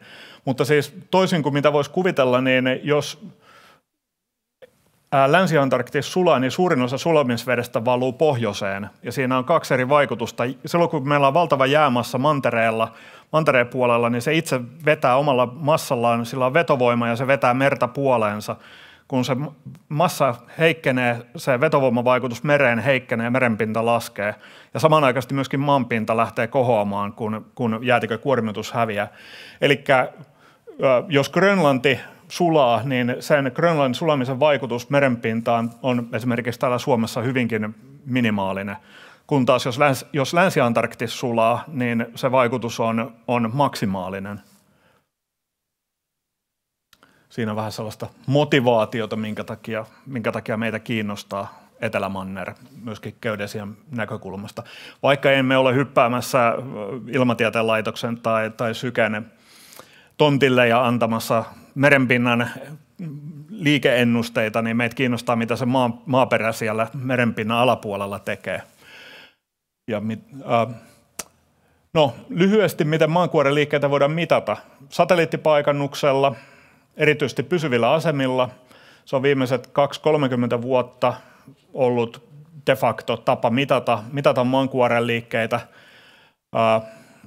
GPS-järjestelmän lukituksen avautumisen jälkeen geodesian mittausmaailma on mullistunut, mutta on myös muita menetelmiä, muun muassa mittaamalla tarkasti painovoimaa. Se on kepsistä riippumaton menetelmä, jolla havaitaan erityisesti maankuoren vertikaaliliikettä. Kun liikutaan poispäin tai lähestytään maapallon massakeskipistettä, painovoiman arvo muuttuu. Tutkasatelliiteilla ja myöskin altimetrisatelliiteilla, LIDAR-satelliiteilla voidaan tutkia maankuoren liikkeitä. Ne on kaikki jossain määrin suhteellisia mittauksia siinä, missä GPS- ja painovoimamittaukset voidaan sitoa tiettyyn pisteeseen maan pinnalla, niin satelliittimittaukset mittaa isommassa skaalassa ja siellä on vaikeampi tunnistaa absoluuttisia liikkeitä. Ja tosiaan suuremman tarkkuusluokan mittaukset tehdään peruskallioperustetuiden kiintopisteiden avulla. Et voidaan vuodesta toiseen olla varma, että se yksi pultti, mikä meillä on kalliossa, on se, mitä me mitataan, ja voidaan palata sille ja mitata paikkaa uudestaan. Maan liikkeet on suhteellisen hitaita. No, mä jo vähän sivusinkin sitä, että minkä takia Etelämantereella tutkitaan geodesiaa, mutta geodesia on kaiken kaikkiaan luonteeltaan globaali tiede. Kaikki kansainväliset ja kansalliset koordinaatistot nykyään perustuu globaaleihin laskentoihin, jotka perustuu maan päällä mitattuun dataan, jota on äärimmäisen vähän eteläisellä pallonpuoliskolla suhteessa pohjoiseen. Eli tarvitaan tarkkoja geodeettisia pitkiä aikasarjoja, jotta voidaan tuottaa globaaleja tarkkoja koordinaatistoja, myöskin esimerkiksi mahdollistaa tarkempia kaukokartoitusmittauksia merenpinnan noususta, mitä tahansa paikannusta vaativaa muuta tutkimustoimintaa varten tarvitaan tarkkoja koordinaatistoja, jotka on relevantteja. ABOA on hyvä asema geodeettiselle mittaukselle, se sijaitsee kiinteällä maaperällä. Sinne voidaan perustaa pultteja kallio, se ei ole ihan mitenkään itsestäänselvyys Etelämantereella. Monet asemat on perustettu jäätikölle, jossa ei ole mitään mikä pysyisi vuodesta toiseen liikkumattomana lokaalisti. Suomessa on pitkä traditio geodesiatutkimuksesta sekä maannousualueella että polaarialueella. Ja mainitsin jo merenpinnan nousun vaikutuksen. Ja sitten yksi sellainen, että kun halutaan tutkia, mitä jäätiköille tapahtuu, niin Etelämantereella niitä usein mitataan satelliittimenetelmiä jäätikön pintaa, mutta jotta voidaan tietää, mitä sille jäätikön massalle tapahtuu, niin meidän täytyy tietää, mitä myöskin maankuori siellä jään alla tekee, ja sitä varten tarvitaan maannousumalleja. Ja maannousumalleja tarvitaan paikalla mitattua dataa, jota voidaan verrata niihin malleihin ja varmistaa, että ne toimii hyvin, ja se on äärimmäisen hankalaa mallintaa tai tuottaa tällaista mittausdataa Etelämantereella, jossa niin kuin aikaisemmin on mainittu, niin kiinteätä maaperää on vain muutama prosentti koko mantereesta.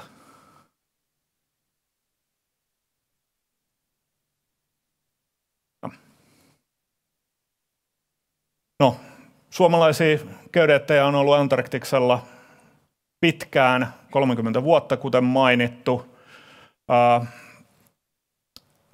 Tutkimusta on tehty 6 eri tutkimusasemalla yhteistyössä eri kansallisuuksien kanssa. Kerroin jo siitä, mihin mittauksia on käytetty. Ensimmäiset suomalaiset mittaukset keskittyy Aboan ympäristön kartoittamiseen GPS- ja painovoimamittausten avulla ja myöskin näiden koordinaattijärjestelmien tukemiseen ja muodostamiseen. Sitten painopiste on ollut maankuoren liikkeiden, erityisesti viime jääkauden jälkeisen maannousun tutkimuksessa. Ja viimeisimpänä tuli mukaan ilmastonmuutoksen vaikutusten tutkimus maankuoren liikkeisiin, koska se alkoi häiritä meidän painovoimamittauksia. Jotain tuloksia. Me nähdään, että meidän pitkistä GPS-aikasarjoista, meillä on vuodesta 2004 ollut Aboalla pysyvä GPS-mittausasema. Me nähdään, että Paasenvuori liikkuu noin 11 milliä vuodessa koilliseen. Ja tuossa alhaalla on eri maankuoren liikemallien lukuja, ennustamia lukuja Aboalle. Nähdään, että suuruusluokka on suurin piirtein oikein kaikissa, mutta osa niistä ennustaa liikesuuntaa yli 10 astetta väärään suuntaan tai eri suuntaan kuin mitä se Aboa-baasen oikeasti liikkuu. Ja tämä korostaa sitä, että mittausdataa tarvitaan enemmän, jotta ne mallit voidaan tarkentaa ja saada vastaamaan todellisuutta. Vertikaalisuunnassa olemme mittanneet noin 0,8 milliä vuodessa vertikaaliliikettä ja viime jääkauden jälkeistä maannousua, ja alareunassa näkyy eri yleisimpien maannousumallien antamia ennusteita Aboan maannousulle. Nähdään, että meidän mittaama lukema ei ole kaikkien mallien antamien ennusteiden kanssa edes virherajojen sisällä. Painovoimamittauksissa meillä on tällaisia absoluuttisia painovoima-arvoja mitattu ensimmäisen kerran vuonna 1994. Ensimmäiset 4 mittauskampanjaa nähtiin lievää painovoiman laskua. Yksi hyppäys tuossa on, mutta muuten se saadaan lievä lasku mallinnettua. Mutta sitten viimeiset kaudet on nähty voimakasta painovoiman nousua, ja koska GPS:llä nähdään edelleen, että maankuori hiljalleen kohoaa, niin meille missään nimessä painovoiman ei pitäisi kohota. Painovoiman pitäisi laskea, koska liikutaan poispäin maapallon keskipisteestä. Ja selityksenä tähän, ja tuossa oikealla puolella on sitten tuollainen käppyrä, joka on painovoiman satelliitti Gracen mittaama painovoima-aikasarja. Nämä ei ole ihan täysin yhteisverrannollisia, ne on jo sovitettu vain yhteen tuohon kuvaajaan, mutta siinä on painovoiman satelliitti Gracen mittaama painovoima-aikasarja Aboan ympäristöstä 175 kilometrin säteellä, ja sielläkin näkyy painovoiman nousua. Ja selitys tälle todennäköisesti on se, tuolla oikeassa yläreunassa on alttimetrisatelliittien antama jäätikön pinnankorkeusmittauksia Aboan ympäristössä 90-luvun alusta lähtien. Tuossa 2010 vuoden paikkeilla niin pinnankorkeudet on lähtenyt nousemaan. Ja tästä on myöskin tieteellisiä tutkimuksia, että sadanta tuolla alueella koko kuningatar Maudinmaalla on alkanut kasvamaan.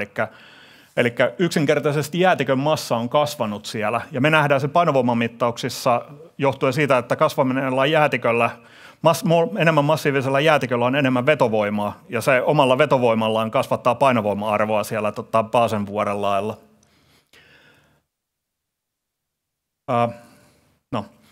Rupesin jaarittelemaan, koska tämä oli ensimmäinen esitelmä tällainen niin kuin suullisesti, sitten covidin, mitä itse on pitänyt aikataulut rientää. Siellä heiluteltiin jo minuuttimerkkejä, joten pahoittelen, että meni vähän nopeasti tässä lopussa, mutta seuraavaksi näitä geodeettisten mittausten osalta on luvassa geodeettinen retkikunta Aboalle ensi talvena.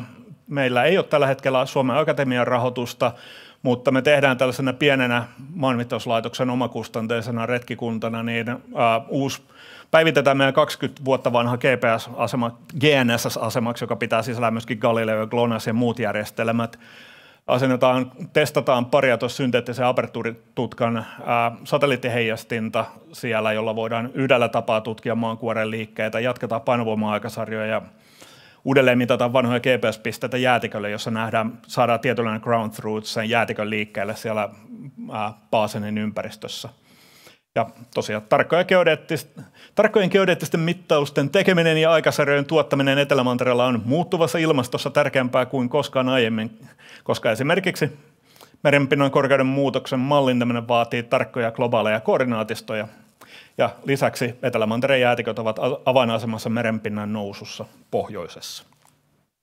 Ja kiitän mielenkiinnostanne. Kiitoksia Jyri Näränen. Onpas mielenkiintoista. Vaikuttaa siis siltä, että Abuan ympäristössä jäätiköt tällä hetkellä sitten vähän kasvaa ja rutistaa sitä maankuorta. Olisiko pikaista kysymystä Jyrille tässä kohtaa? Siellä taas tuodaan mikrofoni. Utelias. Siis täällä Suomessa maankuori kohoo, koska tästä on sulannut jäätikkö päällä. Onko baasen peittynyt joskus isolla jäätiköllä? Vai miksi se kohoo? Ystävämme geologit voivat vastata paremmin, mutta käsittääkseni viimeiset muutamat jääkaudet ei ole kokonaan pystynyt baaseneen peittämään, mutta siellä on ollut useampi, tai sanotaan 100-200 metriä enemmän jäätä. Eli se ihan baasenin laki ei käsittääkseni ole ollut jäänpeitossa useampaan 100 000 vuoteen. Siellä oli jotain ruotsalaisia tai ruotsalaisperäisiä tutkijoita Vaasalla tuossa muutama kausi sitten, joiden kanssa juttelin aiheesta.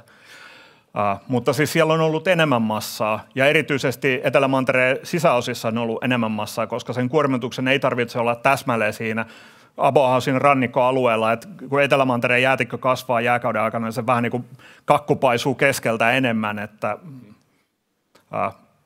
kokonaan ei ole siis minun tietojeni mukaan ollut peitossa tässä ihan viime jääkauksien aikana, mutta sanotaan, että 100 metriäkin jäätä lisää, niin aiheuttaa jo jonkun verran kuormaa. Kiitoksia. Yhden geologin ajatus tässä, että siellähän on näitä tämmöisiä paleopintoja näkyvissä jurakautosia, että niitä ei ainakaan jäätikkö ole pystynyt kauhean sileeksi hiomaan, että sopisi kyllä siihen, että ei ole ollut kokonaan baasen peitossa. Jotain kvartsien radioisotooppia-ajoituksia, ne oli siellä hakemassa niin kuin ehjiä kvartsikiteitä sieltä pitkin rinnettä eri korkeuksilta ja yritti jotain siitä irradiaatiomittauksia. Kiitoksia Jyri. Siirrytään sitten tuonne kallioperämaailmaan. Täältä tulee yliintendentti geologi Arto Luttinen kertomaan geologista tutkimuksista tuolta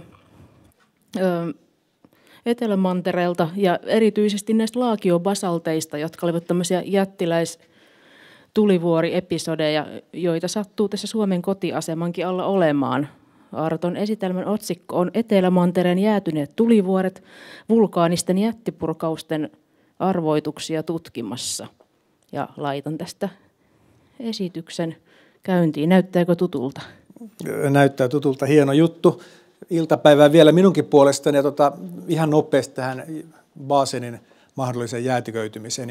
En ole asiantuntija siinä, mutta tiedän, että sieltä on löydetty jäätikön tekemiä uurteita sieltä ylätasangolta, samoin myös Plugenin huipulta, että en osaa ottaa kantaa, että mitä se tarkoittaa, mutta jää on jossain kohtaa kyllä liukunut yli siitä, mutta minkälainen jää ja näin. Mutta ei mennä sinne, vaan mennään toiseen aiheeseen. Ehkä tämä geologia aiheeltansa poikkeaa aika paljon kaikesta, mitä tänään on puhuttu. Geologia on tehty tuolla Suomen Abua-aseman ympäristössä jo myös pitkä aika vuodesta 1989 asti, ja pääosin tämä meidän tutkimus, mitä oikeastaan paljon mun johdolla ja sitten meidän ryhmä on tehnyt vuosikymmenen aikana, niin on liittynyt tuolla alueella kauan sitten tapahtuneeseen vulkaaniseen toimintaan, joka ei ollutkaan mitään vähäpätöistä pihinää, vaan oikein kunnon jyrähtely, eli tämmöisiä jättiläismäisiä purkauksia Etelämantereella on menneisyydessä tapahtunut. Ja katsotaanpas vähän, minkälaisia asioita näihin liittyy. Tämä on tämmöinen hyvin enemmänkin aiheeseen perehdyttävä ja aihetta esittelevä kuin mitään tuloksia varsinaisesti esittelevä puhe.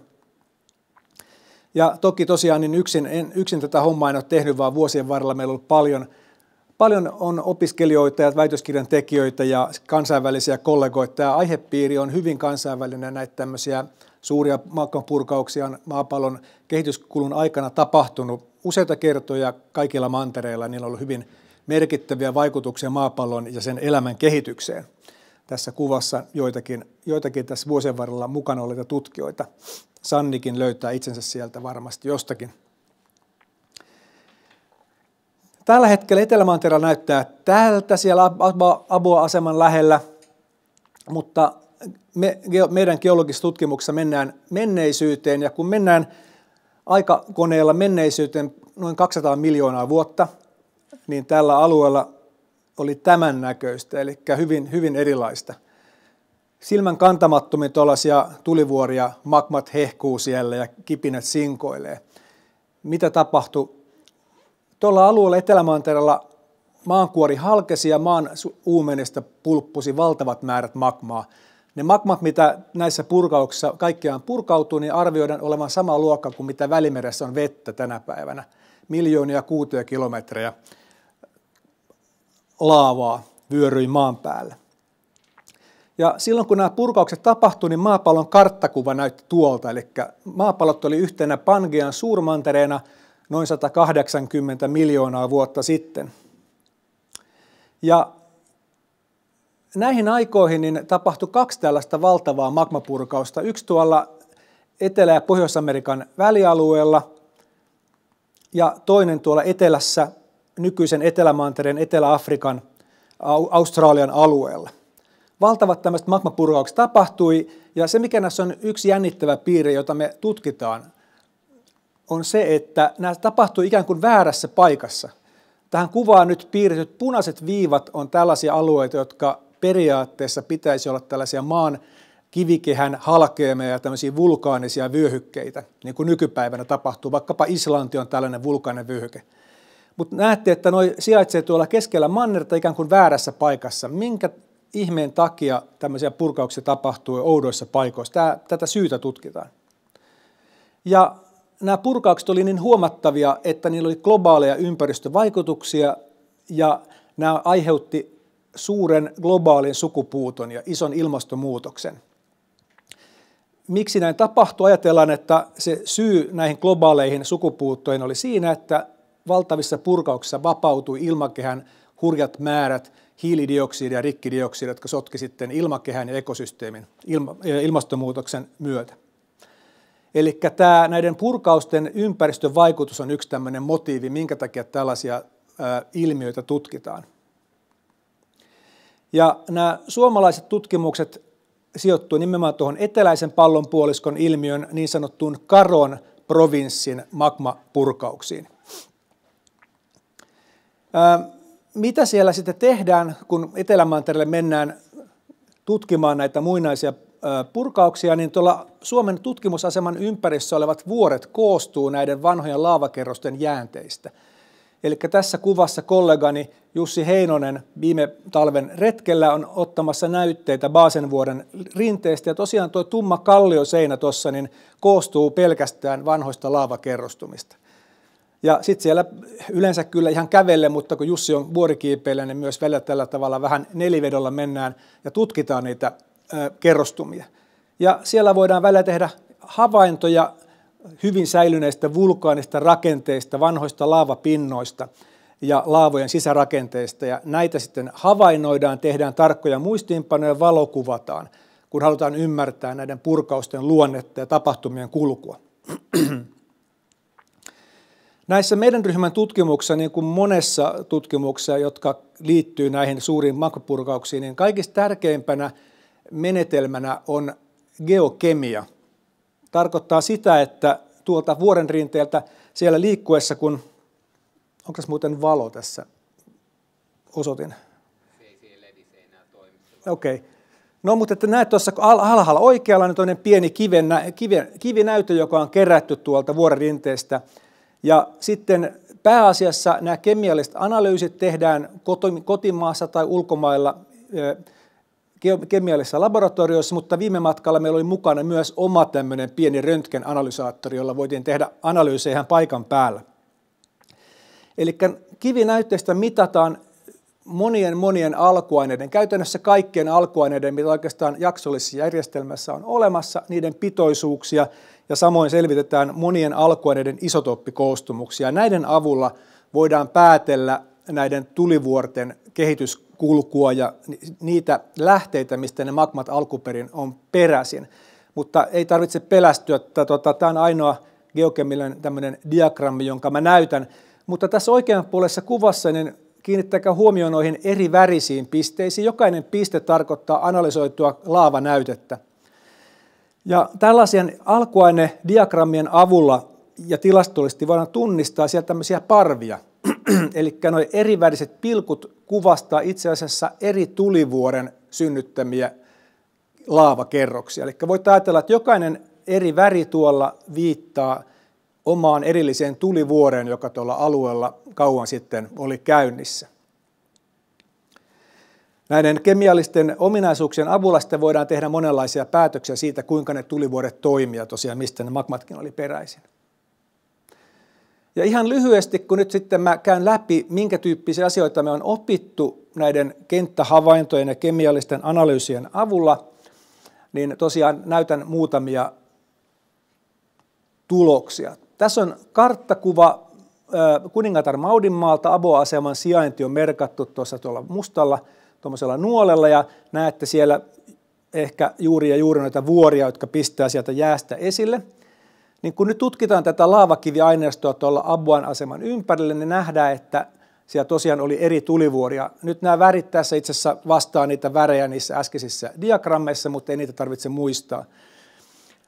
Me nähdään, että tällä alueella oli vähintäänkin 5 eri tulivuorta tällä tavalla Abo-aseman ympärillä. Ja itse asiassa me myös nähdään, että nämä tulivuoret syntyy sinne eri vaiheissa. Ja kaiken kaikkiaan tämä tulivuoriprosessi kesti ehkä noin 20 miljoonaa vuotta, pitkä aika. Koko ihmislajihan on niin kuin paljon nuorempi kuin 20 miljoonaa vuotta, eli siellä on kauan tupruttanut magmaa ja rankasti. Mistä me tiedetään tämän tapahtumien ajankohta? Se saa selville geokemiallisilla ajoitusmenetelmillä. Tuolla oikealla nyt näkyy mikroskooppikuva pienistä zirkkonimineraalikiiteistä. 2 minuuttia, oletko tosissasi? Voi hyvää päivää. Näiden avulla voidaan ratkaista tämmöisen vulkanismin kesto, mutta nyt mä en rupea selittämään teille sitä menetelmää. Tutkimalla lisää sitten esimerkiksi mikroskoopilla laavojen mineraalien koostumuksia ja niiden kivien koostumuksia, me on nähty, että aivan valtaosa niistä laavakerrostumista on sellaisia laavoja, joiden olemus on muuttunut matkalla maankuoren läpi. Eli kun ne magmat syntyy syvällä maan uumenissa, maan vaipassa, ne kohoaa maankuoren läpi ja siinä matkalla yleensä niille tapahtuu jotakin, ne häiriintyy, ne saastuu, jolloin niiden laavojen koostumuksesta ei voida päätellä kovin monia asioita alkuperäistä. Mutta siellä osa niistä magmoista on säilyttänyt sen alkuperäisen olemuksensa ja niiden avulla voidaan pohtia nyt magmojen alkuperää. Tämä on yksi asia, mikä me siellä opitaan. No, katsomalla näitä vulkaanisia rakenteita huolellisesti voidaan todeta, että nämä laavavirrat muistuttaa hyvin paljon laavoja, joita voidaan löytää vaikkapa Havaijilla. Ja tämä kertoo meille sen, että vaikka niitä purkauksia tapahtui paljon, ne oli hyvin rauhallisia. Magmat pikkuhiljaa pulputti maan uumenista ja levisi laajoille alueille rauhallisesti. Purkaukset olivat rauhallisia. Tämä on tärkeä havainto, kun ajatellaan niiden purkausten ympäristövaikutuksia. Me voidaan päätellä tästä, että vulkaanisten kaasujen määrä oli kuitenkin suhteellisen vähäinen, kun vapautui ilmakehään. Mutta koska magman määrä oli hyvin suuri, niin silti näiden purkausten globaali vaikutus oli huomattava, ja me voidaan todeta paleontologisessa aineistossa sukupuuttoja ympäri maapallon tähän aikaan. Ja tosiaan jotkut niistä kivilajista säilyttää edelleen sen alkuperäisen olemuksessa ja auttaa meitä ymmärtämään, mistä päin maan uumenista ne magmat on olleet peräisin. Ja pääosa näistä magmoista, jotka mä nyt olen merkannut tuolla vihreällä ellipsillä tuolla, olivat peräisin maan pinnan yläosista, maan vaipan yläosasta, mutta osa niistä magmoista, joita siellä purkautui, on kemiallisten ominaisuuksien ja isotooppikoostumusten perusteella peräisin hyvin syvältä tuolta maan vaipan pohjalta, lähes maan ytimen pinnalta asti. Ja tällaisia syvältä kumpuavia purkauksia ajatellaan aiheuttavan vaipan pluumin muodossa. Eli hyvin syvältä kohoavat vaipan pluumin virtaukset on ollut mukana näissä purkauksissa, todennäköisesti olleet se tekijä, joka on saanut aikaan koko tämän valtavan magmaattisen pulssin. Kaiken kaikkiaan, kun katsotaan näitä tutkimusten merkitystä, tulosten merkitystä, niin voisi ajatella, että mä toivon, että 2 asiaa jää teille mieleen. Näitä purkauksia ei ole tapahtunut koko ihmislajin aikana, ja siinä mielessä ne voi tuntua irrelevanteilta jotenkin, että miksi tutkia jotain, mikä on hyvin syvällä tuolla kaukana menneisyydessä. Mutta jos miettii elämän kulkua, elämän kehitystä, niin nämä tämmöiset vastaavat suuret purkaukset ovat tämmöinen evoluution viikatemies, jos näin voisi sanoa. Eli elämän evoluutiossa on voima isoja sukupuuttotapahtumia toistunut muutaman 10 miljoonan vuoden välein. Käytännössä kaikki on aiheutuneet tämmöistä valtavista magmapurkauksista. Eli nämä kertoo jotain hirveän perustavaa meidän planeetasta. Ja edelleenkään ei ymmärretä, että mitä tapahtuu siellä syvällä maan uumenissa, miksi semmoinen pluumi lähtee ylöspäin. Tämä on yksi iso kysymys. Mutta sitten toisekseen tässä on olemassa myös linkki nykyiseen ilmastonmuutostilanteeseen.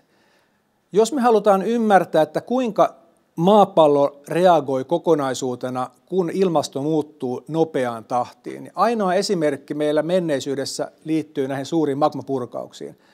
Ja tämänhetkinen ihmisen aiheuttama ilmastonmuutos on mittakaavaltaan ja nopeudeltansa verrattavissa näihin valtaviin magmapurkauksiin, jotka siis aiheutti suuria sukupuuttoja. Niin tämä on ehkä yksi tämmöinen toinen motiivi, mikä näitä tutkimuksia kannustaa eteenpäin. Kiitoksia. Kiitos Arto Luttinen. Olisiko pikaista kysymystä Artolle vielä yleisön joukossa? Nytkö on saatu etelämaan? Siellä. Joo, kiitos. Tämä oli hyvin mielenkiintoista. Ja kysymys on, että nyt te olette löytäneet 5 tulivuorta, niin etsittekö te vielä lisää? No ei